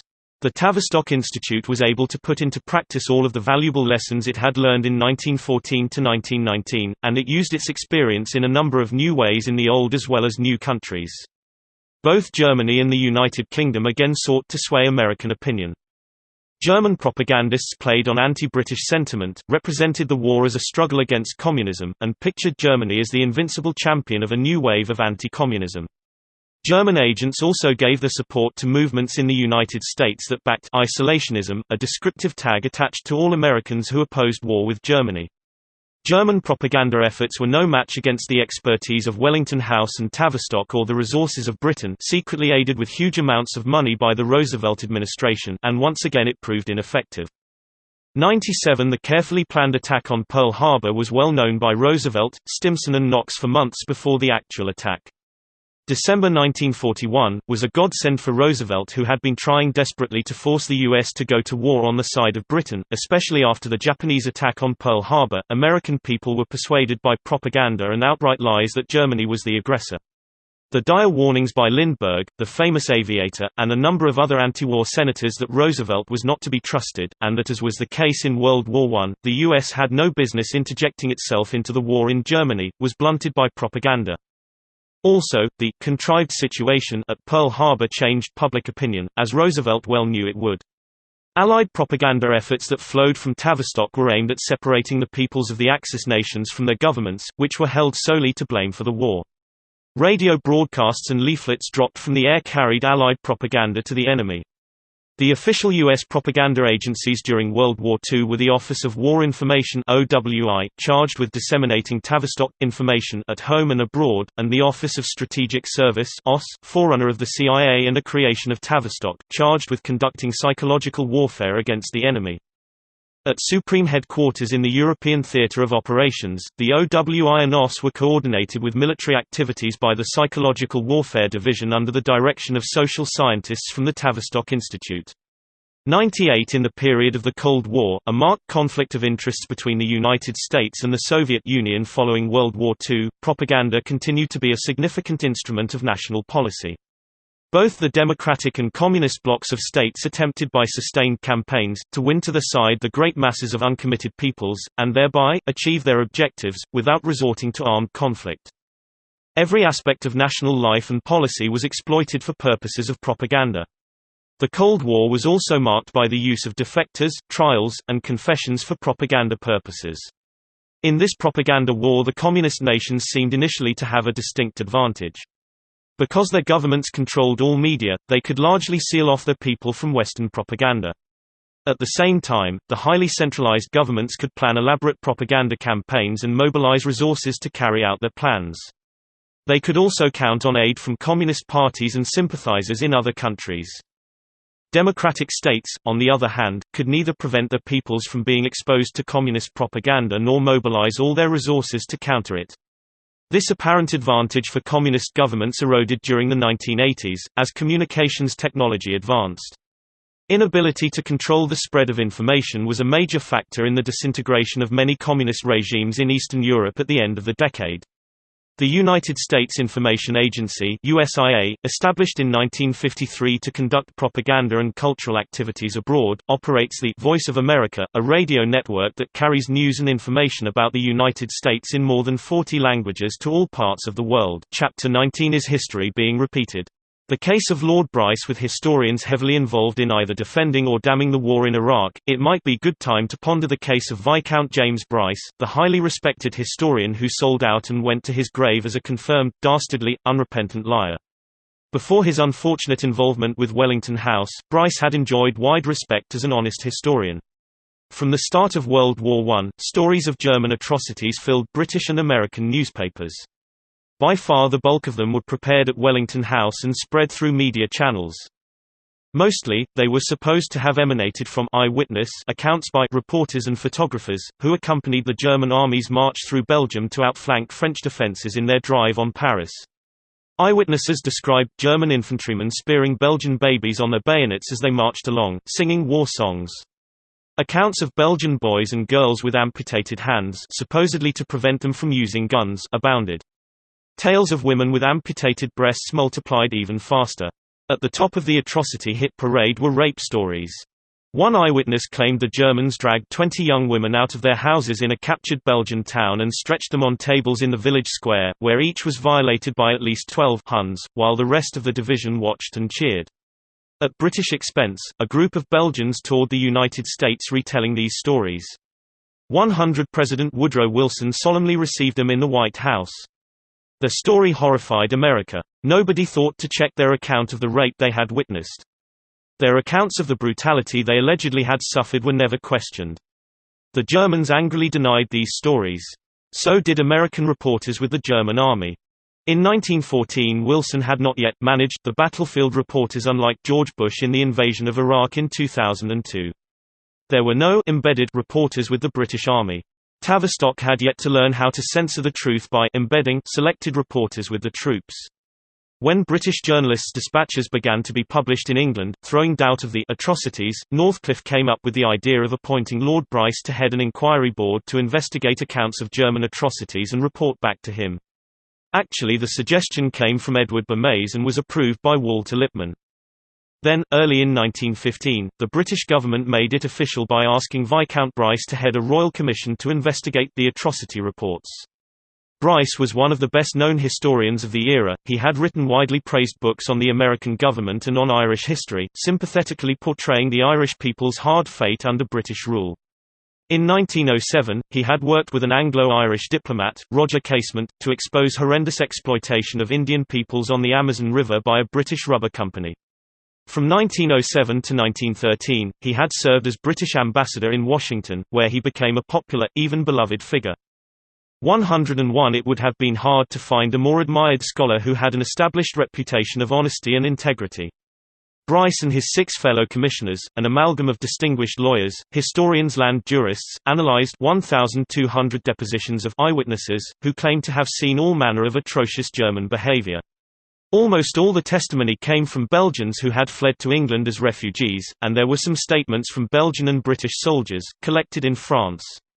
But the commissioners failed to interrogate even a single one of these eyewitnesses. That task was left to gentlemen of legal knowledge and experience, lawyers. Since the asserted crimes took place in what continued to be a war zone, there was no on-site investigation of any of the reports. Not a single witness was identified by name. The commissioners said this was justified in the case of Belgians by the fear that there might be German reprisals against family members. But British soldier witnesses remained equally anonymous, for no apparent reason. Nevertheless, in his introduction, Bryce claimed that he and his fellow commissioners had tested the evidence severely. Nobody suspected that military witnesses were not to be tested at all, let alone severely so. No reason was ever given for such a grave lapse, and what Tavistock has since characterized not as a lie, but as a misstatement. The Bryce report was released on May 13, 1915. British propaganda headquarters in Wellington House, near Buckingham Palace, made sure it went to virtually every newspaper in America. The impact was stupendous, as the headline and subheads in the New York Times make clear. 102 German atrocities. A PROVEDS finds Bryce committing not only individual crimes, but also premeditated slaughter in Belgium, young and old, mutilated women attacked, children brutally slain, arson and pillage, systematic countenance by officers, wanton firing on Red Cross and White Flag, prisoners and wounded shot civilians used as shields. On May 27, 1915, Wellington House operatives in America reported to London on the outcome of their massive propaganda initiative. Even in papers hostile to the Allies, there is not the slightest attempt to impugn the correctness of the facts alleged. Lord Bryce's prestige in America put skepticism out of the question. Charles Masterman, chief of Wellington House, told Bryce, "Your report has swept America." Among the small number of critics of the Bryce report was Sir Roger Casement. It is only necessary to turn to James Bryce, the historian, to convict Lord Bryce, the partisan. Casement wrote in a furious essay, "The far-extended baleful power of the lie." By this time Casement had become a fierce advocate of Irish independence, so few people paid any attention to his dissent, which was dismissed as biased.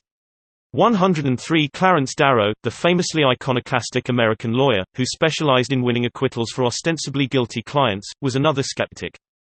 He went to France and Belgium later in 1915 and searched in vain for a single eyewitness who could confirm even one of the Bryce stories.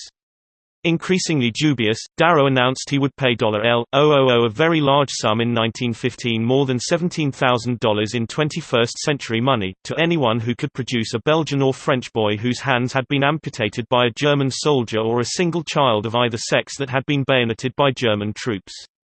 There were no takers. Not one victim came forward to claim the reward, although Darrow had spent a considerable amount of his own money in advertising it, far and wide. After the war, historians who sought to examine the documentation for Bryce's stories were told that the files had mysteriously disappeared. No government official or department offered to start a search for the missing documents. This blatant evasion of putting the severely tested documents to a newer, thoroughly impartial test prompted most historians to dismiss 99% of Bryce's atrocities as fabrications. One called the report in itself one of the worst atrocities of the war. More recent scholarship has scaled down the percentage of the Bryce report's fabrications because it turned out that several thousand Belgian civilians, including some women and children, were apparently shot by the Germans in the summer of 1914, and Bryce more or less accurately summarized some of the worst excesses, such as the executions in the town of Dinan. 104 But even these latter-day scholars admit Bryce's report was seriously contaminated by the rapes, amputations and speared babies. They blamed this grave lapse on hysteria, and war rage. This amounts to giving Bryce a free pass. The number of corrections that had to be made by critics of Darrow's reports was less than 1% and failed to clear Bryce. As was pointed out at the time, 99% of the Bryce Commission report were lies. Correspondence between the members of the Bryce Committee survived the disappearance of the documents. It reveals severe doubts about the tales of mutilation and rape. These serious doubts were never spread across Britain and America in the manner of Wellington House brutality reports. One of the committee's secretaries admitted that he had been given numerous English addresses of Belgian women supposedly made pregnant by German rapes, but in spite of intensive searches, was not able to locate a single one on the list. Even the highly touted story of a member of parliament sheltering 2 pregnant women turned out to be fraudulent. Bryce apparently brushed aside this negative evidence as Bush and Blair were to do scores of times when, on rare occasions, a few reporters did their job and asked awkward questions. Lord Bryce the scholar should have known, and almost certainly did know, that tales of spearing babies, raping and cutting off the breasts of murdered women were standard hate, the enemy fables hundreds of years old, as were mass rapes in fields and public squares. Even a cursory examination of Napoleon's campaigns in Europe brought out hundreds of these types of atrocities, a very small fraction of which turned out to be true. 105 Bryce, the learned historian, the learned, trusted scholar with a reputation for honesty, should have rejected such fabrications out of hand. He most certainly knew that the vast majority of the atrocity stories emanated from Wellington House, the former of the Tavistock Institute. Instead of examining their origin and then dismissing them as propaganda, Bryce grouped them all into a report that found them generally factual and then issued general condemnation of the German army and people. This is reminiscent of Mr. G.W. Bush and his general classification that the entire population of several Muslim states belonged to an axis of evil. Why didn't Bryce dismiss the fabrications and concentrate on the German executions of civilians?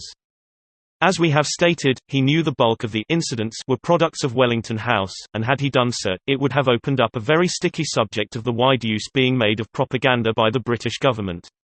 There was an important reason why Bryce chose to abandon an honourable course instead of soiling his reputation. A high percentage of the Belgian army in 1914–1915 was made up of home guards, partisans, who wore no uniforms except for an insignia pinned to their shirts or hats. The Germans, desperately trying to win in the west before the invading Russian army smashed through their lightly held lines in the east, were infuriated by these seemingly civilian combatants, and showed them no mercy.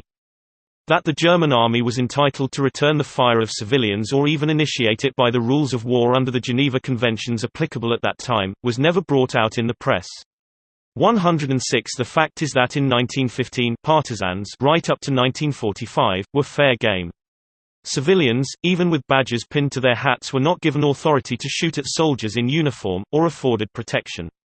Yes, that was what the rules of war laid out in the Geneva Conventions, and Lord Bryce and his commissioners knew it.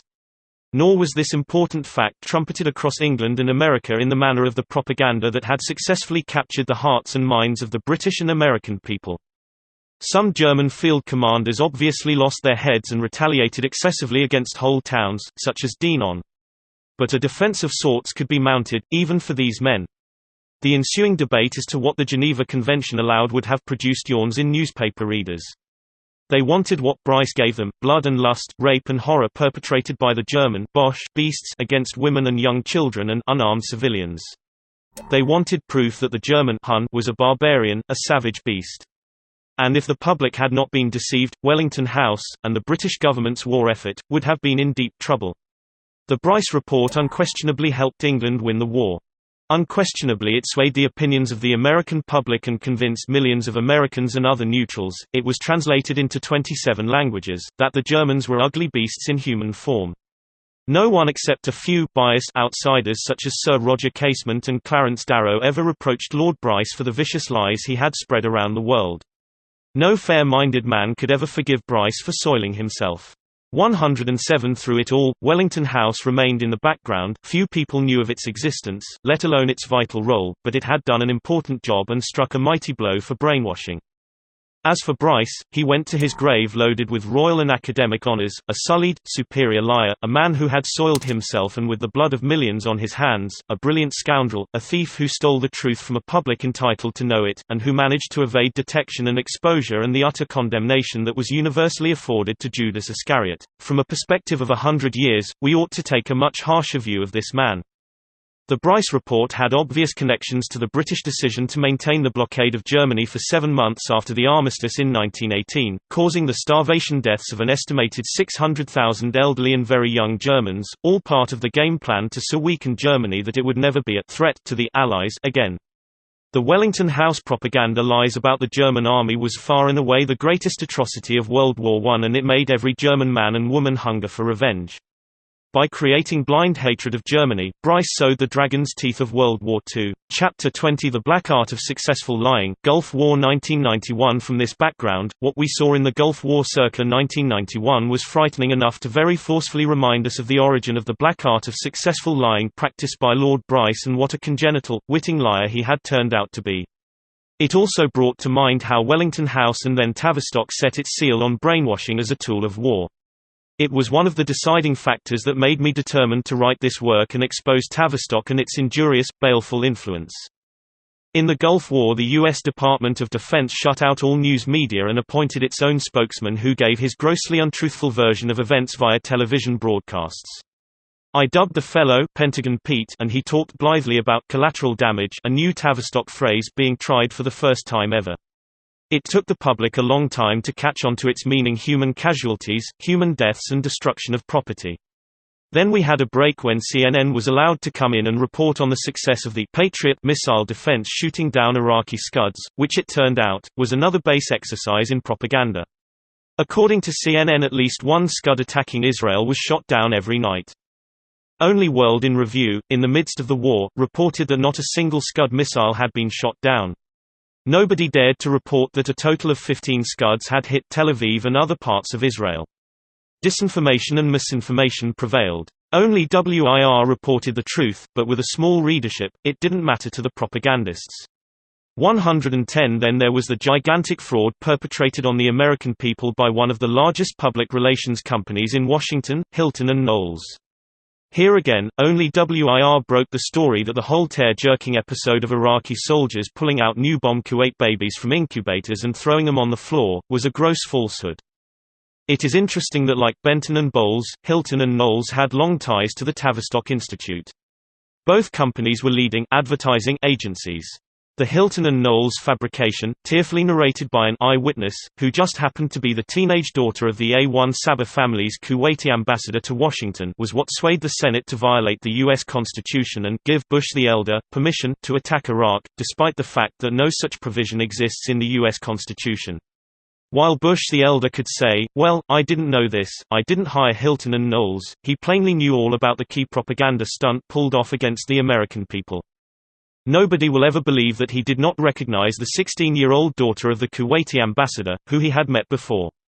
The Kuwaiti ambassador paid Hilton and Knowles $600,000 to stage the elaborate fraud in front of the Senate, for which he ought to have been arrested for lying to a Senate committee. What was so galling is that the daughter also went unpunished for her part in tearfully recounting her experience. "I saw the Iraqi soldiers pull the newborn babies out of the incubators and throw them on the ground," she cried. The fact of the matter was that Narita A1 Sabah had not been anywhere near Kuwait for years, and certainly not during the war. She had been in Washington, D.C. with her father at the ambassador's Washington residence. Yet this child liar and her father were not prosecuted. That is what the propaganda experts at Tavistock call a successful remake of events. Narita A1 Sabah's testimony became the centerpiece of a huge media campaign in America, and it is known to have swayed not only the Senate, but put the American people on the side of the war against Iraq. Bush the Elder indulged in an old propaganda piece in telling the world that Saddam had to be removed from Iraq to make the Middle East safe. Remember that Wilson sent American troops to their death in France to make the world safe for democracy. Bush the Elder suddenly began vilifying and demonizing the Iraqi president to suit the purposes of his oil cartel friends, and, as in the case of the Kaiser in 1913, it worked. Not many people remembered the ploy put on by Wilson, otherwise they might have noticed the striking similarity in what President Bush was saying, and what Bryce told Wilson and what Wilson told the American people to sway them to support World War I. Now that Hussein is all but forgotten and the threats he allegedly posed have all been dismissed as a pack of lies, all of a sudden it is A1 Qaeda we have to worry about. Woodrow Wilson used plain propaganda when he told a reluctant American people that the war would make the world safe for democracy. Bush intoned the same veritable deceit. 112 The cost of making the world safe for democracy was horrendous. Professor William Langer placed the known dead of World War I at 10 million men and women soldiers and 20 million wounded. Russia alone lost 9 million men killed, or an astonishing 75% of its army. The total cost of the war in dollars has been figured at $180 billion, to which must be added the indirect costs of $151,612,500,000. Chapter 21: The Soldiers' Memorial and World War I Cemeteries. The cost of the Bush war against Iraq was running at around $420 billion in mid-2005, and the Bush family wants more money for their ill-starred venture. And knowing the American people and their hapless, helpless but useless representatives in the legislature, Bush will get what he wants. The figures of the dollar cost of World War I do not tell anything about the sorrow and suffering brought to America by Wilson, the transgressor. We insert here a recent article, which gives a poignant, personal touch to the dreadful loss of life in that nightmarish war. Several weeks ago I visited with my family the Soldiers' Memorial Museum in the heart of downtown St. Louis. It is a huge and deeply impressive building, dedicated in 1936 by President Roosevelt as a memorial to the 1075 men of St. Louis who died in the First World War. The memorial is painfully beautiful, all mosaics and marble, with terrazzo floors and Bedford stone sculptures. It is dominated by the vast black granite cenotaph in its center, covered with the hundreds of dead men's names in neat row upon row. On the day we visited this striking but haunted place, it seemed completely empty. While empty of visitors, it was, however, full of the spirits and voices and faces of the pale, tousled-headed boys in neatly pressed uniforms, who had marched off from St. Louis 86 years ago to fight in a glorious war so far away in a far-off land, boys who had never come back home. 114 The poignancy of that was rendered all the stronger by the fact that we are living daily with the repercussions of current conflict, the savage bloody war in Iraq. We read daily of the boys who will never come back home. What struck me most as I walked around the memorial and the museum, holding my newborn baby girl, was the fact that it looked like so many memorials that I had visited in my home country of Scotland. It also looked like those I had visited in France, in England and in Canada and New Zealand, and it looked just like the memorials in almost every other country touched by the carnage of World War I. In almost every country touched by the carnage of World War I, the so-called war to end all wars, men rushed to join the military and marched off to war with great enthusiasm. They believed it would be a short, sharp and successful war, fought for good reasons, and glorious for the winners. They believed they were building a better world. They were wrong. An average of 5,500 men died every single day for 4.5 years in the First World War, that is roughly 4 men per minute, every minute, for 4.5 years, until 10 million men were dead. The First World War did more than destroy lives, it destroyed the confidence in progress, in prosperity and in reasonableness of civilized human beings that had become so characteristic of the 19th century. The war destroyed much of the next generation which would have provided leadership to Europe. And this morning, as I sit holding my baby girl, I read daily reports of escalating violence in Iraq, with British, Iraqi and American men continuing to die. The St. Louis Soldiers, a memorial to a war that should have never been 115 fought, haunts me, and their ghosts haunt the memorial. It was the worst of all disasters. The war that should have never been fought haunts me. The neo-conservative brains in the U.S. administration would have been wise to visit places like this and think long and hard about the lessons of such memorials before embarking on a war in the Middle East that has already killed an unknown number of people and which will certainly kill many more, directly and indirectly. Written by Professor Dr. James Lackland MacLeod, Associate Professor of History, University of Evansville, Indiana. My experiences parallel those of Professor MacLeod. I visited the battlefields of Verdun and Passchendaele where most of the slaughter he so ably recounts, occurred. I tried to imagine 10 million soldiers dying so young, the terror, the horror and the sorrow they experienced, and the inconsolable sorrow of the ones they left behind. While standing in the afternoon's fading light in one of the many war cemeteries in France, and looking upon the thousands upon thousands of neat white crosses marching across the war cemeteries, I was overcome by anger and then overwhelmed by grief, so much so that I swear I heard the cries and the shouts of anguish of the dead calling for justice to be done, so cruelly cut down in their prime, and seemed to see their faces reflected in the clouds above. It was a mystical experience I will never forget, much like the experience of a British officer who visited these battlefields in 1919–116. Yesterday I visited the battlefields of the last years. The place was scarcely recognizable. Instead of a wilderness of ground torn up by shells, the round was a garden of wild flowers and tall grasses. Most remarkable of all was the appearance of many thousands of white butterflies which fluttered around. It was as if the souls of the dead soldiers had come to haunt the spot where so many fell. It was eerie to see them. And the silence. It was so still that I could almost hear the beat of the butterflies' wings. From records in the British War Museum in London, my intense feelings of outrage made me determined to find out everything I could about a terrible war that began with massive gout of propaganda, the scourge of the modern world. It was another decisive reason for writing this book and exposing the evil of Tavistock. Sir Roger Casement thought Lord Bryce ought to have been hanged for treason, and I feel Wilson ought to have suffered a similar fate, which would have stopped Roosevelt and Churchill from plunging the world into a second round of carnage. Propaganda prevailed, and the Western civilized world was lost. The world we knew, the world established by Western civilization, is gone.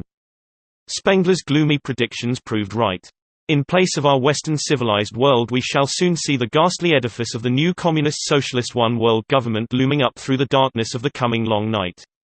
Let there be no doubt that the First World War was caused by Britain and her ally, the United States of America, with the aid of Wellington House. The war could not have been mounted without the dark forces of Wellington House. The name of Lord Grey, its principal architect, will go down in history as traitorous, dishonest politician.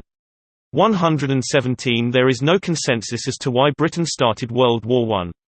But by 1916, the German army had defeated the French and British armies in a most decisive manner. Wilson was under heavy pressure to get American troops shipped to Europe, so Wellington House unleashed an all-out propaganda war against the American people, but which nevertheless, remained ineffective until the Bryce Report was published. To understand what is happening in Iraq is impossible unless we make ourselves fully cognizant with the terrible propaganda deployed against the British and American people in 1913 and 1940. It was one of the darkest and most foul chapters in history, with Wilson mouthing such lies as a just war, and a war to end all wars, a war to make the world safe for democracy. What the war was about was to make trade safe for Britain especially, and France now being threatened by German industry. But they were words in obfuscation of his true intent and meaningless in that context, just what you'd expect from a politician. The kind of bunkum one finds on a society page. Wilson's talk of making the world safe for democracy was nothing more than colored gas bubbles. He was proposing to go into the war on the side of the English, who were at that very moment making sure there was no popular democracy in the empire. The English had just brutally finished off the Boers in South Africa in a cruel war that lasted 3 years. If Wilson wanted to make the world safe for democracy, he ought to have gone to war on the side of Germany against England, the aggressor and instigator of the war. 118 Instead of making the world safe for democracy, it turned out to be the greatest calamity ever to befall civilized nations that had fallen into the clutches of men who were corrupt immoral liars, into a war quite properly called the Great War. It was of course only great in its size and scope. We will never understand how the United States became the sole great power, unless we confess to the sins of Wilson and the British establishment of 100 years ago. The United States has continuously entangled itself in the affairs of other sovereign nations' affairs, despite the dire warning of George Washington, and the first instance of this was our entry into World War I and the failed League of Nations. Wilson made full use of the master propagandists of Wellington House, using sloganeering as a sword, told the reluctant Senate that if it did not ratify the League of Nations, it will break the heart of the world, thanks to Senator Cabot Lodge, and a number of U.S. senators who, after sober reflection and examination of the U.S. Constitution, declined to ratify the League of Nations treaty because they discovered it sought to kill U.S. sovereignty. Using and abusing his penchant for propaganda, Wilson tried to carry the day by declaring his re-election campaign a great and solemn referendum for acceptance of the treaty, but not having Lord Bryce to back him, lost, and was swept away. Unfortunately, it did not take the pliers of propaganda long to stage a comeback with the revamped United Nations version of the League of Nations. Truman, not the simple hat seller from Missouri but the master mason, betrayed the American people by permitting this one-world edifice in the U.S., and Truman used propaganda left over by Wilson to persuade key senators to vote for his lies. 119 What Truman did was force the American nation to enter into a pact with the devil of power over justice and truth, justice from the barrel of a gun. We applied that justice in World War II through mass bombing of civilian centers without regard to loss of life, and we used atomic bombs on Japan, although the war was over, in the propaganda ploy of shock and awe echoed by Rumsfeld in the unconstitutional war against Iraq. Chapter 22 Peace is not popular. 121 The Second World War followed an almost identical pattern as World War I. For concluding a peace deal with Hitler, Neville Chamberlain was at once subjected to a mighty propaganda barrage directed by the Tavistock Institute. Chamberlain had defied the Committee of 300 and backed a newcomer, a rank outsider who was seen as a threat to world socialism. The world did not learn the truth about Chamberlain, or that he was an able politician bent upon avoiding another war, or that he was well experienced and had worked out an equitable peace plan, which of course, did not suit the munitions merchants' vultures sitting on the fence waiting to pick clean the wealth of nations and the corpses of their sons.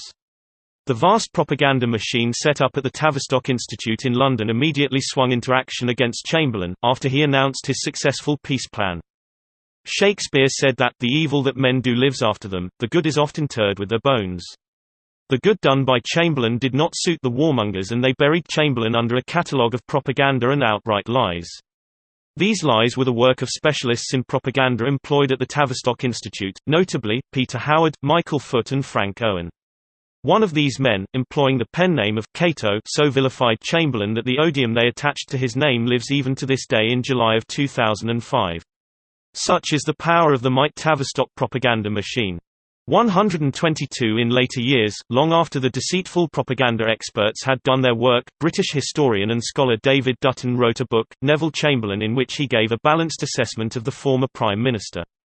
Far from being a dupe of Hitler and a fool, Chamberlain showed considerable negotiating skill and was a highly competent leader, who fought valiantly to prevent another war. But that ran contrary to the wishes of the Committee of 300. Churchill got his delicious war, but by 1941, the Allies had virtually been driven off the continent of Europe with huge loss of manpower. France, Belgium, Holland and Denmark were occupied. Germany offered generous terms to England, but warmonger Churchill rejected peace overtures, and turned to his old workhorse ally, the United States, to provide men, money and materials to continue the delicious war. To the American people we say in deep sorrow, when will you ever learn? When are you going to distinguish between propaganda and genuine information?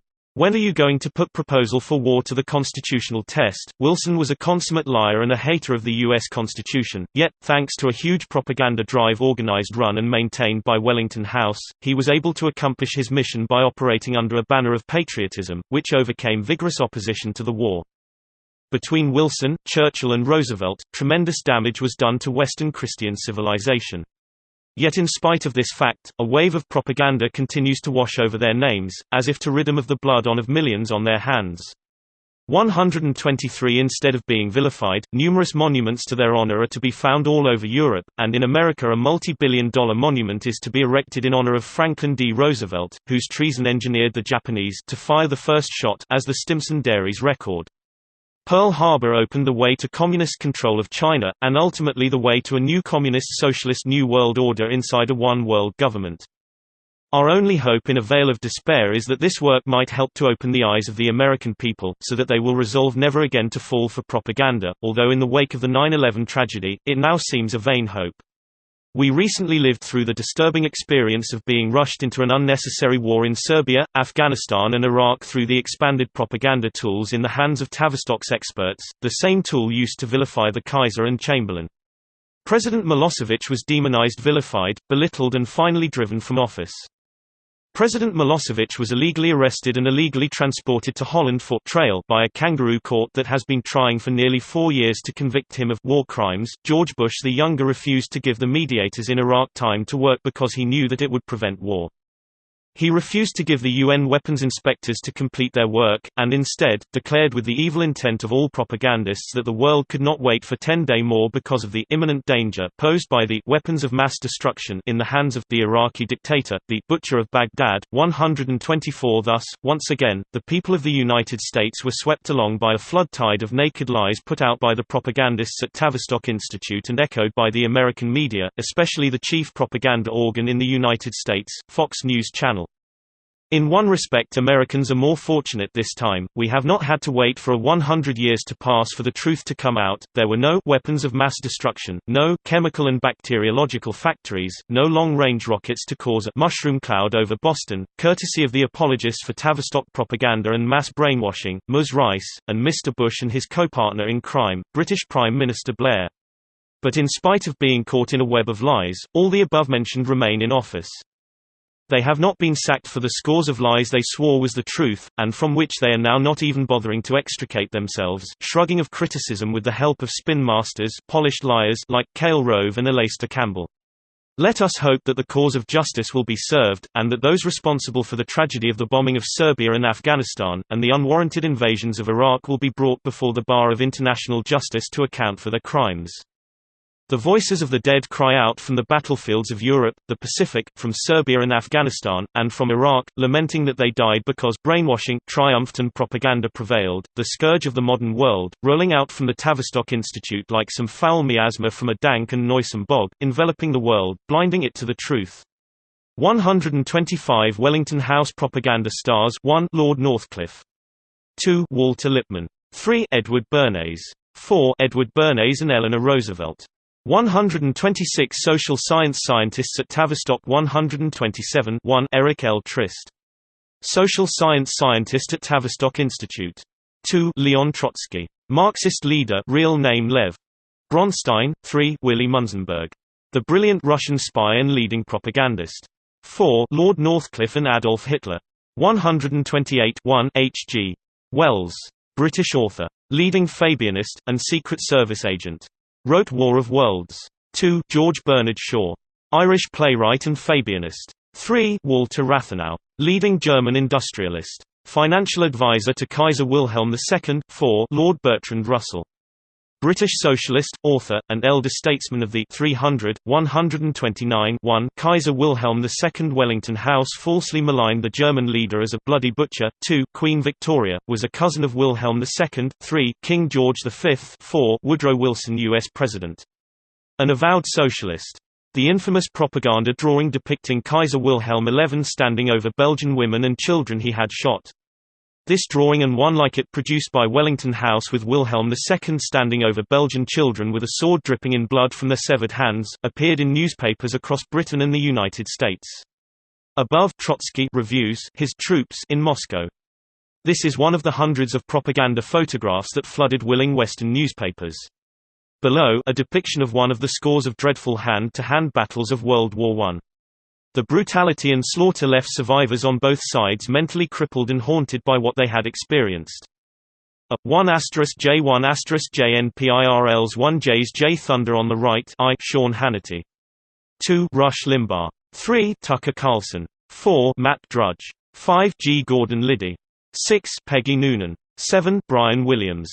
8 Bill O'Reilly. 9 Lawrence Kudlow. 10 Dick Morris. 2 John Stossel. 12 William Bennett. 13 Oliver North. 14 Michael Savage. 15 Michael Reagan. 16 Joe Scarborough. 133 Chapter 23 The Tavistock Institute, Britain's control of the United States. The Tavistock Institute of Human Relations is situated in London and on the grounds of Sussex University, Sussex, England, where most of its research facilities are located. Tavistock remains as important today as it was when I first revealed its existence early in 1969. I have been accused of having been a part of Tavistock because I worked in close proximity to Tavistock's Sussex facility, and knew so much of its history. Most of Tavistock's more recent activity has had, and is still having, a profound influence upon the way we live in America, and upon our political institutions. Tavistock is believed to be behind the pro-abortion publicity, the proliferation of drugs, sodomy and lesbianism, family traditions, and the fierce attack on the Constitution, our misconduct in foreign policy and our economic system, programmed to fail. Apart from John Rawlings Rees, no two men made such a difference to world politics and world events as shaped at Tavistock than Edward Bernays, the double nephew of Sigmund Freud, and Kurt Lewin. A third man must be included here, although he was never on the faculty at Tavistock, and I refer to Willy Munzenberg, whose propaganda methods and applications so crucial to the modern age of mass communication earned him the title, the greatest propagandist in the world, undoubtedly the most brilliant man of his era. He began his work before World War I. Munzenberg was responsible for sanitizing the Bolsheviks after they overthrew the Romanov dynasty. 134 Munzenberg definitely shaped the ideas and methods put into practice by Bernays and Lewin. His legendary exploits in handling Leon Tepper, the Kapellmeister of the Rock Kapelle, conductor of the Red Orchestra spy ring, made Munzenberg the master spy of every intelligence agency in existence. Tepper was trained by Munzenberg and he never got caught. Tepper was able to obtain all of the secrets of Britain and the United States in World War II. There was hardly a single secret plan the Allies launched that was not already known to Tepper, who passed the information to the KGB and the GRU in Moscow. In his field, Bernays was equally brilliant, but I suspect that most of his ideas originated with his famous uncle Sigmund. As for his ideas on propaganda, there is little doubt that he borrowed from Munzenberg, and this is reflected in the Bernays classic Propaganda that was published in 1928. The thesis of the book is that it is entirely proper and a natural right for government to organize public opinion to conform to official policies. We shall return to this subject later. Munzenberg was bold enough to put his basic tenets about propaganda into practice well before Bernays, or Joseph Goebbels, the German Minister of Popular Enlightenment, as the Ministry of Propaganda was called. The propaganda specialist of the Nazi Party greatly admired Munzenberg's work and modeled his own propaganda program closely upon Munzenberg's methods. Goebbels always took care to credit Munzenberg as the father of propaganda, even when few knew very little about him. 135 Goebbels had made a particular study of how Munzenberg had used his mastery of the science of propaganda when Lenin drafted him to blunt the appalling publicity generated in 1921, when 25 million peasants in the Volga region died from the ravages of famine. Thus it came about that German bomb Munzenberg became the darling of the Bolshevik.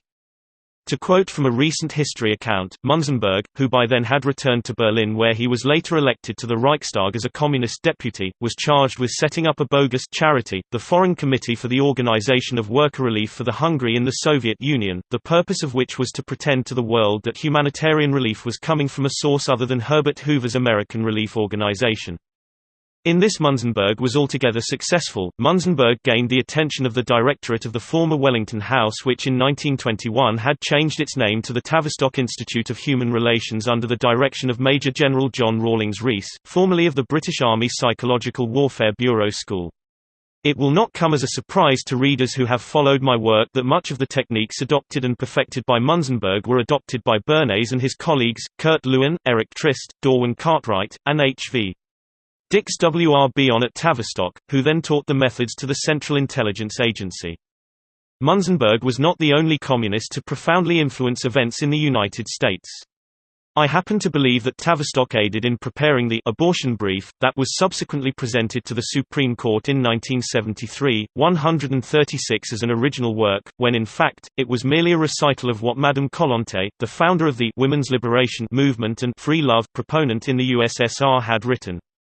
A Bolshevik commissar and leading light, her book is a diatribe against the sanctity of marriage and the family as the most important social unit in Christian countries. Kollontai, of course, took her feminism straight from the pages of the Communist Manifesto of 1848. George Orwell, the MI6 operative who wrote the famous 1984, had studied the work of Munzenberg in great detail. In fact, his best-known statement was based on what Munzenberg had said was the basis of propaganda. Political language is designed to make lies sound truthful and murder respectable, and to give the appearance of solidity to pure wind. As his German counterpart Munzenberg said, all news is lies and all propaganda is disguised as news. It is useful to know about Munzenberg as it helps us to understand how politicians operate and how secret forces control access to information, and how public opinion is shaped and molded. Bernays certainly followed the master and never deviated from his methodology. Without knowing these things, we can never understand how President George Bush is able to do the things he does and not have to face the consequences. It has certainly enabled me to trace the origin of the so-called neo-conservatives that shape his policies, right back to its founder, Irving Kristol, who admits to having been an avowed follower of Leon Trotsky. 137 Tavistock remains the mother of all research facilities connected with behavior modifications, opinion-making and shaping of political events. What Tavistock did was to create a black hole of deception in the 20th century. Its task would have been made a great deal more difficult had it not been for the prostitution of the media and its role in disseminating the gospel. According to George Orwell, Lord Northcliffe, the chief of Tavistock's predecessor, Wellington House, had been a media mogul and at one stage went so far as to ship thousands of copies of his Daily Mail to France each week and then have them delivered by a fleet of motor trucks to British troops at the front lines, to win their hearts and minds in support of the war, World War I. Especially here in the United States, it has virtually taken over the Massachusetts Institute of Technology (MIT), Stanford Research, Esalen Institute, the Wharton School of Economics, Hudson Institute, Kissinger Associates, Duke University, and many more institutions we have come to think of as wholly American. The Rand Research and Development Corporation, under the tutelage of Tavistock, has had a profound influence on so many institutions and segments of our society. As one of the principal research institutions directly controlled by Tavistock, RAND runs our ICBM program, does prime analyses for U.S. foreign policy makers, and advises on nuclear policies, does hundreds of projects for the CIA in the field of mind control. Some of RAND's clients include AT&T, Chase Manhattan Bank, the U.S. Air Force, the U.S. Department of Energy, and BM. RAND is one of the major Tavistock-controlled institutions in the world, and working on brainwashing at 138 all levels, including government, military, religious organizations. The Anglican Church's Desmond Tutu was one of RAND's projects. Take another example, Georgetown University, perhaps one of the top institutions of higher learning in America. Starting in 1938, the entire structure of Georgetown was made over by Tavistock, all of its learning formats and programs altered to suit a blueprint drawn up by Tavistock's Brain Trust team. This has had great significance for U.S. policies, especially in the area of foreign policy relations. Without exception, United States State Department field offices are trained at Georgetown. Some of Georgetown's Tavistock better-known graduates are Richard Armitage and Henry Kissinger. Just how much damage these two members of the John Rawlings Rees Invisible Army have done to the well-being of our country will have to be told at another time. There is mounting evidence of increased input into our intelligence agencies by Tavistock. When we think of intelligence in the U.S., we generally think of the CJA or Division 5 of the FBI. But there are a great many other intelligence agencies receiving instruction from Tavistock. These include the Defense Department Intelligence (DIA), the National Reconnaissance Office (NRO), and the Office of Naval Intelligence (ONI), the Treasury Intelligence Service (TIS), the State Department Intelligence Service, the Drug Enforcement Agency (D), and at least 10 others. 139 How and when did Tavistock begin its career? As I said in my 1969 and 1983 works, when we think of Tavistock we automatically think of its founder, British Army Major John Rawlings Rees. Up until 1969, there were very few people in Britain outside of intelligence circles, who knew of the existence of Tavistock, let alone what was being done at its facilities in London and Sussex. Tavistock provided services of a sinister nature to those people we find in every city across this land, people who have local and state government officials and police departments in the palm of their hand. This is the case in every major American city also, where the Illuminati members of Freemasonry use their secret powers of control, to walk all over the Bill of Rights, intimidating and brutalizing innocent citizens at will. Where are the statesmen who once made this country great? What we have in their place are lawmakers who do not enforce the laws they make, and who are terrified to correct the obvious wrongs that abound on every hand, afraid, because if they obeyed their oath of office, they might find themselves without a job. They are also lawmakers who do not have even the vaguest idea of what constitutional law is, and they do not seem to care. They pass laws that were never tested as to their constitutionality. The majority of the legislators do not know how to do this, anyway. As a result, anarchy prevails in Washington. It may well come as a shock to most candidates who run for the House and Senate, that each and every one of them is carefully checked and profiled by the behavior modification scientists at Tavistock, or one or more of its affiliates in the U.S. Any candidate who is pliable to suggestions and found to be easy to control is puffed. 140 Suffice to say that a spirit of unconstitutional lawlessness pertains in the Congress, which is why we are insulted by such measures as the Brady Bill and the Feinstein Assault Weapons Bill. Assault weapons and in 2003 the Homeland Security Bill and the Patriot Act do not appear anywhere in the Constitution and all are, therefore, a prohibition. Feinstein's law looks suspiciously like the work of the Tavistock Institute. The Constitution being the supreme law of the land, gun control laws are null and void. Guns are private property. Guns do not come under interstate commerce. Every U.S. citizen of sound mind, of legal age and not a felon has the right to keep and bear arms in any quantity and in any place.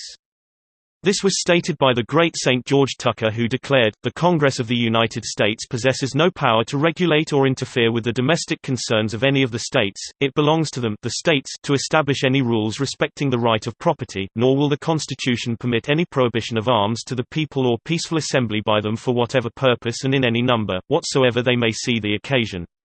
Blackstone's Views on the Constitution, page 315. Any candidate who is not going to be easy to control or who does not fit the Tavistock profiles is ushered out. In this, the print and electronic media, under Tavistock's direction, or one of its affiliates, plays a key role. Let the voter beware, let the public beware.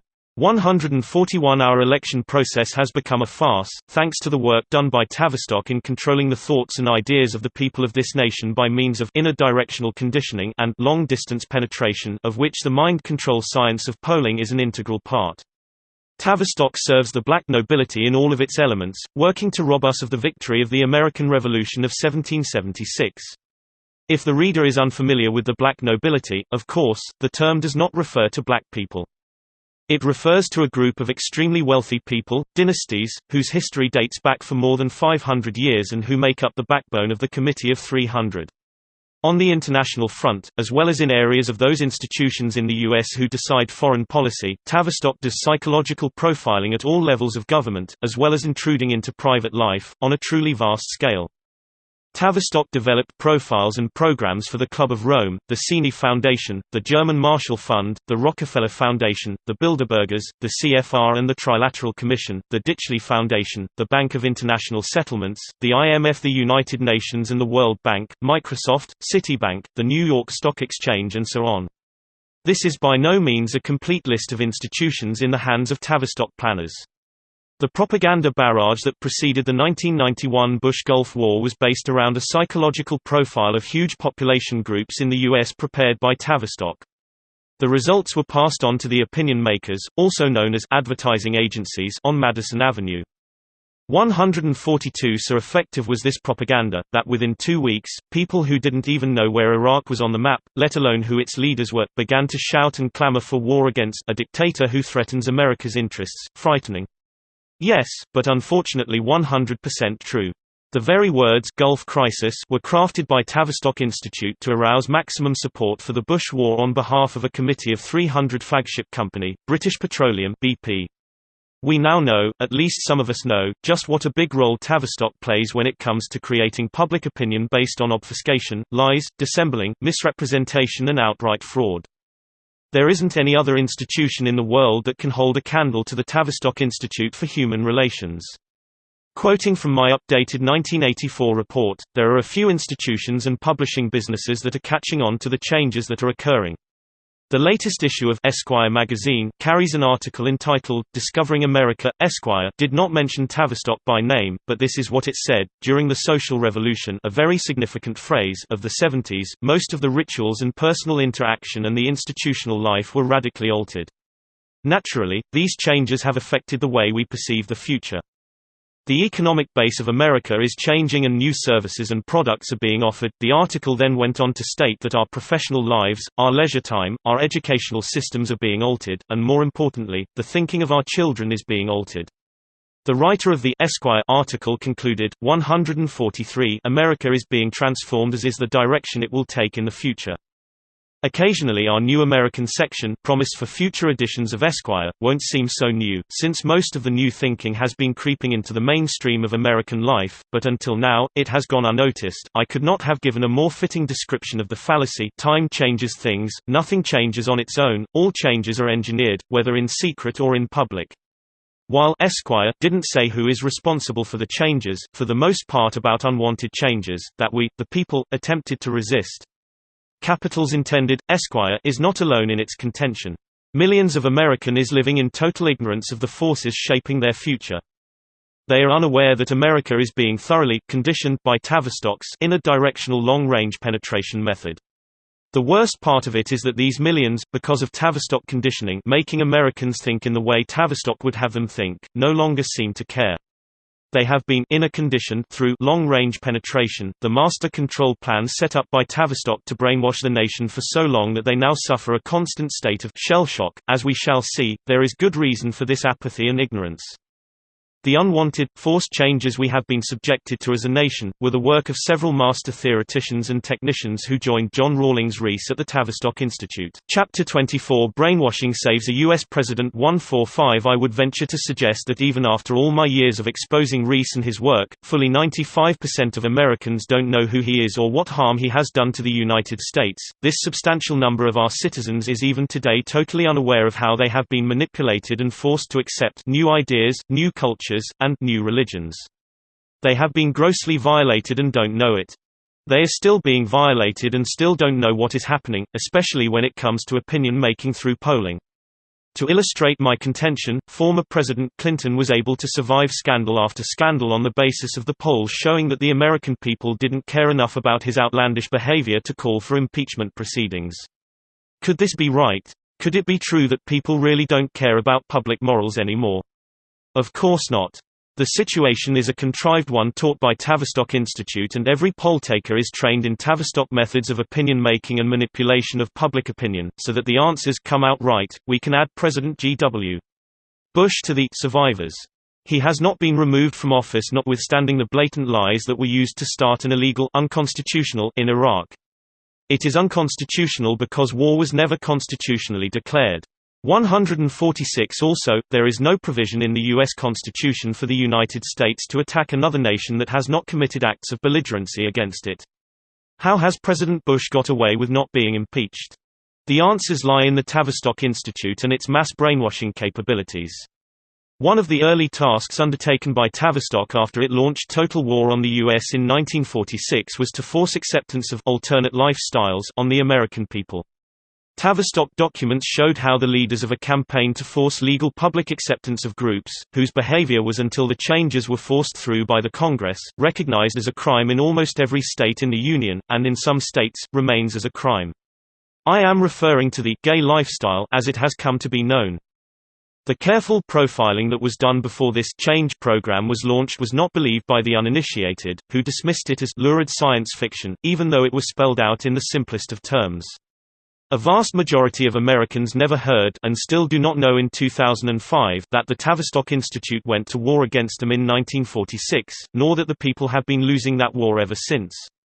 Tavistock turned its attention to the United States at the close of World War II. The methods that brought Germany down were now unleashed against the United States. The massive brainwashing of our nation was called long-range penetration and inner directional conditioning. The main purpose of this endeavor was to install socialist programs at every level of government, ushering in the new Dark Age, a new world order inside a one-world government communist dictatorship. 147 particularly, it was designed to break down the sanctity of marriage and family life. And it was aimed at the Constitution, also, to make it of no effect. Homosexuality, lesbianism, and abortion are Tavistock-designed programs, as are aimed at changing the U.S. Constitution. Much of Tavistock's programs are based on getting the right candidates elected, this being achieved with the help of its trained pollsters with their cleverly loaded questions. Tavistock's gay lifestyle blueprint called for several task force units who would assist the media in painting over the homosexual onslaught and making the new lifestyle crusaders seem just like any other people. Talk shows are now an integral part of such plans, but back then, they were not as widely used to bring about social changes as they are today. The leaders selected by Tavistock to promote tremendous changes on the social and political scene via talk shows, were Phil Donahue and Geraldo Riviera, Bill O'Reilly, Barbara Walters and scores of other people whose names have become household names in America. It was they who presented people who were to run for office, people who hitherto would have been laughed off the platform. But now, thanks to the SKLLFUL use of polling, such persons are taken seriously. The minuscule planning that went into priming the public through TV talk show hosts, cost millions of dollars spent in putting this Tavistock forced social change long-range plan into effect, and as the results show, Tavistock did its homework well. With all of my experience, I am still amazed at how this great coup was pulled off. 148 entire communities across the nation were profiled, guests for talk shows and their audiences were selected by profile matching, without ever being aware of what was being done without their knowledge and consent. Americans were bamboozled on a grand scale and didn't know it then and still don't know it. Nor did they know that they were being whipsawed by the Tavistock Institute for Human Relations. Finally, after 3 years of preparation, the Tavistock sodomist, lesbian onslaught that was launched against a totally unsuspecting American people can be likened to the storm that burst upon the unsuspecting French nation at the time of the French Revolution. The well-planned and executed campaign began in Florida, according to plan, and, exactly as planned, Anita Bryant came forward to take up the cudgels against the invaders from the gay community, words carefully selected by Tavistock, which have now become fully acceptable. Before this episode, the word gay was never used to describe homosexuals or their behavior. Tavistock was founded in 1921 as a successor to Wellington House that had pulled off a great coup in 1914 and 1917, and as already related, getting Britain and America into a savage war against Germany. Tavistock was to serve as a primary research vehicle for British intelligence services, still the best in the world. Major, later Brigadier General John Rawlings Rees, commissioned by the monarch, was chosen to run the project, and the British royal family funded the project with help from the Rockefellers and the Rothschilds. 149 In the middle of World War II, Tavistock received additional funding from David Rockefeller, in return for help in taking over the former Reinhard Heydrich's German secret intelligence service. The whole apparatus and personnel of the brilliant top Nazi security service was bodily transported to Washington, D.C., in violation of the supreme law of the land. It now began to be called Interpol. During the Second World War, both the London and Sussex facilities of Tavistock served as headquarters for the British Army's Psychological Warfare Bureau. The significance of this is that through the "best friend" arrangement between Churchill and Roosevelt, Tavistock was able to take full control of U.S. intelligence and military policies through Special Operations Executive (SOE) and maintained this control throughout the Second World War. Eisenhower was selected by the Committee of 300 to become the commanding general of the Allied forces in Europe, but only after extensive profiling by Tavistock. He was then appointed to the White House. Eisenhower was allowed to retain his seat in the White House until, with his usefulness expended, as memories of the war receded, he was dumped. Eisenhower's bitterness over the treatment he received at the hands of the Committee of 300 and the Tavistock Institute is reflected in his statements about the dangers posed by the military-industrial complex, a veiled reference to his former bosses, the Olympians. The Committee of 300 book tells the full story of this hitherto ultra-secret, ultra-elite body of men who rule the world. The Committee of 300 has at its disposal a vast, interlocking network of banks, finance houses, the print and electronic media, large groups of think tanks, new science scientists who are in reality the modem day 150 creators of what passes for public opinion created through its national poll opinion makers, and so on. Today, over 450 of the top Fortune 500 companies are in the grip of the Committee of 300.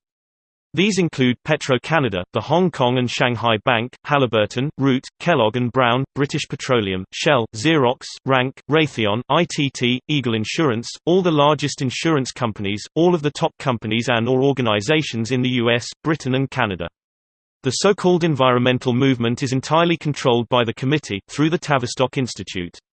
Most people tend to believe that brainwashing is a Korean, Chinese technique. It isn't. Brainwashing dates back to Tavistock as the originator of the art.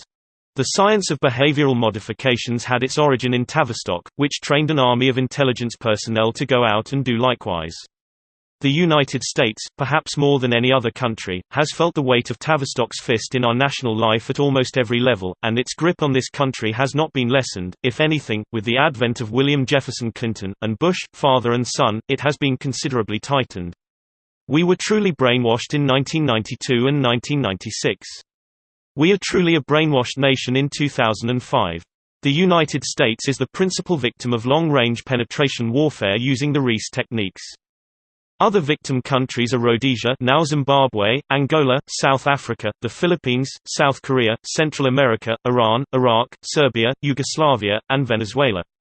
151 The technique isn't working in Iraq and Iran, and by and large, Muslim countries seem less receptive to Tavistock mass population control methods than Western countries. There is no doubt that a strict adherence to the laws of the Quran and their Islamic faith is what foiled Tavistock's plans for the Middle East, at least, temporarily. Therefore, a concerted drive was mounted to wage war on the Muslim world. That Rees succeeded in forcing changes on a large number of countries is mirrored in events that have since transpired. At home, Tavistock reshaped a whole series of major U.S. institutions, both private and government, among them our intelligence agencies, units of the Pentagon, congressional committees, large corporations, the entertainment world, and so on. 153 Chapter 25 Tavistock's assault on the U.S. One of the major players in the Tavistock team was Dr. Kurt Lewin. Bomb in Germany, but forced to flee when his population control experiments were discovered by the German government. Lewin was already well known to Rees, the two having cooperated extensively in experiments in polling and similar opinion-shaping experiments. It is said that Dr. Goebbels enthusiastically embraced Tavistock methods. Lewin fled to England, where he joined Rees at Tavistock and was given his first major task, propagandize America into the Second World War, by launching a media blitz against Germany in both Europe and the US. He succeeded admirably in what turned out to be the largest propaganda campaign in history, one that whipped the American people into a frenzy of hatred against Germany, and later, Japan. The Blitz eventually cost the lives of hundreds of thousands of American soldiers and poured billions of dollars into the coffers of the Wall Street and international banks and the arms merchants. Our loss in lives and national treasures cannot be recovered.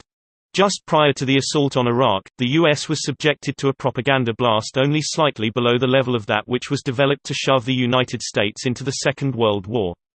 Careful analyses of key words and phrases developed by Lewin for World War II use, showed that in 93.6% of all cases examined, these trigger words and phrases matched up with those used in the Korean War, the Vietnam War and the Gulf War. 154 in the Vietnam War era, polling using Tavistock methodology was used with devastating effect against the American people. During the Gulf War, an example of Tavistock methods was the way the State Department kept on referring to its embassy staff in Kuwait as hostages, although none were ever imprisoned. In fact, every single one of them was free to leave at any time, but were ordered to remain in Kuwait so that propaganda could be made out of their situation. In essence, the hostages were hostages of the State Department. Unable to goad President Hussein into firing the first shots, another, contrived situation like Pearl Harbor had to be mounted. April Glaspie's name will forever be associated with treachery and infamy. What followed was an elaborate theft of millions of barrels of Iraqi oil by Kuwait. Hussein was given the all-clear by U.S. Ambassador to Baghdad April Gillespie to attack Iraq and put an end to a situation that was costing the Iraqi people billions of dollars. But when the attack was mounted, Bush the elder lost no time in sending the U.S. military to help Kuwait. President Bush whipped up support against Iraq by using the fake hostage claim. This is where the Tavistock Institute will fail. While it has been able to convince the majority of Americans that our policies for the Middle East are right, Tavistock has not been able to gain control of Syria, Iran, Iraq, Algeria and Saudi Arabia. It is at this point that Tavistock's devious plan to dispossess the Arab nations of their oil is coming unglued. The days when MI6 could dispatch Arabists like the Philbys and Captain Hill to undermine Muslim states has long since gone. 155 The Arab countries have learned from their mistakes, and today, they trust the British government far less than they did at the start of World War I. The dictatorship of Mubarak of Egypt is in trouble. Muslim fundamentalists seek to make tourism hazardous, and Egypt relies on hard currency from abroad to keep floating besides the $3 billion annual gift from U.S. taxpayers. Likewise, Syria is not going to stand alongside U.S. policies that favor Israel over the Palestinians for very much longer. At home, billions of dollars were poured into the coffers of Tavistock by the U.S. government. Among the beneficiaries of these billions of dollars were the National Training Laboratories, Harvard Psychological Clinic, Wharton School, Stanford's Hoover Institute, RAND, MIT, the National Institute of Mental Health, Georgetown University, Esalen Institute, Center for Advanced Study in Behavioral Sciences, Institute for Social Research at Michigan and scores of other think tanks and institutions of higher learning. The task of setting up these affiliates in the U.S. in intelligence worldwide was given to Kurt Lewin, who we have already met, but whose name was most probably not known to more than 100 people before my story about Tavistock broke. Yet this man and John Rawlings Rees did more to damage the institutions upon which the U.S. Republic rests, than anything Hitler or Stalin could have accomplished. The way in which Tavistock unraveled the warp and woof of our social fabric which holds the nation together, makes a chilling and frightening narrative of which the normalizing of homosexual and lesbian lifestyles is a small, but significant achievement. A far greater and more chilling achievement was the success of mass brainwashing through opinion polling. 156 Why do Rees's Tavistock techniques work so well in practice? Rees perfected his mass brainwashing experiments through stress tests, or psychological shocks, also known as stressful events. The Rees theory, now amply proved, was that if entire populations could be subjected to stress tests, then it would be possible first, to work out in advance, what mass population responses would be to given stress events. In a very explicit way, this technique is at the heart of creating the desired public opinion through polling, which was used with devastating effect to shield the Clinton administration from the scandals swirling around the White House, and which now shields Bush the younger from being removed from the White House. Chapter 26 How mediocre politicians, actors and singers are puffed. This technique is what is known as profiling, and can be applied to individuals, small or large groups of people, mass groups of people and or organizations of all sizes. They are then puffed to become stars. While still in his early 20s in Arkansas, William Clinton was profiled for acceptance in the Rhodes Scholarship Program. His progress was profiled throughout his career, and especially during the Vietnam War period. Then, after he proved himself, Clinton was groomed for the White House and then constantly puffed. The whole operation was under the control of the Tavistock Institute's brainwashers. This is the way these things work. Thus are the tools forged to literally make candidates, especially ones who are deemed suitable for public office, candidates who can always be counted on to do the right thing. Congress is full of them. Gingrich was a typical successful Tavistock product until his conduct was uncovered. Trent Lott, Dick Cheney, Charles Schumer, Barney Frank, Tom DeLay, Dennis Hastert, Dr. Frist, and so on are other examples of Tavistock graduates. The same technique is applied to actors, singers, musicians, and entertainers. Heavy propaganda was used to convince the population that unwelcome environmental social turbulences were the result of the changing times in which we live, whereas, as we now know, special new scientists designed stress programs to artificially create environmental social turbulences and then pass them off as resulting from a natural condition, best known as changing times. 158 Tavistock's new scientists were confident that we would not apply the principle for every effect there must be a cause, and they were right. For instance, we meekly accepted the Beatles and their novel music and lyrics, if one dare call it music and lyrics, having been told that the group wrote it all themselves. Actually, Tavistock graduate Theo Adorno, whose 12 atonal discords were scientifically pitched to create mass environmental social turbulences all across America, wrote the music. None of the Beatles could read music.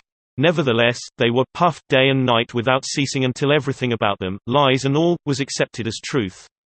Tavistock proved over and over again, that when a large group is successfully profiled, it can be subjected to inner directional conditioning in just about every aspect of social and political life. An integral part of Tavistock's mass mind control experiments in the U.S., which have been going on since 1946, poll-taking opinion-making has been by far its most successful undertakings. America was whipsawed and did not know it. Just to prove the success of his techniques, Rees got Tavistock to test a large group of people on a conspiracy-related subject. It turned out that 97.6% of those who were questioned utterly rejected the idea that an overall conspiracy exists. How much less then would our people believe that they have been under direct attack by Tavistock for the past 56 years? We have radio talk show hosts like Rush Limbaugh, who constantly tell audiences that there is no conspiracy. 159 How many people would believe that for the past 56 years, Tavistock has been sending an invisible army of shock troops, into every hamlet, village, town and city across this nation? The task of the invisible army is to infiltrate, tamper with, and modify collective social behavior, by means of inner directional conditioning. The Rees invisible army is made up of real professionals who know their job and are dedicated to the task they were commissioned to do. They are found today in the halls of justice, police, churches, school boards, sports bodies, newspapers, television studios, government advisory boards, town councils, state legislatures, and a legion in Washington. They run for every office from county councilor to sheriff to judge, from school board member to city councilman, and even, for the office of the President of the United States of America. How this works was explained by John Rawlings Rees. Back in 1954, their job is to apply the advanced techniques of psychological warfare as we know them to whole population groups that will grow ever larger, so that whole populations may be more easily controlled. In a world driven completely mad, groups of Tavistock psychologists linked to each other, capable of influencing the political and governmental field, must be arbiters, the power cabal. Will this frank confession convince conspiracy skeptics? Probably not, as it is doubtful whether such closed minds could have any real knowledge of these things. Such information is wasted on radio talking heads. A director of the Rees Invisible Army was Ronald Lippert, whose specialty was tinkering with the minds of children. 160 Dr. Fred Emery was another of Tavistock's linked psychologists, who was on the board of President Johnson's Kemmer Commission. Emery was what Tavistock called a social environmental turbulence specialist, the bottom line of which is that when a whole population group is subjected to social crises, it breaks down into synoptic idealism and finally fragments, that is to say, it just gives up trying to cope with the problem or problems. The word environmental has nothing to do with ecology issues, but has to do with the particular environment into which the specialist has injected himself with the specific intent of making trouble, turbulences or stress patterns. This has already happened with rock and roll, drugs, free love, abortion, sodomy, lesbianism, pornography, street gangs, a constant attack on family life, on the institution of marriage, on social order, on the Constitution and especially on the Second and 10th Amendment. Where this has happened, we find communities powerless to cope with a broken-down justice system, school boards teaching evolution, minors being encouraged to buy condoms, and even children's rights being pushed. Children's rights usually mean children should be allowed to disobey their parents, a key issue in every socialist's child care program. Members of the Reese Invisible Army are entrenched in the House and Senate, in the military, the police, and in virtually every government office in the land. 161 After studying the state of California, I came to the conclusion that it has the largest contingent of Invisible Army shock troops in the country, which has made California something very close to a socialist police state. I believe California will be the role model for the rest of the nation. At present there are no laws on the books that make this type of conditioning illegal. Rees and Lewin researched the laws of England and the United States and concluded that it was legal to condition a person without his or her consent or knowledge. We need to change this. Polling is an integral part of conditioning. Tavistock's Invisible Army of shock troops has changed the way America thinks about rock, premarital sex, drug taking, children born out of wedlock, promiscuity, marriage, divorce, family life, abortion, homosexuality and lesbianism, the Constitution, and yes, even murder, not to mention that lack of morals is fine as long as one does a good job. In the early years of Tavistock, the leaderless group concept was used to lay the America we once knew in the dust. In charge of the project was W. R. Bion, who ran the Wharton School of Economics for years, where such nonsense as free trade and Keynesian economics are taught. Japan stayed with the American model taught by General MacArthur, not the Wharton School fraud, and look at Japan today. Don't blame the Japanese for their success, blame Tavistock for destroying our economic system. But Japan's turn is coming. No nation will be spared in the final onslaught to usher in a one-world government in a new world order. 162 The Brain Trust, in charge of Tavistock's War on America 1946, consisted of Bernays, Lewin, Byron, Margaret Mead, Gregory Bateson, H. V. Dix, Lippert, Nesbitt and Eric Trist. Where did the Invisible Army shock troops get their training? They got it from Rees at Tavistock, from where they fanned out across America to sow the seeds of environment social turbulence stress patterns. They fanned out into every level of American society, obtaining posts in places where they could exert the influence they had been taught how to use by Rees. Decisions made by the members of the Invisible Army of shock troops have profoundly affected America at every level, and the worst is yet to come. Just to give a few examples of who some of the leading shock troops were, let's mention George Shultz, Alexander Haig, Larry King, Phil Donahue, Admiral Berkeley, deeply involved in the cover-up of the Kennedy assassins, Richard Armitage, Billy Graham, William Paley, William Buckley, Pamela Harriman since deceased, Henry Kissinger, George Bush and the late Catherine Mayer Graham, not to mention the caravan that arrived in Washington from Arkansas in 1992, headed by Mr. and Mrs. Clinton, at whose hands the nation was soon to be torn apart. Newcomers include Rush Limbaugh, Bill O'Reilly, Larry King and Cale Rove. Business leaders in shock troop groups are legion, far too many to list here. Thousands of such Invisible Army shock troops of the Business Brigade were turned out at Tavistock's U.S. facility, the National Training Laboratory (NTL), which began its existence on the huge, sprawling New York estate of Avril and Pamela Harriman. As we now know, Mrs. Harriman was the one who selected Clinton for special training and ultimately, the Oval Office. 163 At the National Training Laboratory, corporate leaders were trained in stress situations and how to manage them.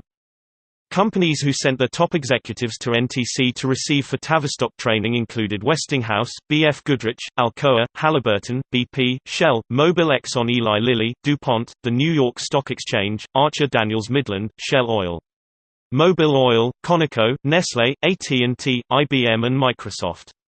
Worse yet, the U.S. government sent its top echelon personnel drawn from the U.S. Navy, the U.S. State Department, the Civil Service Commission, and the Air Force. Your tax dollars, by the million, paid for the education Tavistock gave these government employees at Arden House on the Harriman estate. Chapter 27 The Tavistock formula that got the U.S. into World War II. Perhaps the most important aspect of their training was how to use public polls to make public policy comply with what Tavistock goals said were desirable. This mind-altering technique is called opinion polling, the maladaptive responses made possible by Tavistock's wholesale profiling, and in which maladaptive responses Tavistock's Invisible Army worked to perfection in the Gulf War.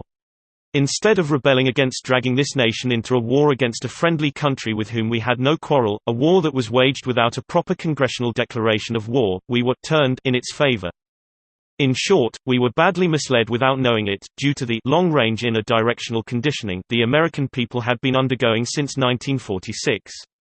Tavistock advised President Bush the Elder to use the following simple formula which Rees and Lewin instructed Allen Dulles to use back in 1941 when Roosevelt was preparing to drag America into the Second World War. 1. What is the state of the morale and its probable course in the targeted country?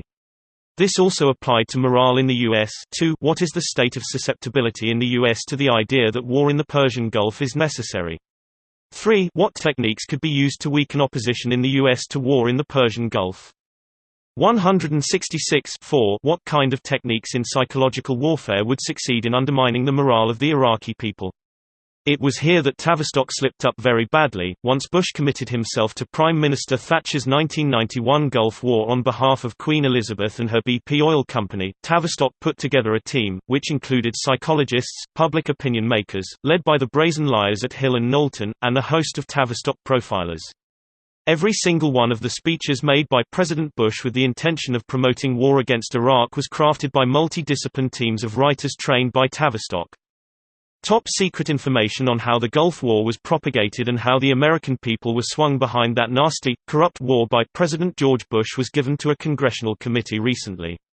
The report said that at an early stage of the plan to take out Iraq, the Bush administration was advised that public support was paramount and that he did not have the American people behind him. Rule 1 was to establish in the mind of the American people the great need to protect Saudi oil fields threatened by an Iraqi invasion under the leadership of a madman. Thus, although it was known from the beginning that Iraq had no designs on Saudi oil fields, the National Security Agency (NSA) gave out false and misleading information to the effect that the Saudi oil fields were the ultimate target of Iraq. This was a total fabrication, but it was the key to success. The National Security Agency has never been punished for its lying conduct. 167 The report stated that an unprecedented amount of television coverage would be needed to swing public support behind the war. The Bush administration early on secured the full cooperation of the three major networks, ABC, CBS and NBC, and later CNN. In later years a virtual propaganda station, Fox News, also known as Phone News, was added. The amount of Gulf War and related subjects coverage in 1990 by these stations was 3 times that of any subject covered in 1989, and once the war began, coverage was 5 times greater than any other story, including Tiananmen Square. In 2003, Bush the Younger followed very closely the formula that had succeeded for his father, but with some additional adaptations. News mixed with fiction, see the section about H.G. Wells' War of the Worlds, became more fiction mixed with news, and blatant lying was resorted to so that straight reporting became impossible to distinguish from news mixed with fiction. One of the principal players in the coverage of the war was CNN, which contracted with the Bush administration to bring the Gulf War to American sitting rooms on a round-the-clock basis. As a result of the mass of favorable, slanted news, the deployment of troops to the Gulf was favorably received by about 90% of the American people. It was just another way to practice opinion-making polling on the American people, just another way to brainwash them. National Security Agency (NSA) advisors told the Bush administration that from the very start, the public had to be persuaded to go along with his Gulf War plans.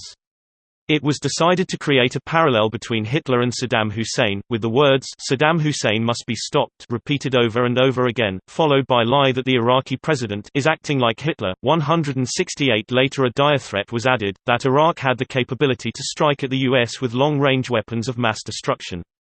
It was the adaptation of Stalin's edict that to capture and enslave your own people, first terrorize them. British Prime Minister Blair went even further. Speaking in Parliament, he told the British people that Saddam Hussein had the capability to strike Britain and could do so within 45 minutes. He went as far as to warn British tourists vacationing in Cyprus to return to Britain as soon as possible, as British intelligence had learned that Iraq was preparing to launch a nuclear strike against the island. Blair made his announcement in the full knowledge that Iraq's nuclear weapons program had been completely destroyed in 1991. The first Bush administration's skill in communicating the need for a war in the Gulf reached its height with the Hill and Knowlton fabricated incubator story tearfully told by the daughter of the ambassador of Kuwait to Washington. The Senate, and the entire country, swallowed this massive fraud. It was Kaiser Wilhelm II cutting off the arms of young Belgian children all over again, and with even greater success. After the Hill and Knowlton big lie, 77% of Americans surveyed said they approved of using U.S. troops against Iraq, even though 65% of those polled did know where Iraq was on the map. All major polls found that Bush's sidestepping of the Constitution was approved, because those polled had no idea of what a constitutional declaration of war was, nor that it was mandatory. The role played by the UN added to the communication skills of the Bush administration, the report said. 169 The second Bush administration used the same Tavistock methods, and once again the American people went along with the lies and distortions presented to them as fact. The war was vigorously promoted by Vice President Cheney, who led a massive campaign to force public opinion onto the side of George Bush. No other vice president in the history of the United States had ever taken such an active part in forcing the American people into a war with Iraq. Cheney appeared on television 15 times in 1 month and adamantly declared that the Taliban was behind the attack on the World Trade Towers in New York and that the Taliban was under the control of President Hussein. The fight against terrorism had to be taken to the terrorists in Iraq, Cheney said, before they could strike at the U.S. again. Cheney continued in the same vein long after his claim was proved absolutely false. Although the world's greatest authorities came forward to announce that Iraq had nothing to do with the 9/11 and that there were no Taliban fighters in Iraq, Cheney kept up his drumbeat of lies, until Hans Blix, the former UN chief weapons inspector, cut him off, and the Central Intelligence Agency reported to the U.S. Senate that no connections had been discovered between Iraq and the Taliban and with 9/11. In fact, said the CIA report, Hussein hated the Taliban and had driven them out of Iraq many years before. We publish this information in the hope that the American people will not be so gullible the next time their president wants to get them involved in a war. We would also like the American people to know that they are being grossly misled by a foreign think tank that constantly misleads them on a multitude of issues. 170 Let us examine some of the issues and let us hope that the American people will never be misled again by the skilled communicators. The American people have been grossly misled about 5 major wars, and that should be enough for any nation.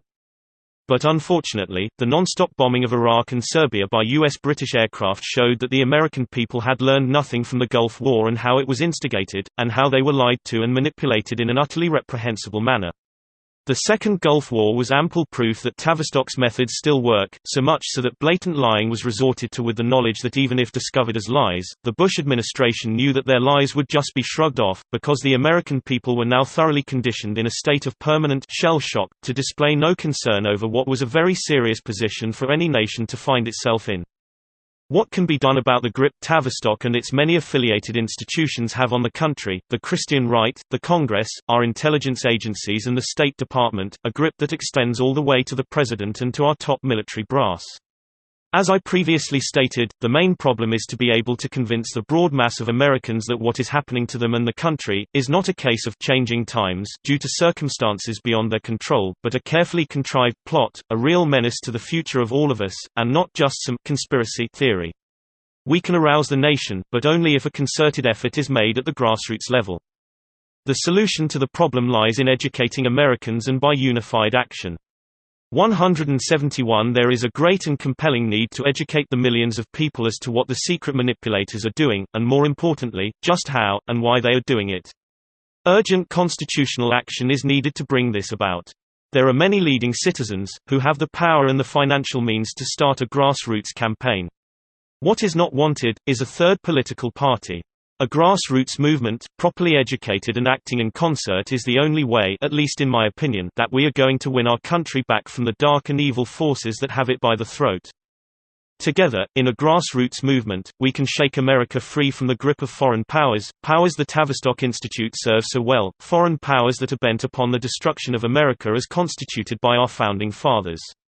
This work on the Tavistock Institute is another first in my series on major organizations whose names will be new to most readers. Tavistock is the most important nerve center in the U.S., and it has poisoned and gradually altered for the worse every facet of our lives since 1946, when it began its North America operations. Tavistock has played and is playing the leading role in shaping U.S. policies and world events. It is undoubtedly the mother of all mind control and mind conditioning centers in the world. In the United States it has a great deal of control over day-to-day affairs and has a direct hand in the course and direction of such American think tanks as Stanford Research, Esalen Institute, Wharton School, MIT, the Hudson Institute, the Heritage Foundation, the Georgetown University, and even more directly, extends its influence to the White House and the State Department. Tavistock has a profound influence in shaping U.S. domestic and foreign policy. 172 Tavistock is a study center devoted to the service of the black nobility and those devoted to promoting the New World Order inside a one-world government.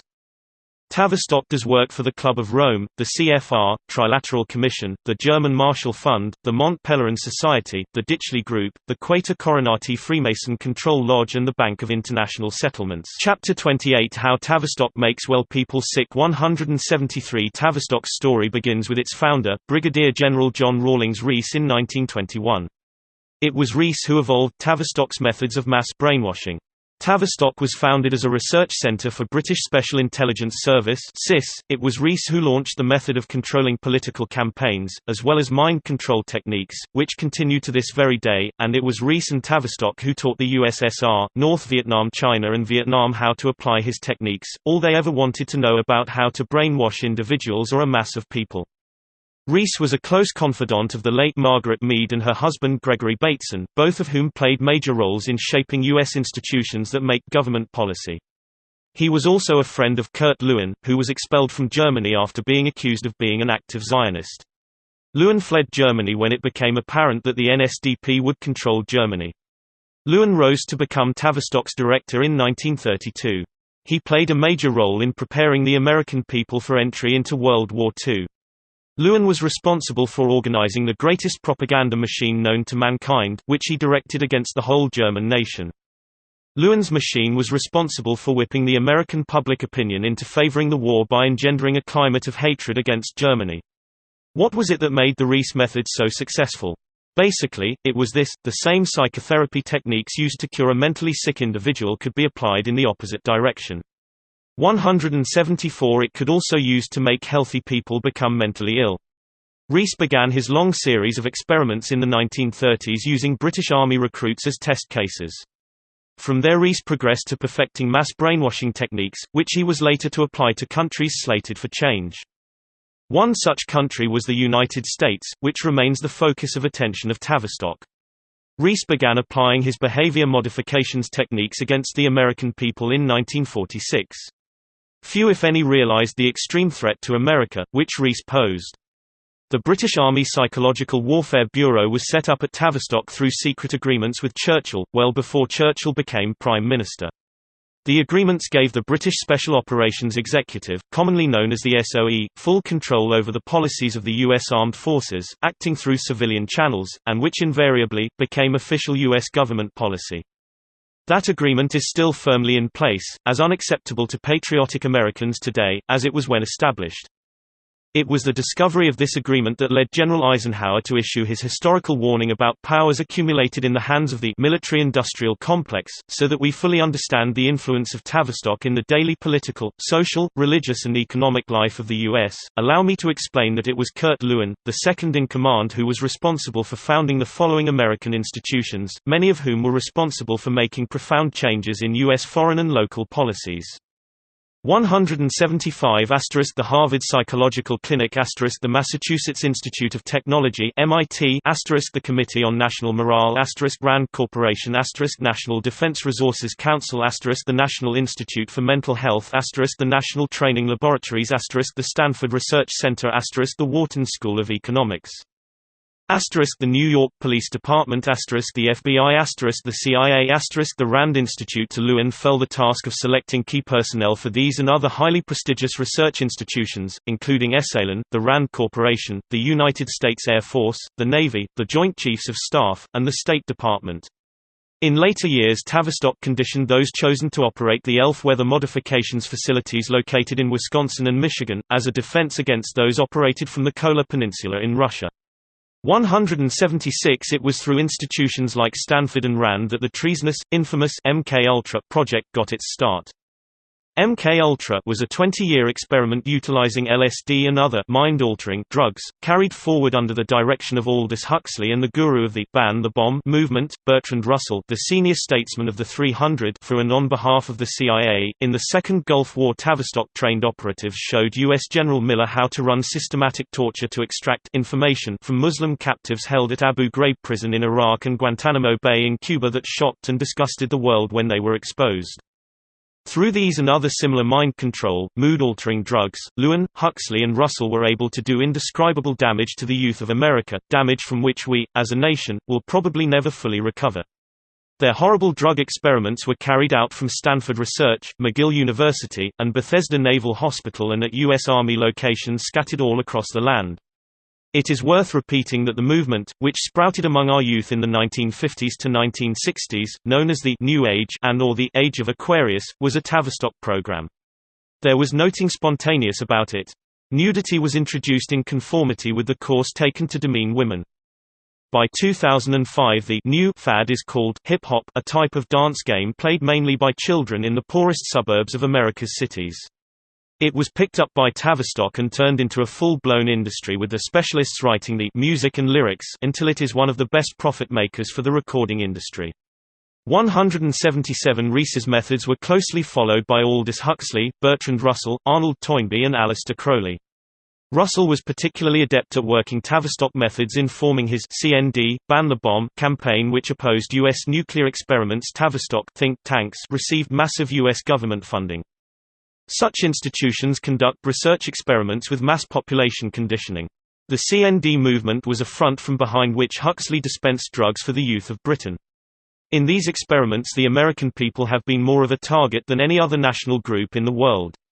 As I disclosed in 1969 and 2004, since 1946 the U.S. government has poured billions of dollars into projects, which may be classed as undercover operations, that is, the experimental programs go under other name and titles so that the unsuspecting American people raise no protest at such lavish government spending. In such Tavistock experiments, every aspect of America's way of life, its customs, its traditions, its history, are examined to see if they can be subjected to change. Every aspect of our psychological and physiological life is constantly under scrutiny at Tavistock's U.S. institutions.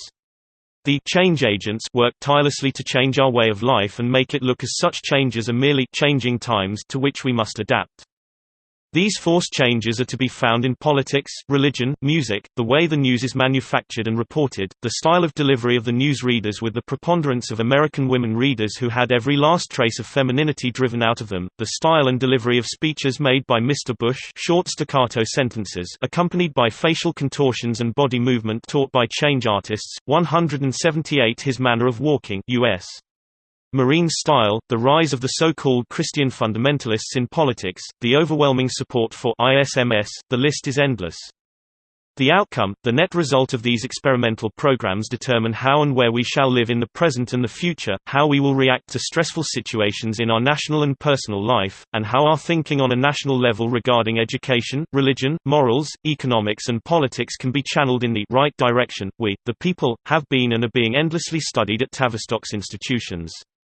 We are dissected, profiled, thought-read, and the data entered into computer databanks for the purposes of shaping and planning how we will react to planned future shocks and stressful situations.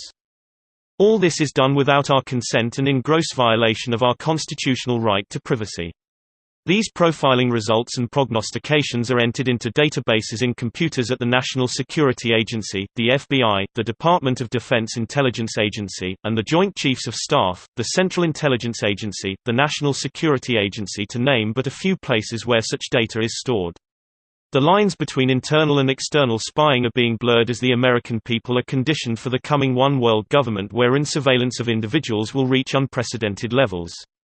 It was this kind of information which allowed the FBI to get away with burning David Koresh and his Branch Davidians, while the nation watched it happening on national television, without hardly a whimper of protest. 179 from the people and, an astonishing lack of protest from Congress. In one move, the states' rights of Texas were destroyed. Waco was meant as a test case to see how the population would react to witnessing the 10th Amendment being destroyed before their very eyes, and, as profiled, the people of Texas and the United States acted precisely in the manner of the Tavistock profile. They acted like sheep peacefully grazing on grass as the Judas goat that would lead them to the slaughterhouse circled the flock. What has happened, and is happening on an ongoing basis, was foretold by Carter's national security advisor, Zbigniew Brzezinski, in his New Age book, The Technocratic Era, published in 1970. What he predicted is happening before our eyes, but the deadly sinister nature of these unfolding events is lost upon the people. The reality of what Brzezinski foretold in 1970 has come to pass. I suggest that you read the book, if it is obtainable, and then, as I have done, compare events that have transpired since 1970 with what is stated in The Technotronic Era. The accuracy of Brzezinski's forecasting is not only amazing, but also rather frightening. If you are still skeptical, then read 1984 by George Orwell, a former M16 British intelligence operative. Orwell had to write his startling revelation as fiction to avoid being prosecuted under Britain's Official Secrets Act. Orwell's Newspeak is now everywhere to be found, and just as he predicted, arouses no opposition. Readers thought Orwell was describing Russia, but he was foretelling the coming of a regime far worse than the Bolshevik regime, the New World Order government of Great Britain. 181 has only to look over the legislation passed by the Blair regime to see that liberties have been crushed, political dissent has been crushed, the Magna Carta put to flames, and in its place, a set of draconian laws that makes for ominous reading. As goes England today, so goes the United States tomorrow, according to an old saying. Like it or not, Brzezinski predicted that we, the people, would have nothing left of our right to privacy, every little detail of our lives would be known by government, and subject to instant recall from data banks. By the year 2000, he said, private citizens would be in the grip of government control as never before experienced by any other nation. Today, in 2005, we are under constant surveillance such as could not be imagined a few years ago. The Fourth Amendment has been trampled, our best protection from a gargantuan state, the 10th Amendment no longer in existence, and it has all been made possible through the work of Rees and the social sciences scientists who control the Tavistock Institute. In 1969, by an order of the Committee of 300, Tavistock established the Club of Rome, as first reported in my monographs of 1969. The Club of Rome then established the North Atlantic Treaty Organization (NATO) as a political alliance. By 1999, we were discovering the truth about NATO. It is a political entity with military support by its member nations. Tavistock provided key personnel for NATO from its inception, and it still does. They write all the key policies for NATO. In other words, Tavistock controls NATO. 181 Proof of this can be seen in the way in which NATO was able to bomb Serbia for 72 days and nights and get away with it, although it violated the 4 Geneva Conventions, the Hague Convention, the Nuremberg Protocols, and the United Nations Charter. There was no outcry from the American people or the British people against such barbarous action. Of course, this had all been predetermined from Tavistock's data banks. They knew exactly how the public would react or not react to the bombing. Had an unfavorable determination been made beforehand as to how the public would react, there would have been no bombing raids over Serbia. Precisely the same Tavistock studies were used to ascertain public reaction to raining down cruise missiles and bombs on the open city of Baghdad in 2002, Rumsfeld's infamous shock and awe tactic. Barbarous behavior of this magnitude was indulged in because the president and his men already knew beforehand that there would be no outcry from the American public. Both the Club of Rome and NATO have considerable influence in foreign policy decisions taken by the U.S. government, and they continue to do so, today, as we saw in the case of the unprovoked attack on Serbia and Iraq acceded to by the Clinton and Bush administrations, respectively. History provides other examples of national control of the U.S. by Tavistock. When the Second World War broke out, the United States was subjected to a pre-planned brainwashing campaign of the most massive proportions, prepared and executed by the Tavistock Institute. 182 This would pave the way for a smooth entry of the U.S. into a war that was none of our business and muzzle those opposed to it. All of Roosevelt's grand speeches were composed by technicians skilled in mind control at Tavistock, many of them emanating from the Fabian Society. Americans were told that the war was started by Germany, that the danger of Germany to world peace was far greater than the threat of Bolshevism would ever be. A substantial number of social scientists working at Tavistock's U.S. institutions were selected to lead the charge in persuading the American people that America's entry into the war was the proper course for it to take. However, they did not succeed until Japan was forced to fire the first shot at Pearl Harbor. Chapter 29 Topological Psychology gets the U.S. into the war in Iraq. Kurt Lewen's Topological Psychology, standard fare at Tavistock institutions, was taught to selected American scientists sent there to learn its methodology, and the group returned to the U.S. to spearhead the drive to force Americans to believe that support for Britain, the instigator of the war, was in our best interests. Topological psychology is still the most advanced method of inducing behavior modifications, whether in individuals or in mass population groups. Unhappily, topological psychology was used all too successfully by the mass media in rushing America into a British-contrived situation in Iraq, another war in which we had no business involving ourselves. The professional liars who run this country, the whores of the media, the treasonous, treacherous spokesmen for the One World Government, New World Order, used exact topological psychology against those who said we should not be attacking Iraq. Bush, Baker, Haig, Rumsfeld, Rice, Powell, General Myers, Cheney and those in Congress who fawned all over them in a servile display of bootlicking, brainwashed the American people to believe that prey.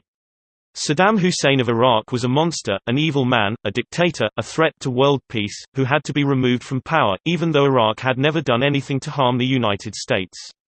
While there may have been some truth to the allegations that Hussein had done some terrible deeds, the same could be said of Wilson and Roosevelt magnified a million times. 184 Tavistock's war on the U.S. Constitution had completely dumbed down the American people to where they somehow believed that the U.S. had the right to attack Iraq and remove its leader, even though the Constitution expressly forbids such action, not to mention that it violated international law and the Nuremberg Protocols. As already stated, it takes a contrived situation to get the American people fired up. In World War I it was the atrocities committed by the Kaiser. In World War II it was Pearl Harbor, in Korea it was the ghost torpedo boats of North Korea's attack on the U.S. Navy that never happened.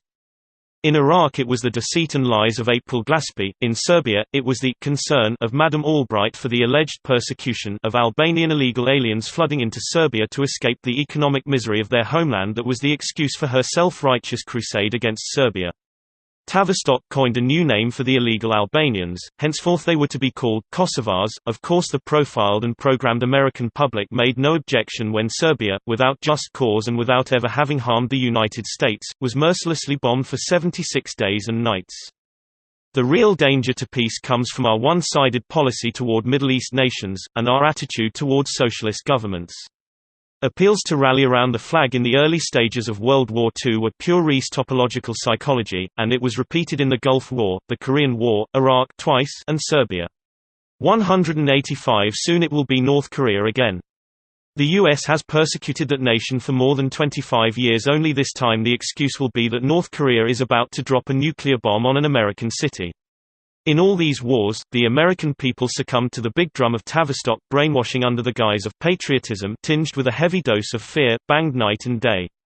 Americans believed the myth that Germany was the bad guy bent upon ruling the world. We rejected the threat of Bolshevism. Twice we were whipped into frenzy against Germany. We believed our controllers because we did not know that we were brainwashed, manipulated and controlled. And so our sons were shipped off to die on Europe's battlefields for a cause, which was not America's cause. Immediately after Winston Churchill became Britain's Prime Minister after he ousted Neville Chamberlain because he had succeeded in making a peace agreement with Germany, Churchill, the great paragon of belief in respect for international law, began breaking international laws that governed civilized conduct during wars. Acting on the advice of Tavistock theoretician Richard Crossman, Winston Churchill adopted Tavistock's plan for terror bombing of civilian population. We were to see the same policy being carried out in Iraq and Serbia. Churchill gave the Royal Air Force (RAF) orders to bomb the small German city of Freiburg, an undefended city, one on the list of such cities in Germany and Britain, which both sides had agreed in a written pact was an open, undefended city not to be bombed. 186 On Saturday afternoon, February 27, 1940, a raid on Freiburg was carried out by RAF Mosquito bombers, killing 300 civilians including 27 children at play in a schoolyard, plainly visible as a school. This was the start of the RAF's terror bombing campaign against German civilian targets, the infamous Tavistock-inspired Prudential Bombing Survey, which was directed solely against German worker housing and the civilian infrastructure. Tavistock assured Churchill that such mass terror bombing would bring Germany to its knees once the target of destroying 65% of German worker housing was reached. Churchill's decision to launch terror bombing against Germany was a war crime and remains a war crime. Churchill was a war criminal and should have been put on trial for his hideous crimes against humanity. The bombing of Freiburg, Germany, without consultation with France, was the first departure from civilized conduct in World War II, and the British government was solely to blame for the air raids by the Germans, which followed. Churchill's terror tactics were followed to the letter by the US in the undeclared war against Iraq, Serbia, Iraq again and Afghanistan, which began in March of 1999, in the same vein of no mercy as displayed by Churchill. Kurt Lewin, whose hatred of Germany knew no bounds, developed the policy of terror bombing of civilian housing. Lewin was the father of the Strategic Bombing Survey, deliberately designed to destroy 65% of German worker housing and kill in an indiscriminate manner, as many German civilians as possible. 187 German military casualties were far exceeded by civilian casualties of the war, as a result of bomber Harris and his heavy bomber night raids by the RAF on German worker housing. This was a major war crime that has still gone unpunished. This gives the lie to the propaganda put out by Tavistock that Germany began such terror raids. The facts are that it was only after 8 weeks of terror raids on Berlin had caused heavy damage to civilian housing and non-military targets had taken thousands of civilian lives that the Luftwaffe retaliated by attacks on London. German retaliation came only after countless appeals by Hitler, directly to Churchill to stop breaking their agreement, which the great man ignored. Churchill, the master liar, the consummate liar, with the help of, and under the direction of Lewin, was able to persuade the world that Germany started civilian bombing as a deliberate policy when, as we have seen, it was Churchill who initiated it. British War Office and RAF documents reflect this position. The damage done to London by the Luftwaffe was relatively mild when compared with what the RAF did to German cities, but the world never heard about that. The world saw only what amounted to small sections of London damaged by German air raids, with Churchill striding over the rubble, his jaw jutting out and a cigar clenched between his teeth, the epitome of defiance. How well Tavistock had taught him to stage such events. We see the echo of Churchill's affected mannerisms appearing in George Bush, who appears to have undergone some training of his own. Churchill's bulldog character was created by Tavistock. His true character was never revealed. The callous bombing 188 of Freiburg paled into a shadow compared with the callous, barbaric, unchristian, inhuman firebombing of the open, undefended city of Dresden that took more lives than the subsequent atomic bomb attack on Hiroshima. The bombing of Dresden and the timing of the raid was a cold-blooded decision taken in consultation with Tavistock by the great man to cause shock and awe and impress his friend, Joseph Stalin. It was also an outright attack on Christianity, timed to take place during Lent. There was no reason, military or strategic reason, to firebomb Dresden, which was selected as a target by Lewin. In my view, the firebombing of Dresden, crowded with German civilian refugees fleeing from the Russian onslaught from the east, when Lent celebrations were being observed, ranks as the most heinous war crime ever committed. Yet, because the British and American people had been thoroughly programmed, conditioned and thoroughly brainwashed, hardly a murmur of protest was heard. The war criminals, bomber Harris, Churchill, Lewin and Roosevelt, got away with this terrible crime against humanity. On May 5, 2005, during a state visit to Berlin, Russian President Vladimir Putin held a joint conference with Germany Chancellor Gerhard Schroeder told the German newspaper Bild that Allied forces cannot be absolved for the horrors of World War II, and that included the bombing of Dresden. The Western Allies didn't abound with any special humanity, he said. It is incomprehensible to me to this day why Dresden was destroyed.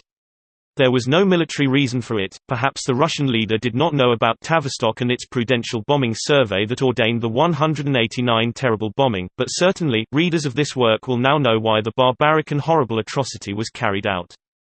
To return to Rees and his early work at Tavistock involving brainwashing experiments on 80,000 British Army troops. After a 5-year reprogramming of these men, Rees was confident that his system of making mentally stable people ill would work on any mass group. Rees was sure that he could give treatment to mass groups of people, whether it was desired by them or not, and without the victims even being aware of what was being done to their minds.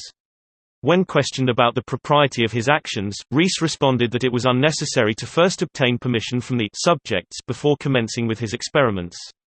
The modus operandi developed by Rees and his gurus proved to be successful.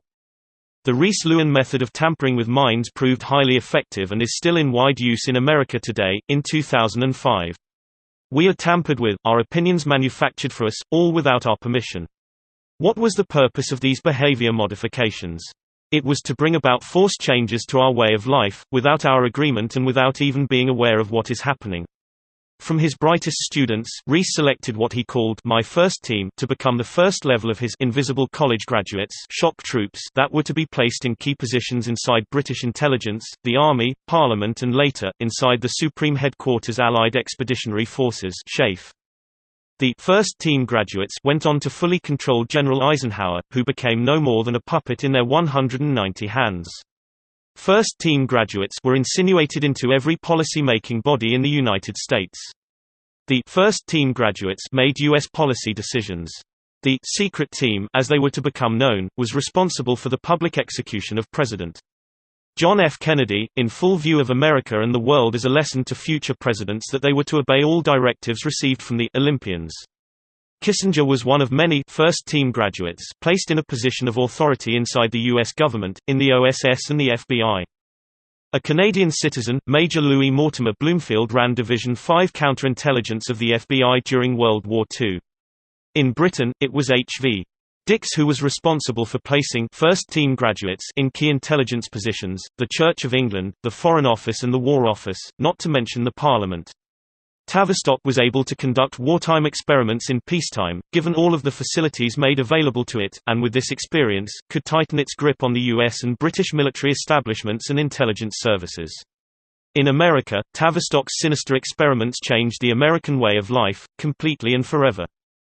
When this truth is recognized by the majority of our people, when the far-reaching control of Tavistock exercises over our daily lives is comprehended, only then will we be able to fight back, if indeed we have not by then become total shell-shocked Ottomans. 191 By 1942 the command structure of British and U.S. military and intelligence services had become so enmeshed that they could no longer be separated or distinguished from each other. This gave rise to the many weird and strange policies followed by our government, most of which policies directly contradicted the U.S. Constitution and the Bill of Rights and ran contrary to the wishes of we, the people, as expressed through our elected representatives in the Congress.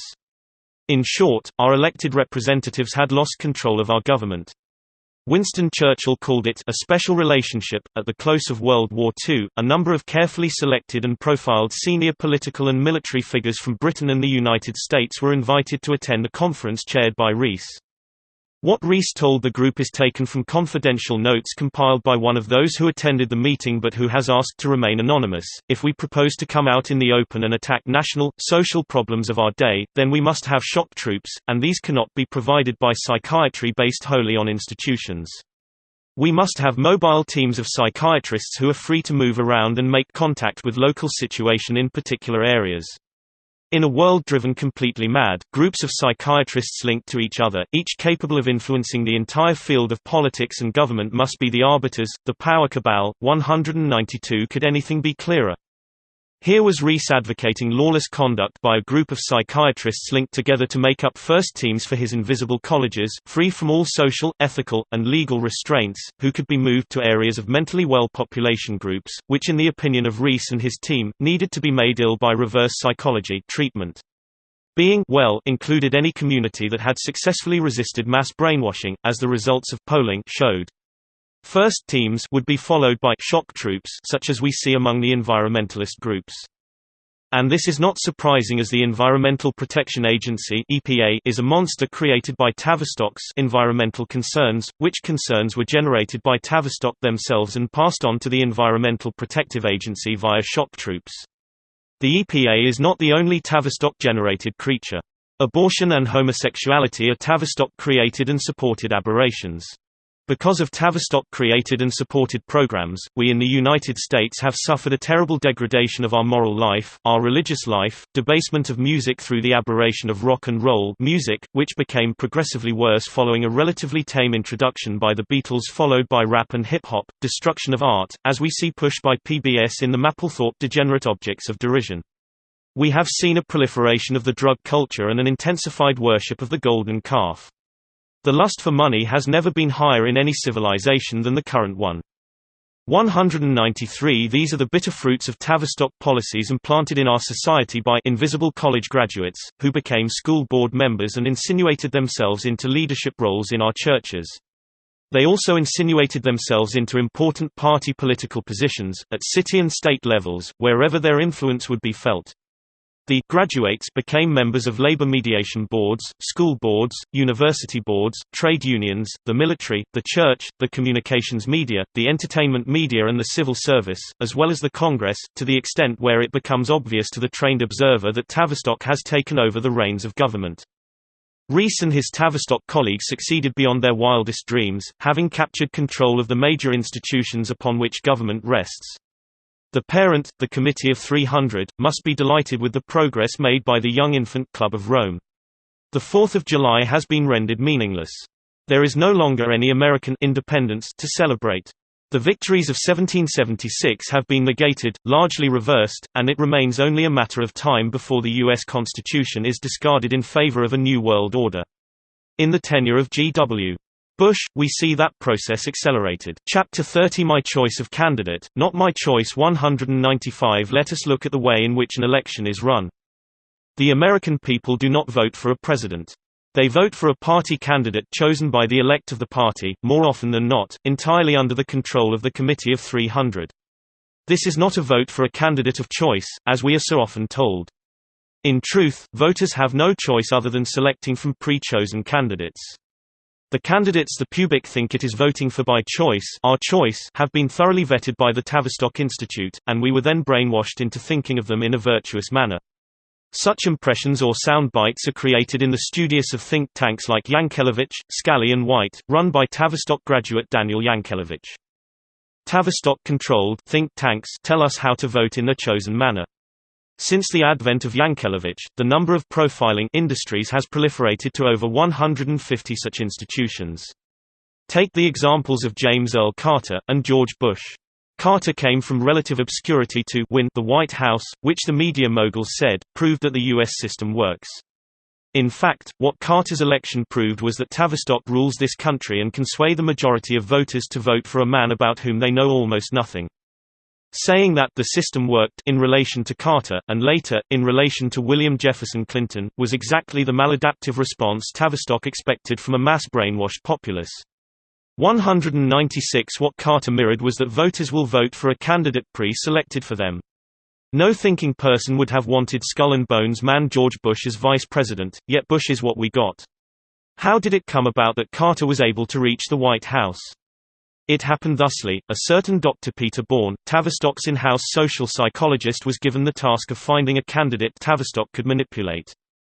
In other words, Bourne was to find the right candidate for the job according to Tavistock's rule, one that could be sold to the voters. Bourne, knowing Carter's history, put forward his name for consideration. Once Carter's record was approved, American voters were given the treatment, that is to say, they were subjected to a sustained brainwashing campaign to persuade them that they had found Carter as their choice. In fact, by the time Tavistock was finished with the job, it was not really necessary to hold an election. It became a mere formality. Carter's victory was a personal victory for Rees, while Bush was a victory for Tavistock's methodology. An even greater success story was to follow in the selling of William Jefferson Clinton as a candidate for the White House, a feat which might have been impossible in any other country. Then came the selling of George W. Bush, a failed businessman and one who had sidestepped serving in Vietnam and a man with very thin experience. Tavistock had to go into high gear, but even that was not enough. When it was certain that Bush was not going to win, the U.S. Supreme Court illegally intervened in a state election and awarded the prize to the loser. 197 A stupefied, shell-shocked electorate let the enormous violation of the U.S. Constitution go unchallenged, thereby assuring their future will be lived in a new world order, international communist one world government, international communists dictatorship. Rees continued to expand Tavistock's base of operations, taking on board Dorwin Cartwright, a highly skilled population profiler. One of his specialties was measuring population reaction to a food shortage. The object was to gain experience when the food weapon is brought into play against a population group unwilling to conform to Tavistock regulations. Tavistock has planned it this way: the international food cartels will corner food production and distribution of the world's food resources. Famine is a weapon of war, just as weather modifications is a weapon of war. Tavistock will use the famine weapon without restraint, when the time is right. Continuing with the expansion of Tavistock, Rees recruited Ronald Lippert. What Tavistock had in mind when it hired Lippert, was to get a foothold in the future control of education, starting with young children. Lippert was an expert in tinkering with the minds of the very young. An ex-OSS operative, he was highly skilled theoretician, and a specialist in race mixing as a way of weakening national boundaries. Once installed at Tavistock, Lippert began his work by establishing a think tank devoted to what he called community interrelations, which involved seeking methods whereby natural race barriers might be dismantled. The so-called civil rights legislation is pure Rees and Lippert, and has no constitutional basis in fact. 198 See What You Should Know About the U.S. Constitution for a full explanation on so-called civil rights. In passing, I should say that all civil rights legislation in the U.S. is predicated on the 14th Amendment, but the problem is that the 14th was never ratified. Thus it is not a part of the U.S. Constitution, and all laws predicated upon it are null and void. In essence, there is no such constitutional provision for civil rights. Lippert established the rationale for Martin Luther King's civil rights over the fact that no basis for it existed in the federal constitution. Busing children past their schools was another Lippert-Rees brainwashing success. Busing children past their destination was certainly not a right to sell the idea of civil rights to the American populace at large. 3 think tanks were established: the Science Policy Research Center, the Institute for Social Research, the National Training Laboratories. Through the Science Policy Research Unit, Lippert was able to place thousands of his brainwashed graduates in key positions throughout the United States, West European, including Britain, France and Italy. Today, Britain, France, Italy and Germany all have socialist governments, the groundwork for which was prepared by Tavistock. Hundreds of upper-level executives from some of America's most prestigious corporations were trained at one or another of Lippert's institutions. The National Training Laboratories gained control of the 2 million-strong National Education Association, and with this success, came complete control over education in American schools and universities. 199 But perhaps the most profound influence exerted on America came with Tavistock's control of NASA, partially because of the special report on NASA's space program, written by Dr. Anatoly Rappaport for the Club of Rome. The startling report was released at a seminar in May of 1967 to which only the most carefully selected and profiled delegates from the top echelons of business and governments of the most highly industrialized nations were invited. Among the attendees were members of the Foreign Policy Institute, while the State Department sent Age of Aquarius conspirator, Zbigniew Brzezinski as its observer. In its final report, the Tavistock-controlled symposium derided NASA's work as inappropriate and suggested that its space programs be halted immediately. The U.S. government duly obliged by cutting off funding, which caused NASA to lie dormant for 9 years, enough time for the Soviet space program to catch up and forge ahead of the U.S. The United States has never been able to close the gap. Rappaport's special NASA report stated that the agency was producing too many skilled people, too many scientists and engineers, whose services would not be needed in the smaller, more beautiful post-industrial society, mandated by the Club of Rome. Rappaport called our highly skilled and trained space scientists and engineers redundant. The U.S. government, which I have already indicated appears to be under the thumb of Tavistock, thereupon cut funding. Interference with NASA is a perfect example of how Britain controls U.S. domestic and foreign policies. 200 Jewel in Tavistock's crown is the Aspen Institute of Colorado, which for years was under the direction of Robert Anderson, a graduate of the University of Chicago, preeminent for brainwashing in the United States. The Aspen facility is the North American home of the Club of Rome, teaches that a return of the monarchy would be very good for America. John Nesbitt, another Tavistock graduate, held seminars on a fairly regular basis at Aspen, at which instituting a monarchy was promoted among top businessmen. One of Nesbitt's students was William Jefferson Clinton, already then favored as presidential material. Nesbitt, like Anderson, is dazzled by British royalty and follows their Cathari doctrines of bogus concerns for ecology. The philosophical radicals had introduced the Bogomils and Catharists' beliefs into socialist circles in Britain. Anderson's protégés were Margaret Thatcher and George Bush, whose actions in the Gulf War showed that Tavistock had done its homework rather well. Anderson is typical of the duped, brainwashed graduate leaders, and his specialty is teaching targeted groups of business leaders in environmental training. Ecology issues are Anderson's forte. Although Anderson funds some of his activities from his own huge financial resources, he also receives donations from around the world, including donations from Queen Elizabeth and her consort, Prince Philip. Anderson founded the militant Friends of the Earth ecology movement and the United Nations Conference on the Environment. 201 Aside from his Aspen activities, Anderson is president and CEO of the Atlantic Richfield Company, ARCO, on whose board of directors is to be found the following notables: Jack Conway. He is best remembered for his work for the United Way Appeal Fund and as a director of the Socialist International Ford Foundation, both about as un-American as it is possible to get. Conway is also a director of the Center for Change, a specialist Tavistock shock troops clearing house. Philip Hawley. He is chairman of the Los Angeles company, Hawley & Hale, which interfaces with Transamerica, a company specializing in making anti-Christian, anti-family, pro-abortion, pro-lesbian, pro-homosexual, pro-drug movies. Hawley is associated with Bank of America, which funds the Center for the Study of Democratic Institutions, a classic Tavistock brainwashing institution think tank for the promotion of drug usage and legalization of drugs. Dr. Joel Fort. This British national, Fort was on the board of directors of the Fondant Observer newspaper along with the Honourable David Astor and Sir Mark Turner, a director of the Royal Institute for International Affairs (RIIA), whose abject American servant is Henry Kissinger. The Royal Institute of International Affairs (RIIA) founded the Council on Foreign Relations (CFR) as a sister organization. America's de facto mid-level secret government is the executive arm of the Committee of 300. In May of 1982, Kissinger proudly announced Tavistock's control of America. 202 The occasion was a dinner for RIIA members. Kissinger lauded the British government as is expected of a Tavistock graduate. In his best gravel-voiced manner, Kissinger said, "In my White House days, I kept the British Foreign Office better informed than I did the U.S. State Department. The common denominator between the three Lippert institutions is the brainwashing methodology originally taught at Tavistock. All three of Lippert's institutes were funded by government grants.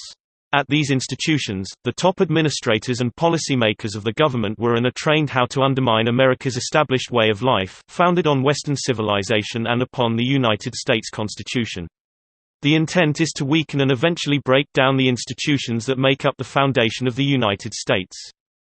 The National Education Association. An indication of just how great was Lippert's control of the National Education Association can be gauged from the en bloc vote cast for William Jefferson Clinton by its brainwashed member teachers, in accordance with the leadership's instructions. The Cumming Group. The company donated Y Plantation to the Aspen Institute, which became the principal training ground for New Age recruits and shock troops. James Horton, Cummings' vice chairman, is a messenger for the Pierpont Morgan family of Morgan Guaranty and Trust on Wall Street. Morgan receives daily briefings from the RIIA directly from London, which briefings become instructions to be conveyed to the U.S. Secretary of State. 203 Former Secretary of the Treasury William Fowler was part of Cumming Aspen interface. He is the chief proponent for handing over U.S. fiscal policies to the International Monetary Fund (IMF) and constantly pushed for the Bank of International Settlements to control internal U.S. banking. It is significant that Y Plantation was the site of the Arab-Israeli peace talks known as the Y Accords. Executive Conference Center. Charged with teaching behavior modifications under the direction of Robert L. Schwartz, this specialist training center is run along the lines of the Esalen Institute. Schwartz spent 3 years at Esalen Institute and worked closely with Aldous Huxley, Tavistock's respectable drug culture pusher who was responsible for introducing LSD to American college students. Schwartz was also a close friend of anthropologist Margaret Mead and her husband, Gregory Bateson. From Stanford and Esalen, Schwartz moved to Terrytown House, the Mary Biddle Duke property in Westchester, where with huge grants from IBM and AT&T, opened the Executive Conference Center, the first full-time Age of Aquarius New Age graduate school for top-flight corporate executives drawn from every spectrum of corporate America, industry, trade and banking. Thousands of upper-level executives and managers from corporate America, especially from Fortune 500 companies, the crème de la crème of the business world, paid $750 per head to obtain instruction in Age of Aquarius age methodology through seminars conducted by Schwartz, Mead, Bateson, and other Tavistock brainwashing specialists. 204 Schwartz was at one time strongly allied with Scientology, and he was also an editor of Time magazine. Aspen Institute, New Age centers were generously funded by IBM and AT&T. It is difficult for Americans who do not have access to this kind of information to believe that IBM and AT&T, two household names in corporate America, would have anything to do with mind control, brainwashing, behavior modification and transcendental meditation, Baha'i sensitivity training, Zen Buddhism, reverse psychology, and all of the other New Age of Aquarius programs designed to break down the morals of the American people and weaken family life. Christianity was not taught. Doubts would arise in the minds of most Americans who do not know the extent to which corporate America rules the roost at home and abroad, in a manner dangerous to the U.S. Constitution and the Bill of Rights. Without corporate America, we would never have suffered the Vietnam War, the Gulf War, war on Serbia, and a second war against Iraq. Nor would Carter and Clinton have had a ghost of a chance of sitting in the White House, against all odds. If what is written here is not accurate, these companies could always deny its truths, but thus far, they have not done so. It would come as a shock to find that a large number of corporate giants that are household names to the American public, send their executives and upper-level management personnel to have their brains scrambled by Schwartz, Mead, Bateson, John Nesbitt, Lewin, Cartwright and other Tavistock behavioral modifications and mind control specialists. At the Executive Conference Center, corporate executives meet with Lorne Nesbitt, who owes his allegiance to the black nobility and the House of Guelph, better known as the House of Windsor, the RIIA, 205 the Milner, Round Table Groups, the Club of Rome and Aspen Institute. Nesbitt is typical of the operatives used by the British government to direct U.S. and foreign policies. Nesbitt is a staunch monarchist and a Club of Rome specialist in zero growth for industry, especially heavy industry. He believes in zero-growth post-industrialism to the point of returning the world to a feudal state. At one of his brainwashing sessions, he told the executives from Business America, my new term, the United States is moving toward as monarchy just like Britain and a governing system in which Congress, the White House and the Supreme Court will be merely symbolic and ritualistic. This will constitute true democracy. The American people do not care who is president, half of them don't vote, anyway. America's economy is growing away from that of a nation-state and towards smaller and smaller power centers, possibly into multiple nations. We must substitute for the national state, a geographical, ecological state of mind. The United States will move away from a concentration of heavy industrial activity. Auto, steel, housing will never revive again. Buffalo, Cleveland, Detroit, the old industrial centers will die. We are moving toward an information society. There is and will continue to be a lot of pain, but on the whole, this economy is better off than it was a decade ago. Nesbitt was actually echoing the very sentiments expressed by Count d'Avignon in 1982. Chapter 31 Zero Growth in Agriculture and Industry, America's Post-Industrial Society, 207 Indiana 1983. I wrote a monograph entitled, The Death of the Steel Industry, in which I provided details of how French aristocrat Étienne d'Avignon of the Club of Rome was given the task of downsizing the American steel industry. At the time this work was published, a lot of people were skeptical, but based upon information about the Club of Rome, which most Americans and most writers had never even heard of prior to my 1970 article of the same title, I felt sure that Nesbitt's prediction could happen, and in the next 7 years, it turned out to be accurate, although not in all ways. Although parts of Nesbitt's predictions were off, the time had not yet come. In many ways, he was correct, insofar as the intentions of our secret government go. None of the captains of industry, who attended Tavistock's EEC brainwashing sessions, saw fit to protest what Nesbitt was saying. That being the case, how could I expect that an unknown writer like myself, nobody had ever heard of, would make an impact? The executive conferences and training sessions at Tarrytown House proved that Rees's brainwashing techniques were flawless.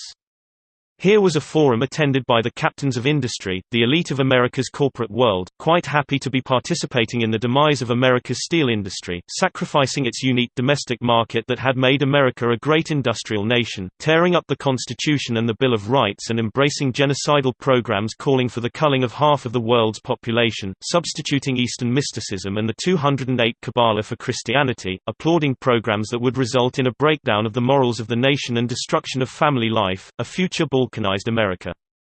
No one could deny, looking at the state of America today in 2005, that Rees and his Tavistock methods did an astonishing job in brainwashing the leaders of our corporate world, our political and religious leaders, our judges and our educators, and the guardians of the morals of the nation, not to mention the U.S. House of Representatives and the Senate.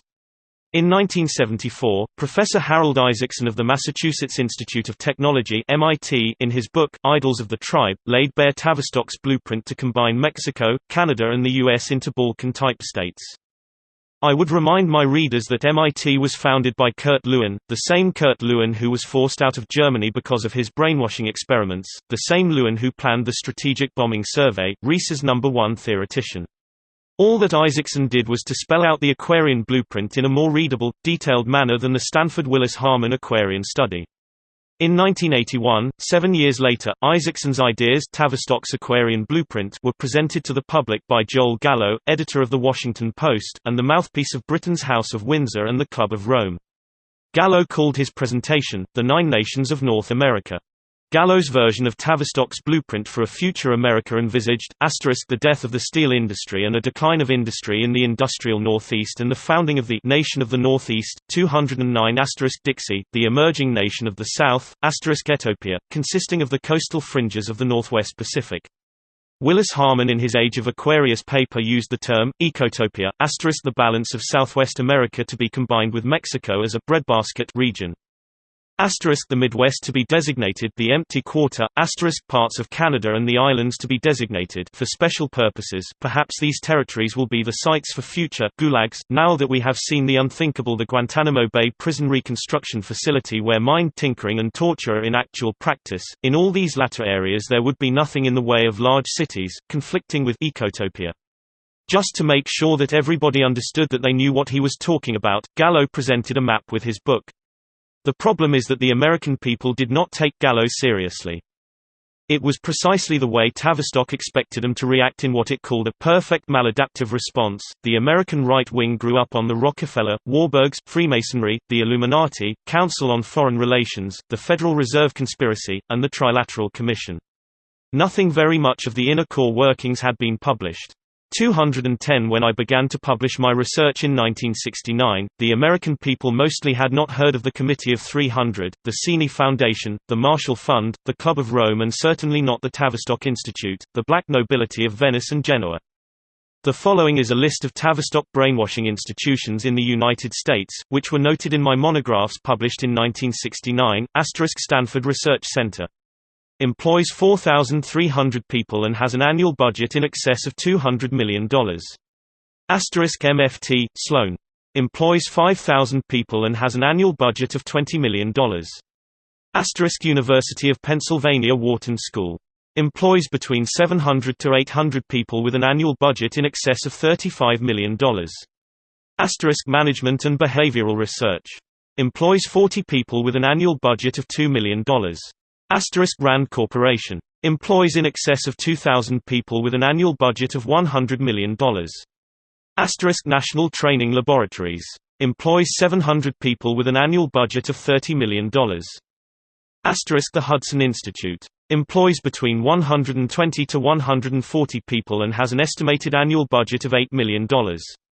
Esalen Institute employs between 1,800 to 2,000 people with an annual budget of in excess of $500 million. All 1969 figures, thus, in the United States alone. By 1989 we already had a Tavistock network of between 10 and 20 major institutions, plus 400 to 500 medium institutions with in excess of 5,000 satellites interlocking groups all revolving around Tavistock. Together they employ in excess of 60,000 people, specialists in one way or another in the field of behavioral sciences, mind control, brainwashing, polling and creating public opinion. 211 and all of them were working against the United States, our Constitution and the Bill of Rights. Since 1969 these institutions have been expanded and a great many new ones added to the network and are funded not only by large private and corporate donations, but also by the United States government itself. Tavistock's clients include the State Department, the U.S. Postal Service, Department of Defense, the CIA, the U.S. Navy Department of Naval Intelligence, the National Reconnaissance Office, the National Security Council, the FBI, Kissinger Associates, Duke University, the State of California, Georgetown University, and many more. In the private and corporate areas of our society, Tavistock clients include Hewlett-Packard RCA Crown Xylobac McDonnell Douglas IBM, Microsoft, Apple Computers, Boeing Kaiser Industries TRW Blythe Eastman Dillon Wells Fargo Bank of America Bechtel Corp Halliburton Raytheon 212 McDonnell Douglas Shell Oil British Petroleum Conoco ExxonMobil IBM and AT&T. This is by no means a complete list, which Tavistock guards jealously. These names are just those names I was able to secure. I would say that the majority of Americans are completely unaware that they are in a total war that has been waged against them since 1946, a war of devastating proportions and unremitting pressures, a war we are fast losing, and one which will overwhelm us unless the American people can be shaken loose from their preconceived "it can't happen in America" position. Chapter 32 Exposing the Upper-Level Parallel Secret Government 213 The only way in which we are going to defeat this powerful and insidious enemy is by educating our people, especially our young people in the Constitution, and by standing fast on our Christian faith. Otherwise, our priceless heritage will be lost, forever. The power that Tavistock wields over this nation must be broken. Hopefully, this work will become a training manual in the hands of millions of Americans, who want to engage the enemy, but who have, hitherto, not been able to identify that enemy. The political forces controlled by secret societies, all opposing America's Republican, constitutional ideals, do not like anything that seeks to expose Tavistock Institute and their disloyalty to America, and even less still, where such disclosures cannot be ridiculed and ignored. Of course, those who engage in unmasking the deeds of our secret government invariably pay a high price for such disclosures. No one who is interested in the future of America can afford to ignore the manner in which Tavistock Institute has whipsawed the American people and manipulated government, even as the majority of Americans remain in ignorance of what is transpiring. With the almost complete control exercised over our nation by our upper-level, parallel, secret government, America has ceased to be a free and independent nation. One can generally fix the beginning of our decline around the time that Woodrow Wilson was elected by the British aristocracy. 214 Most of Tavistock's more recent activities in the United States have centered around the White House and in directing former President G. H. W. Bush, former President Clinton, and President G. W. Bush to engage in war against Iraq. Tavistock is leading the drive to destroy the Second Amendment right of citizens to keep and bear arms. It has also been instrumental in advising key members of the legislature that they have no further need for the U.S. Constitution, hence the mass of new laws enacted that are not laws at all, since they do not meet the test of constitutionality and fall to the ground. Tavistock remains the mother of all research facilities in America and Britain, and the leader in behavior modification techniques, mind control and opinion making and shaping. The Rand Institute at Santa Monica under the direction of Tavistock created the phenomenon known as El Niño as a weather modification experiment. Tavistock is also heavily engaged in the New Age UFO experiments and sighting of aliens, under its mind control contracts with the CIA Rand Institute MNS the ICBM program and as primary analyses for foreign governments. Rand and Tavistock successfully profiled the white population of South Africa as a preliminary to testing the waters for a Communist African National Congress takeover, assisted and strongly supported by the U.S. State Department. Bishop Desmond Tutu, who played a leading role in the preamble to the fall of the white government, is a creation of Tavistock. 215 Georgetown University was taken over in its entirety by Tavistock, back in 1938. Its structure and programs were reformatted to suit the Tavistock Brain Trust blueprint as a center for higher learning.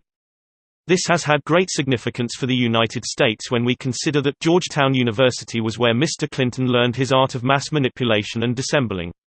All State Department field agents are trained at Georgetown. 3 of its best-known graduates were Henry Kissinger, William Jefferson Clinton and Richard Armitage.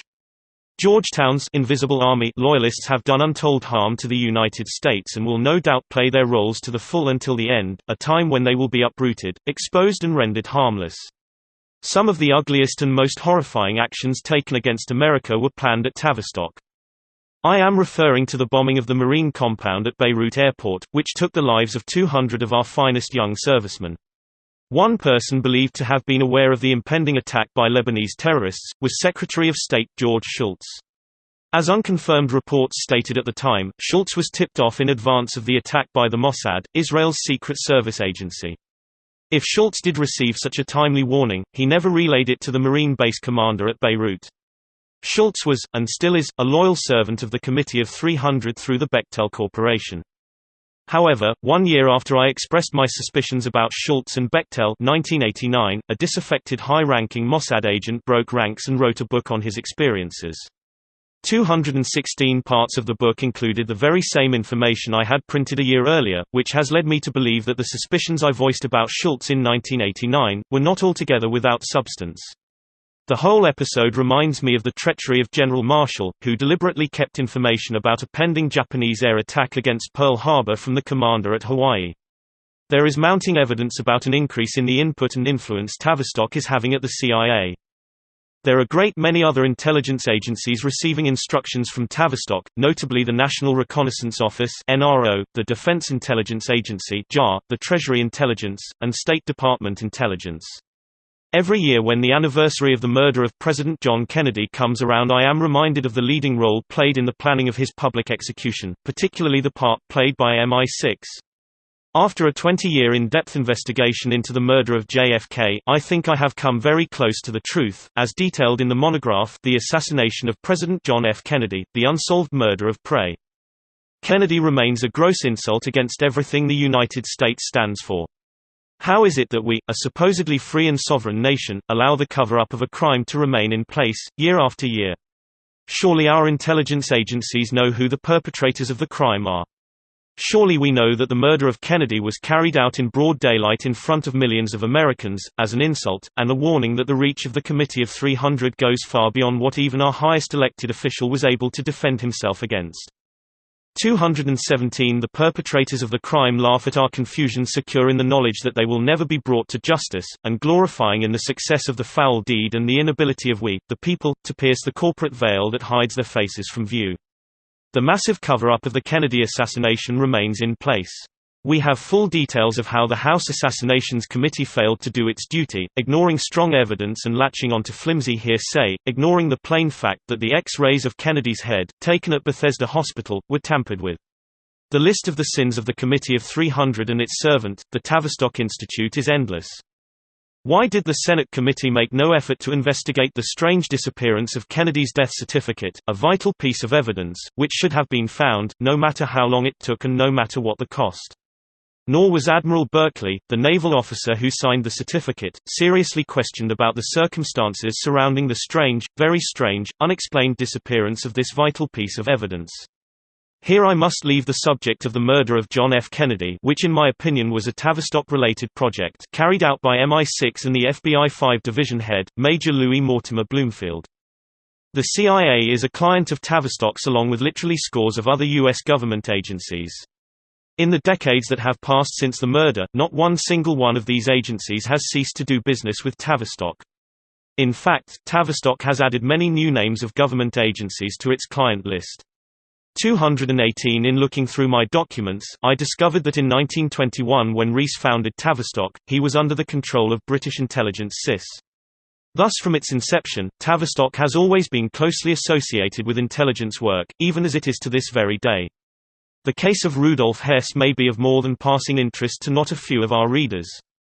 It will be recalled that Hess was murdered by 2 CIS operatives in his Spandau prison cell, the night before he was to be released.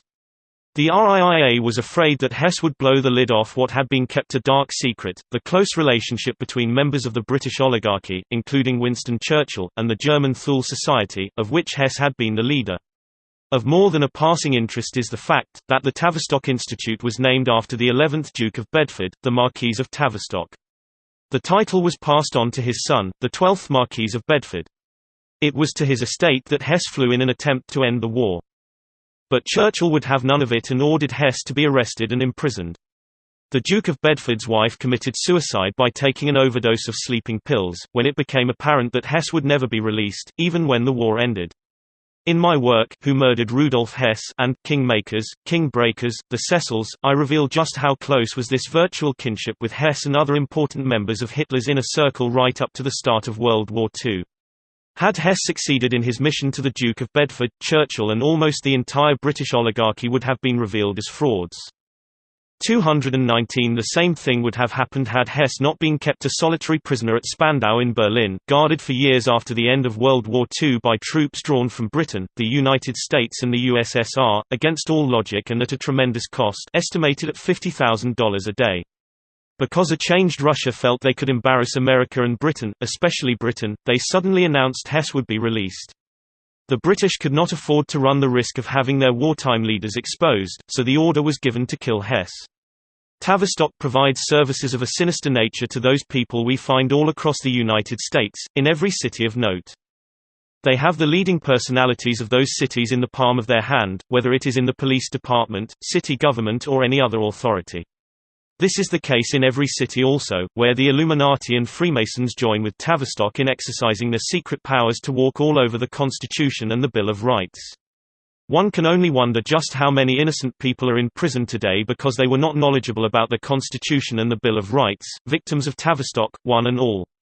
Pay close attention to the television series, Cops. It is standard Tavistock mind control and opinion-making fare. In it you find every possible violation of the constitutional rights of persons stopped, and or arrested by the police.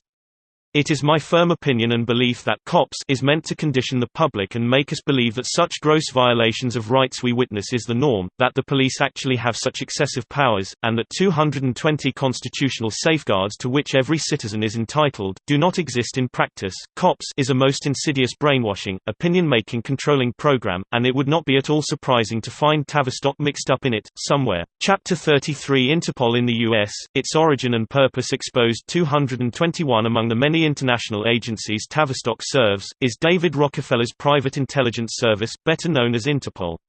It is in total dereliction of its legal duty that this illegal entity is allowed to go on functioning on federal property in Washington, D.C. and under government protection. U.S. law forbids private foreign police agencies from operating in America. Interpol is a private foreign police agency operating on U.S. soil while Congress looks the other way, fearful that one day they might be forced to grasp this noxious nettle, and pull it up by the roots. What is Interpol? The U.S. Justice Department tries to explain Interpol by sidestepping crucial issues. According to its 1988 manual, Interpol conducts intergovernmental activities, but is not based on an international treaty, convention, or similar legal documents. It was founded upon a constitution drawn up and written by a group of police officers who did not submit it for diplomatic signatures, nor have they ever submitted it for ratification by governments. How interesting. What an admission. If Interpol does not trample the U.S. Constitution, then nothing does. Where are watchdogs of the House and Senate? Is it that they are afraid of Tavistock and its powerful backer, David Rockefeller? Is the Congress afraid of the Committee of 300? It certainly seems that way. Interpol is an illegal entity operating within the borders of the United States, without the sanction and approval of we, the people, in flagrant violation of the Constitution of the United States and the constitutions of the 50 states. 222 Its membership consist of individuals appointed by various national governments without any consultation with the government of the United States. The list of members has never been submitted to a House or Senate committee. Its presence in the U.S. has never been sanctioned by a treaty. This has given rise to serious accusations that certain governments under the control of the drug trade, Colombia, Mexico, Panama, Lebanon and Nicaragua, perhaps choose as their representatives, persons involved with the drug trade. According to Beverly Sweatman of the U.S. Department of Justice National Central Bureau (NCB), whose existence is itself a violation of the Constitution, this U.S. government agency exists solely to exchange information with Interpol. Owned and controlled by David Rockefeller, Interpol is a private agency with a communications network stretching around the globe, heavily involved in one way or another with the drug trade from Afghanistan to Pakistan to the United States. The interaction of Lieutenant Colonel Nivaldo Madrón of Panama, General Guillermo Medina Sanchez of Colombia, and certain elements of Mexico's federal police with Interpol status, point in this direction. Their histories of involvement with the drug trade while serving Interpol are too long to include here, but suffice to say that history is a sordid one. Yet, in spite of the fact that Interpol is a private organization, it was granted observer status by the United Nations (UN) in 1975, which stature, totally in violation of the UN Charter, enables Interpol to sit at meetings and vote on resolutions, even though it is not a 223-member country and has no government status. According to the UN Charter, only states in the full definition of the word can be members of the UN. Since Interpol is not a state, why does the UN violate its charter? It is believed that the UN is counting heavily on Interpol networks to help it find private arms in the hands of American citizens held by them under their Second Amendment rights. Once the UN signs a treaty with the US government to disarm all civilian populations of member states, where are America's lawmakers who are supposed to uphold and defend the US Constitution? Where are the great statesmen of yesteryear? Interpol demonstrates that what we have in their place are politicians turned lawmakers who do not enforce the laws they make, terrified to correct the obvious mistakes that abound on every hand, because, if they were to uphold their oath of office, they would more than likely find themselves without their cushy-cozy job. To recap on some of the information already provided, Tavistock Institute was established in Sussex, England, in 1921 by command of the British monarchy, for the purposes of mind control and public opinion making, and to establish on a carefully examined scientific basis, at what point the human mind would break down under subjection to prolonged bouts of psychological distress. Elsewhere we shall show that it was first founded in pre-World War I times by the 11th Duke of Bedford, the Marquis of Tavistock. In the early 1930s, the Rockefeller Brothers Foundation Fund also contributed heavily to Tavistock. 224 The fact that so many of the chief practitioners of mind control and behavioral modifications were, and are, closely associated with the secret societies that embrace cults of many different ideas and beliefs, notably Isis-Osiris, Kabbalah, Sufi, Cathari, Bogomil and Bahá'í Manichaean mysticism should be noted. For the uninitiated, the very idea that prestigious institutions, and their scientists would be involved in cults and even with Satanism and Illuminists would be a very difficult thing to believe. But the connection is very real. We can see just why Tavistock was so interested in these subjects. Random school shootings by young people subjected to prolonged bouts of stress, and under the influence of habit-forming drugs, are remarkable in that in a large number of these tragic happenings, the perpetrators nearly always claim that they were directed by voices to do their deadly work. There can be no doubt that mind control was very much at work in these tragic instances. Unfortunately, we shall see many more such tragic episodes before the public realizes what is going on. Cultism, mind control, psychological stress application and behavioral modifications are very much a part of what is taught by Tavistock scientists.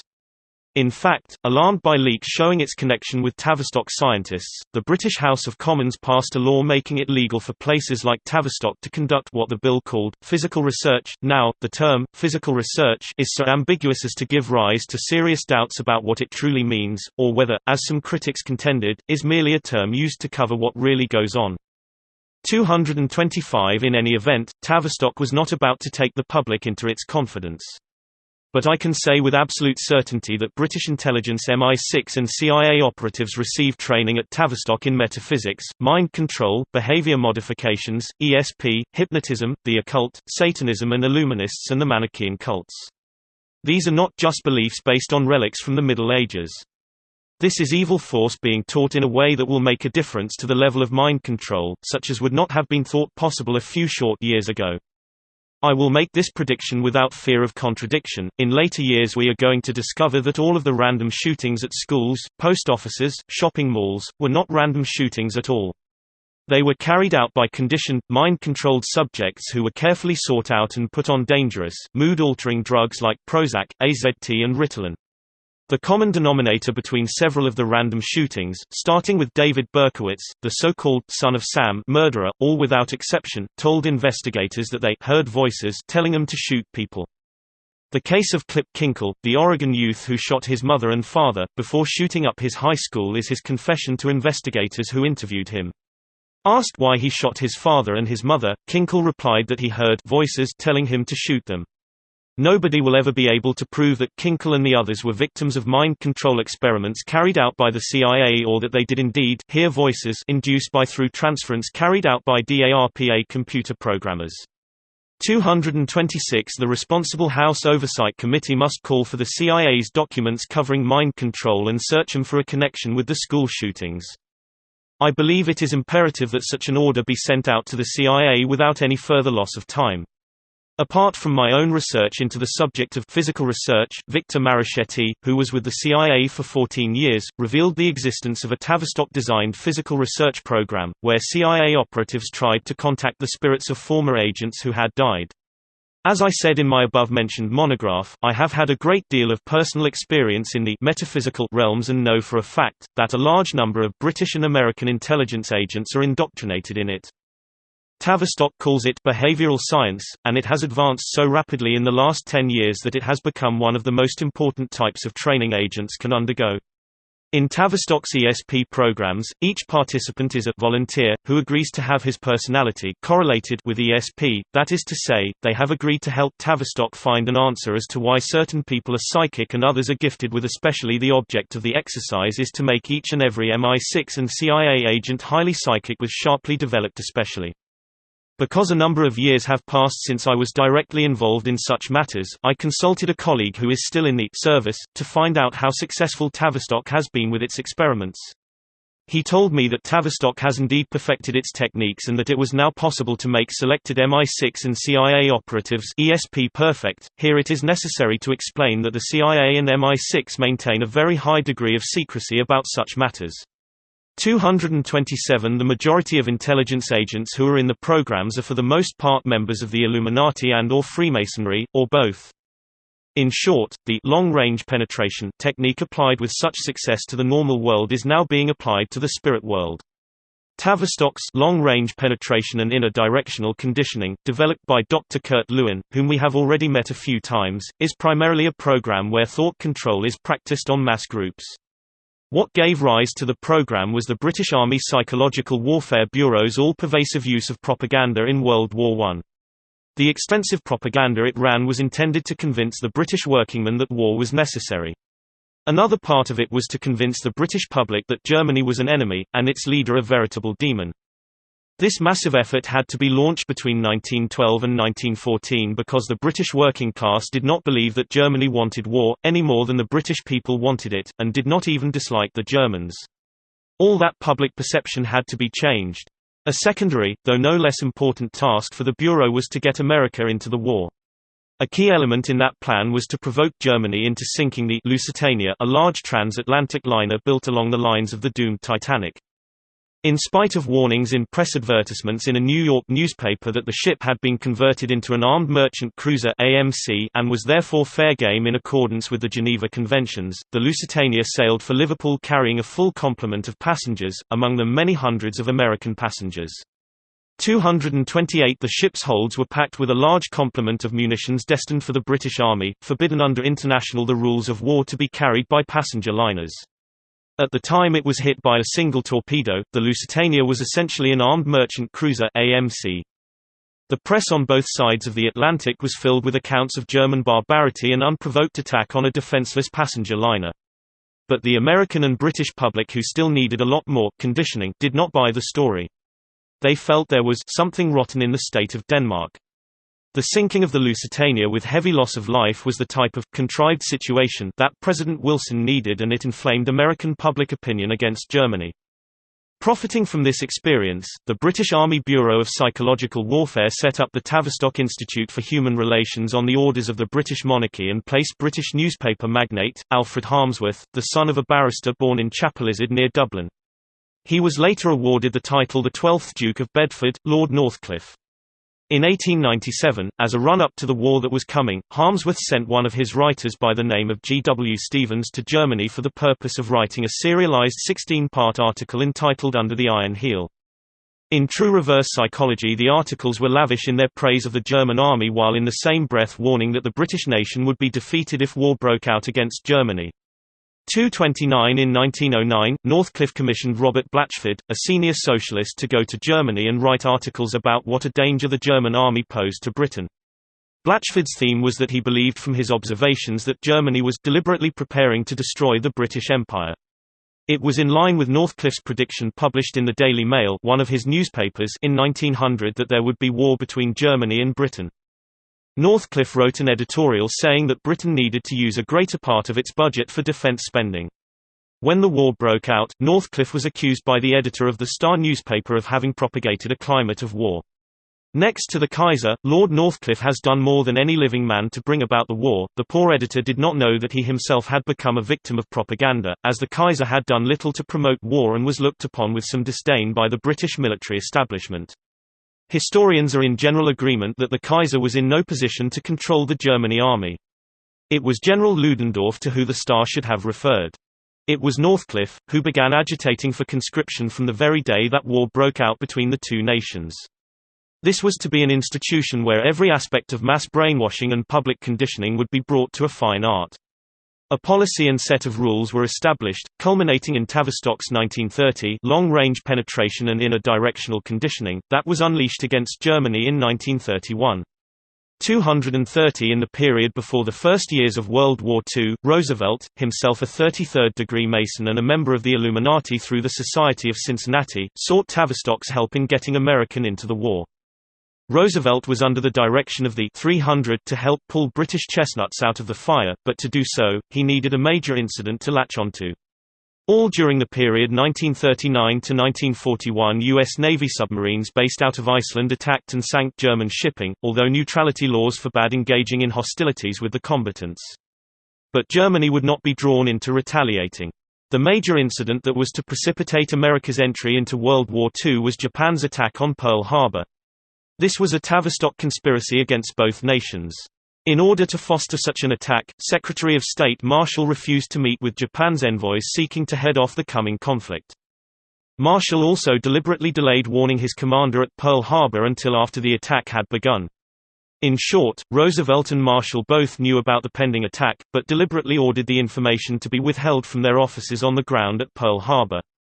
Tavistock had told Roosevelt that only a major incident would get America into World War II. Stimson, Knox and Roosevelt knew about the impending attack, but did nothing to stop it. From time to time thoughtful people have asked me, but wouldn't leaders like Lord Haig, Churchill, Roosevelt, and Bush realize how many lives would be lost in a World War? 231 The answer is that as programmed individuals, the great men didn't care about the high cost of human life. General Haig, a noted Freemason, Neominist, Satanist, declared on more than one occasion his dislike of the British lower classes, and he proved it by throwing wave after wave of common British soldiers against impregnable German lines, a tactic any decent military strategist would have shunned. As a result of Haig's callous disregard for his own troops, hundreds of thousands of young British soldiers from the lower classes died tragically and needlessly. This made the British public hate Germany, exactly as the British Army Psychological Warfare Bureau had predicted. Much of what I have included in this book I deliberately held back in the first exposure. I did not feel that the American people were ready to understand the metaphysical side of Tavistock. You can't feed a baby on meat, milk comes first. By introducing Tavistock in this way, many minds were opened, which otherwise would have remained closed. Chapter 34 The Cults of the East India Company 233 For centuries the British oligarchy has been the home of occultism, the metaphysical, mysticism and mind control. Bulwer Lytton wrote The Secrets of the Egyptian Book of the Dead, and so many of Annie Besant's adherents of the Theosophist Society came from British upper classes, which even today is popular with them. The descendants of the Catharists and Albigensians of southern France and northern Italy had migrated to England and adopted the name Savoyard. Before them came the Bogomils of the Balkans and Pelicans of Asia Minor. All these sects had originated from the Babylonian Manichaeans. Inroads were made into this type of occultism by the Tavistock Institute, using some of its mind control techniques developed by Kurt Lewin and his team of researchers. See the Committee of 300 for details. The East India Company (EIC) and later the British East India Company (BEIC) was the original 300, whose descendants rule the world today. Opium and the drug trade was the stock in trade then, and remained so. From this highly organized, complex structure, grew socialism, Marxism, communism and National Socialism and fascism. Beginning in 1914, extensive mind control experiments were carried out at Cold Spring Harbor in New York, the race eugenics center sponsored by Mrs. E. Harriman, mother of Averell Harriman, governor of New York State at the time, who became a prominent public and political figure in the U.S. and Europe.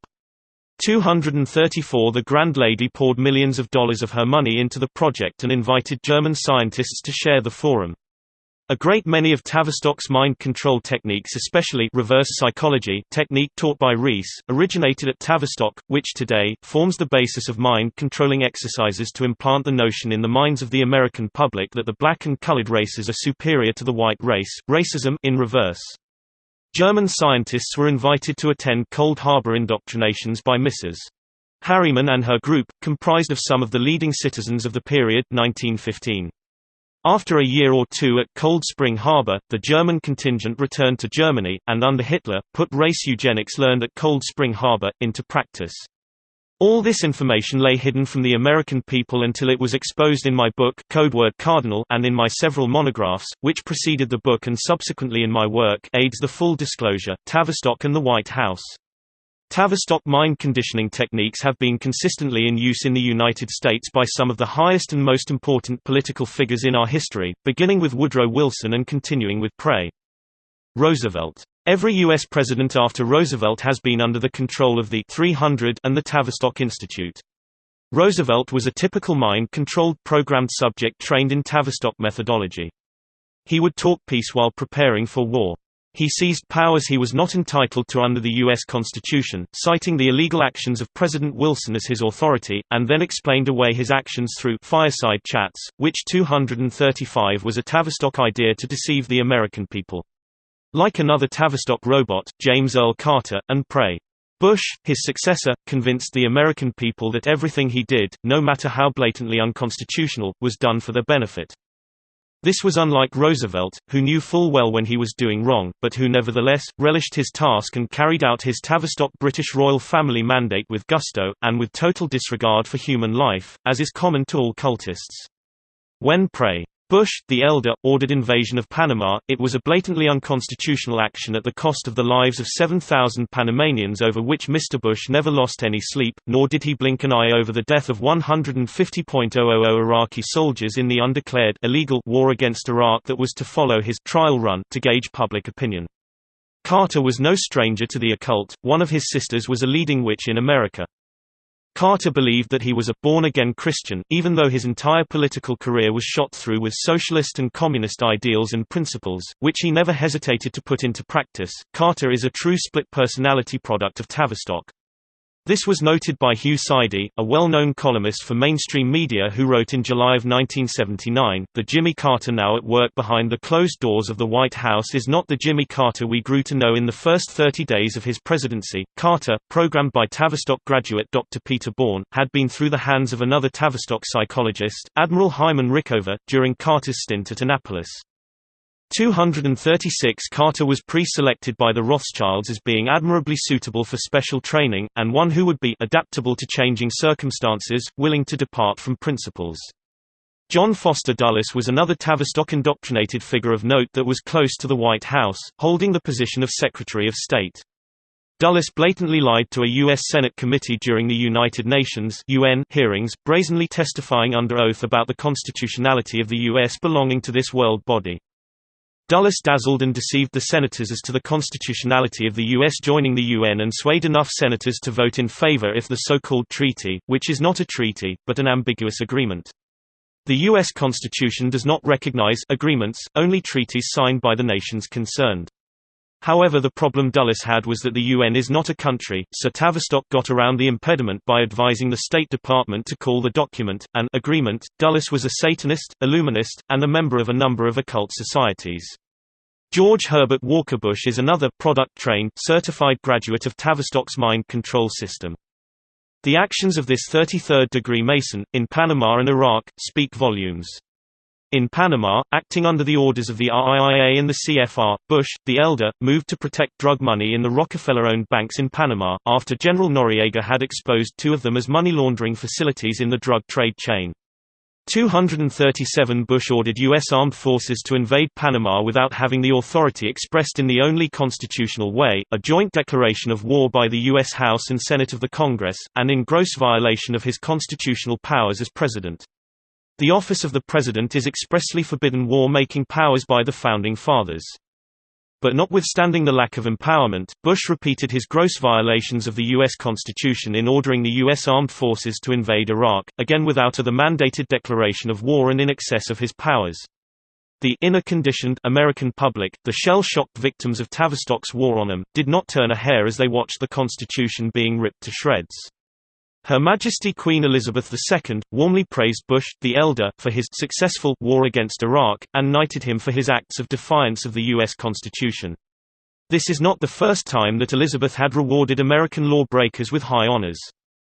British and American cultists and Illuminists in the oil cartels are still carrying out a war of attrition against Iraq in 2005.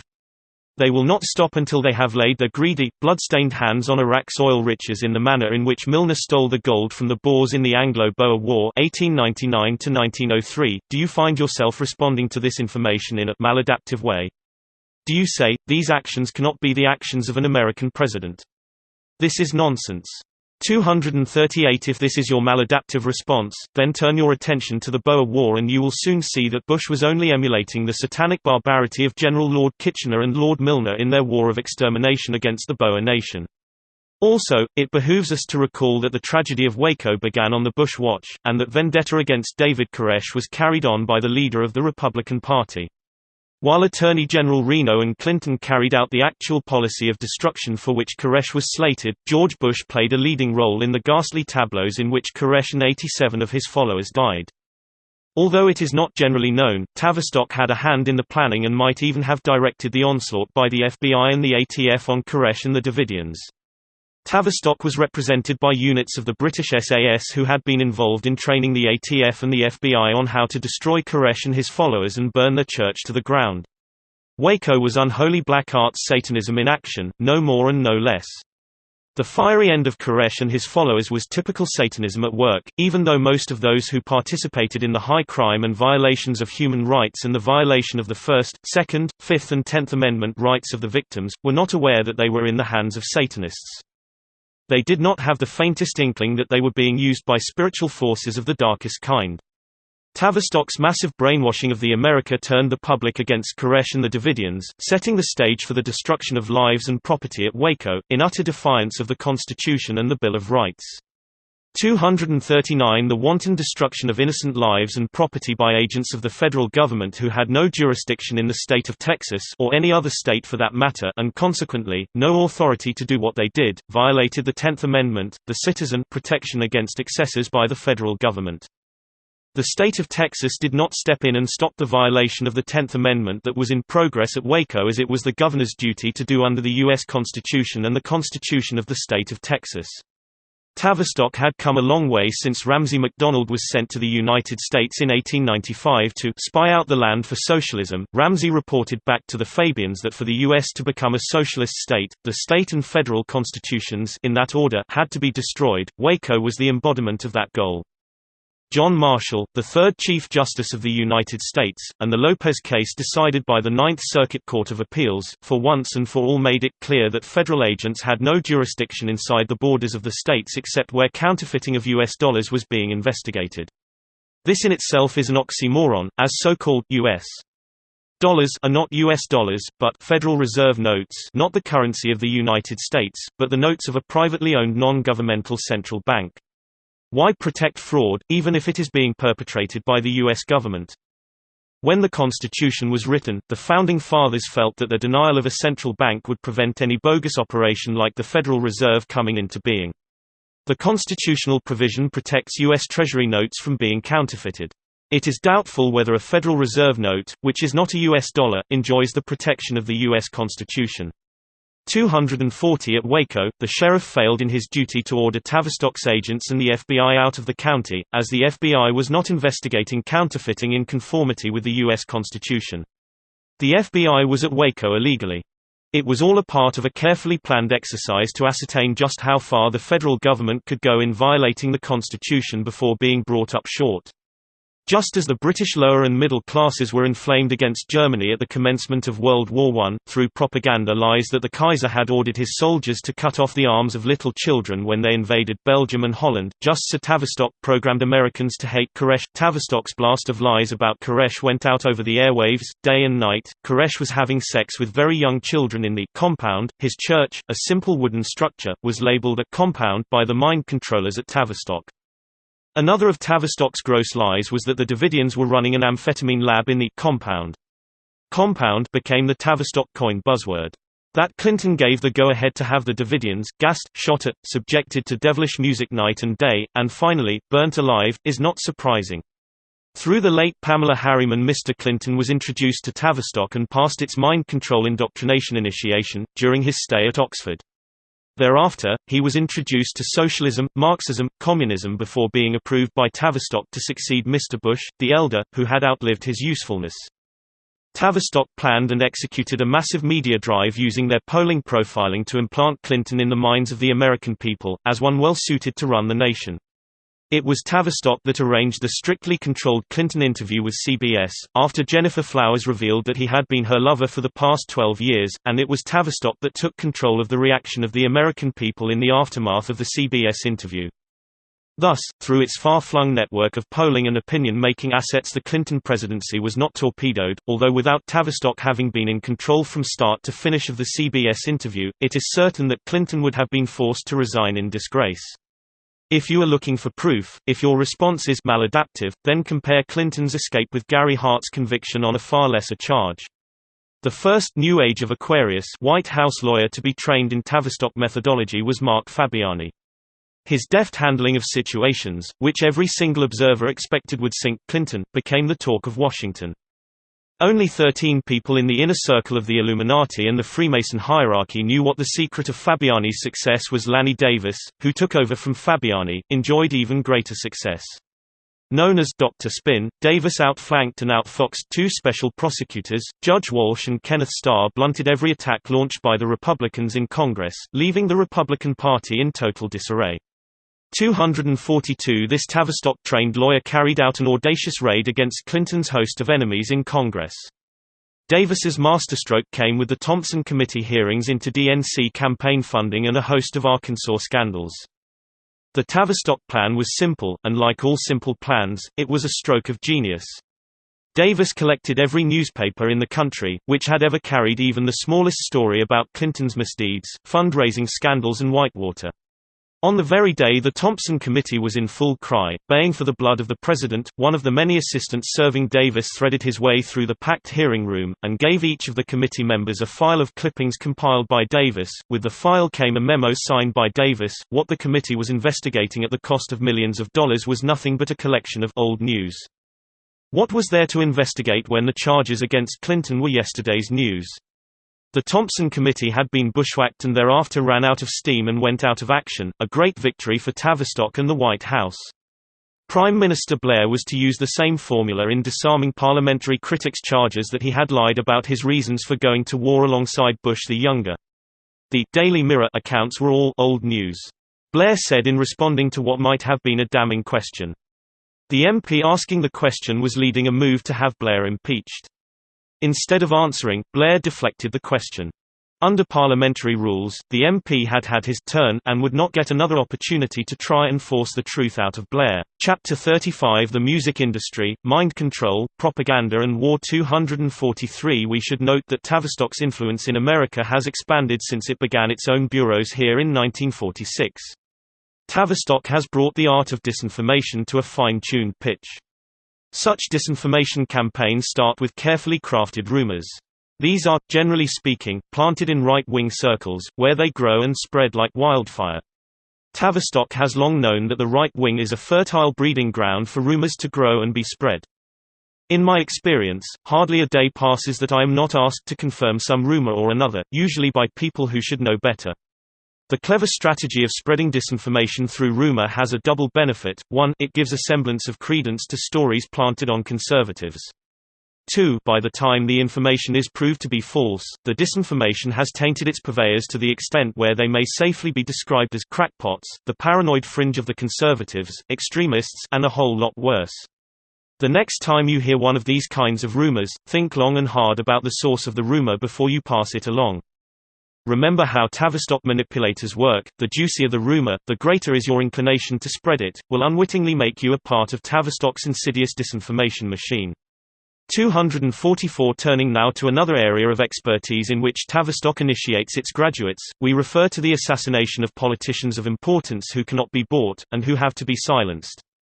The murders of U.S. Presidents Lincoln, Garfield, McKinley, and Kennedy are all linked to British intelligence MI6, and since 1923, associated with the Tavistock Institute. Pray. Kennedy proved to be impervious to mind control by Tavistock, so was chosen for public execution as a warning to those who would aspire to power, that none was higher than the Committee of 300. The grisly spectacle of the public execution of Kennedy was a message to the American people, one which they may not, even now, be aware of. Perhaps the Tavistock Institute provided the blueprint for Kennedy's execution. Perhaps it also carefully selected each and every participant, starting with the obviously mind-controlled Lee Harvey Oswald, and to the not-so-obvious Lyndon Johnson. Those who would not comply, or who sought to bring out the truth, suffered a variety of punishment, from disgrace, hounding from public life, and even death. We leave Tavistock's control of U.S. presidents, past, and future, and turn our attention to the music and entertainment industry. Nowhere is mind control, brainwashing of huge segments of the American public so noticeable, as it is in the music and entertainment industry. Decades later, misguided, uninitiated people still get angry with me over my exposure of the Beatles as a Tavistock project. Now, I fully expect the same people who tell me that they know all about the history of the Beatles, that they are musicians and I am not, to question the following. 245 Did you know that so-called rap music is another Tavistock program? So is hip-hop. As inane and idiotic as the words are, one can hardly call them lyrics. These words have been crafted by the technician in mind control and behavior modification, so that they would fit in and became an integral part of Tavistock's Gang Wars program for America's major cities. The chief purveyors of this music, and indeed all so-called rock and pop music, excuse the use of Tavistock jargon, are Time Warner, Sony, Bertelsmann, EMI, The Capitol Group, Seagram Canada, Philips Electronic, The Indies, Time Warner. Annual revenues $23.7 billion 1996 figures. Its music publishing business owns 1 million songs through its subsidiary, Warner, Chappell. These include songs by Madonna, and Michael Jackson. It prints and publishes sheet music. Time Warner rap and pop labels include Amphetamine Reptile, Asylum Sire, Rhino, Maverick, Revolution, Luca Bop, Big Head Todd and the Monsters, marketed through Warner Rem. Time Warner also distributes alternative music labels through its subsidiary, Alternative Distribution Alliance, which covers the greater part of Europe, and which is particularly strong in England and Germany. It is not by accident that these two countries have been targeted by the manipulators at Tavistock. 246 The mostly subliminal, but increasingly open incitement to violence, unrestrained sex, anarchism and Satanism, is found in abundance among the songs owned by Time Warner. This almost cult-like dominance of the youth of Western Europe, and since the fall of the USSR, it is creeping into Russia and Japan also, is menacing civilization in Europe that has taken thousands of years to build up and mature. The huge following of youth and its seemingly insatiable appetite for this kind of utter junk music is frightening to behold, as is Tavistock's grip on the minds of those who listen to it. Time Warner distributes music through music clubs, which it owns outright, or else is in partnership with others. Columbia House is one example. Sony has a 50% share in Columbia House. Time Warner's manufacturing division, WEA, makes CDs, CD-ROMs, audios, videos, digital versatile discs, while another subsidiary, Ivy Hill, prints CD covers and inserts. American Family Enterprises, another subsidiary, markets music, books and magazines in a 50% holding with Heartland Music. Time Warner Motion Pictures has studios and production companies comprising, Warner Brothers, Castle Rock Entertainments, New Line Cinemas. Time Warner Motion Pictures owns 467 screens in the US and 464 screens in Europe. 1989 figures, the numbers are much greater today. In 2005, its broadcasting network includes WB Network, Prime Star, Cinemax, Comedy, Central Court TV, Sega Channel, Turner Classic Movies. Ted Turner owns 10% of the stock in Time Warner. 247 It broadcasts to China, Japan, New Zealand, France and Hungary. Its cable franchise lists 12.3 million subscribers. TV, production, distribution includes Warner Brothers Television, HBO Independent Productions, Warner Brothers Television Animations, Telepictures Productions, Castle Rock Television, New Line Television, Citadel Entertainment, Hanna-Barbera Cartoons, World Championship Wrestling, Turner Original Productions, Time Warner Sports, Turner Learning, Warner Home Videos, and in its library it has 28,500 television titles and animated shorts. Time Warner owns CNN Radio, which acquired from Ted Turner. It also owns 161 retail outlet stores, Warner Books, Little, Brown, Sunset Books, Oxmoor House and the Book of the Month Club. Time Warner owns the following magazines: People, Sports Illustrated, Time, Fortune, Life, Money, Entertainment, Weekly, Progressive Palmer, Southern Accents, Parenting, Health, Hippocrates, Asia Week, Weight Watchers, Mad Magazine, DC Comics, American Express Travel and Leisure, Food and Wine. Time Warner also owns a number of theme parks: Six Flags, Warner Brothers, Movie World, SeaWorld of Australia. I hope that at this point the reader will pause to reflect upon the enormous power for good or evil which rests in the hands of Time Warner. Obviously, this giant could make or break anybody. And then, remember, it is a client of the Tavistock Institute. It is frightening to contemplate what this mighty machine could do to public opinion and shaping the minds of the young, as we have seen with Gay Days at Disney World. 248 Sony's revenues in 1999 were estimated at $48.7 billion. It is the largest electronics company in the world. Its music division control rock, rap, pop, Columbia, Ruthouse, Legacy Recordings, Sony Independent Label, Mu Label, Michael Jackson, Sony Music Nashville, Columbia Nashville. Sony owns thousands of rock, pop labels including Bruce Springsteen, So Def, Slam Jazz, Bone Thugs in Harmony, Rage Against the Machine, Razor Sharp, Ghostface Killer, Crave, and Ruthless Relativity. If you have ever stopped to wonder how this awful idiocy with its highly suggestive word and incitement to violence got so big in such a short time, now you know. It is Back to the Hilt by Sony. Tavistock has long regarded rap as a useful messenger to precede anarchy and chaos, which is getting closer and closer. Sony distributes punk alternative rock label Epitaph Record, Hellcat, Rancid, Crank Possum Records and Epitome Surf Music by Blue Stingray. In addition, Sony publishes music through Sony ATV Music Publishing. Sony owns all of Michael Jackson's songs and nearly the entire range of the Beatles. Sony owns Loews Theatres, Sony Theatres, and its television interests include network game shows. It has about 15% of the market in music sales, sheet music, and is the largest international music company in the world. Sony's other products are CD records, optical discs, audio and videotapes. Loews Hotel property in Monte Carlo is a clearinghouse of information for drug trafficking, and its employees report directly to the Monte Carlo police any suspicious activity going on in the hotel. 249 suspicious mean any outsiders trying to bust into the trade. Several of the senior level front desk employees are Monte Carlo police trained to keep an eye on things.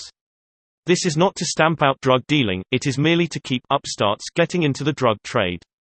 Outsiders arriving in Loews Hotel are informed on and are promptly arrested.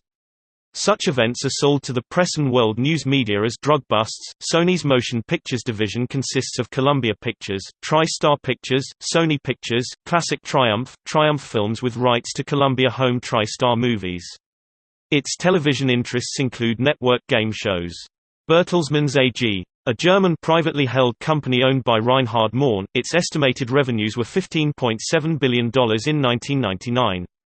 Bertelsmann owns 200 music labels from 40 countries, which labels cover rap, rock, pop. Whitney Houston, The Grateful Dead, Bad Boys, NG Records, Volcano Enterprises, Dancing Cat, Addict, G Street, Jungle Brothers, and Global Soul. All these contain explicit incitement to sex aberrations, drug-taking, anarchy, and violence. Bertelsmann owns country and western properties Arista Nashville, Pam Tillis, Korea, Leroy Parnell, RCA Label Group, BNA, Lorrie Morgan. Other titles it owns are the soundtrack from Star Wars, Boston Pops, New Age and Windham Hill etc. The company publishes sheet music through BMG Music, which controls the rights to 700,000 songs, including The Beach Boys, B.B. King, Barry Manilow, 100,000 famous music of Paramount Studios. It owns 7 music clubs in the US and Canada, and makes credit cards for MBNA Bank. Bertelsmann AG does tremendous book business worldwide and is very much a committee of 300 affiliate. 250 Bertelsmann holdings include Doubleday, Dell Publishers, Family Circle, Parent and Child, Fitness, American Homes and Gardens, with 38 magazines in Spain, France, Italy, Hungary and Poland.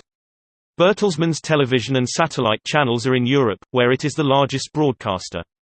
This company is very vindictive and will not hesitate to attack anyone who dares to reveal what it thinks might not be in the company's best interests. EMI, a British-based company with estimated revenues of $6 billion in 1999, the company owns 60 music labels in 46 countries: rock, pop, rap, Beatle Boys, Chrysalis, Grand Royal, Parlophone, Pumpkin Smashers, Virgin, Point Blank. EMI owns and controls the Rolling Stones, Duck Down, No Limit, NOO Tribe, Rap A Lot, the Ghetto Boys, with an immense sheet music publishing business. It has a direct interest or owns outright 231 stores in 7 countries, including HMV, Virgin Megastores, Dillons USA. EMI has network stations throughout Britain and Europe, some of which work in conjunction with Bertelsmann. The Capital Group. This Los Angeles-based investment group sold 35% of its stock to Seagram's, the Bronstein's Liquor Company, and a high-ranking committee of 300 property. Seagram's has an 80% stake in Universal Music Group, formerly MCA, now Matsushita Electric Industries property. Its 1999 revenues were estimated as $14 billion. Seagram owns in excess of 150,000 copyrights, including the copyrights to Impact, Mechanic, Zebra, Radioactive Records, Fort Apache Records, Heavy D and The Boys. 251 The Capital Group has joint ventures with Steven Spielberg, Jeffrey Katzenberg and David Geffen. In its country and western division, the company owns Reba McEntire, Winona, George Strait, Dolly Parton, LeAnn Rimes and Hank Williams. Through Seagram, the company owns concert halls at Fiddler's Green, Denver, Blossom Music Center, Cleveland, Gorge Amphitheater, Washington State, Starplex, Dallas. It has expanded to Toronto and Atlanta. The Capital Group through its motion picture division owns Demi Moore, Danny DeVito, Penny Marshall and a host of minor figures in the movie-making business. Universal Films Library is a Capital Group property, as is Universal Films Library. The company owns 500 retail stores, several hotels as well as Universal Studios in Hollywood. The Indies. One of the smaller companies in the music and entertainment, its annual revenues is estimated at $5 billion. The company has a substantial portfolio of rock, rap, pop labels, mostly of the more bizarre kind. Its country and western division owns Willie Nelson and distribution is done through the Big Six. Even without ownership of any independent retail stores or outlets, the company managed to capture an astonishing 21% of U.S. music sales. The significance of this is that most of its revenues come from bizarre rap, pop, rock sales of the violent, abusive, foul language, sexually suggestive titles, anarchy, which shows the way the youth of America is going. 252 Philips Electronic. This Dutch company had revenues of $15.8 billion in 1996. While it is mainly an electronics company, it is in the Big Six category primarily because of ownership of 75% of Polygram Music. Its portfolio of labels is in rock, pop, rap. Elton John is one of its properties. Philips ranks third in the music publishing business with 375,000 copyright titles. Through its subsidiaries in Europe and Britain, in 1998 Philips produced 540 million CDs and VHS tapes. Its motion pictures division owns Jodie Foster, while Philips Television own Robert Redford Sundance Films and Propaganda Films. The foregoing information should give you, the reader, and some idea of the immense power this giant industry wields over our daily lives, how it is shaping the minds of the youth of America. Without the control and the advanced techniques made available to these companies through Tavistock, the giant strides the industry has made would not have been possible. The information I have provided should shake you to your very foundations when you come to the realization that Tavistock controls what news we see, what home movies and television network movies we are allowed to see, what music we listen to. Behind this gigantic enterprise stands the Tavistock Institute for Human Relations. As I have clearly demonstrated, America is marching in lockstep with the gigantic movie music industry, hitherto unknown forces, powerful forces whose sole aim and object is to pervert, twist and distort the minds of our youth, to make it all the easier for the Committee of 300 to usher in the socialist New World Order, one world government, in which the new communists rule of the world. 253 The information I have put before you should be a source of great alarm as you contemplate the future of your children and the youth of America, having come to the knowledge and understanding that they are being fed a diet of anarchistic ideas, revolutionary fervor, and incitement to take drugs, free sex, abortion, lesbianism and homosexual acceptance. Without this giant music and entertainment industry, Michael Jackson would only have been the puerile, insipid nonentity, but he was puffed, and Tavistock told the youth of our land just how great he is, and how much they, the youth of the Western world, love him. It also has to do with the power to control the media. Inasmuch as the music and entertainment industry is what I call an open secret designed by Tavistock, I do not expect my work on this vital subject to be accepted as the whole truth, at least up to the year 2015, which is the year I anticipate the outbreak of Armageddon, the all-out nuclear cab war, when the full wrath of God will fall on the United States of America. But with regard to massive media control, it is not difficult for even the untrained observer to see, hear and read that indeed, the U.S. has a controlled media, the product of the Tavistock Institute. This factor is what got President Bush elected, and then, to the astonishment of all of Europe and at least half of the American voters, saw him elected for a second term in spite of his deplorable record.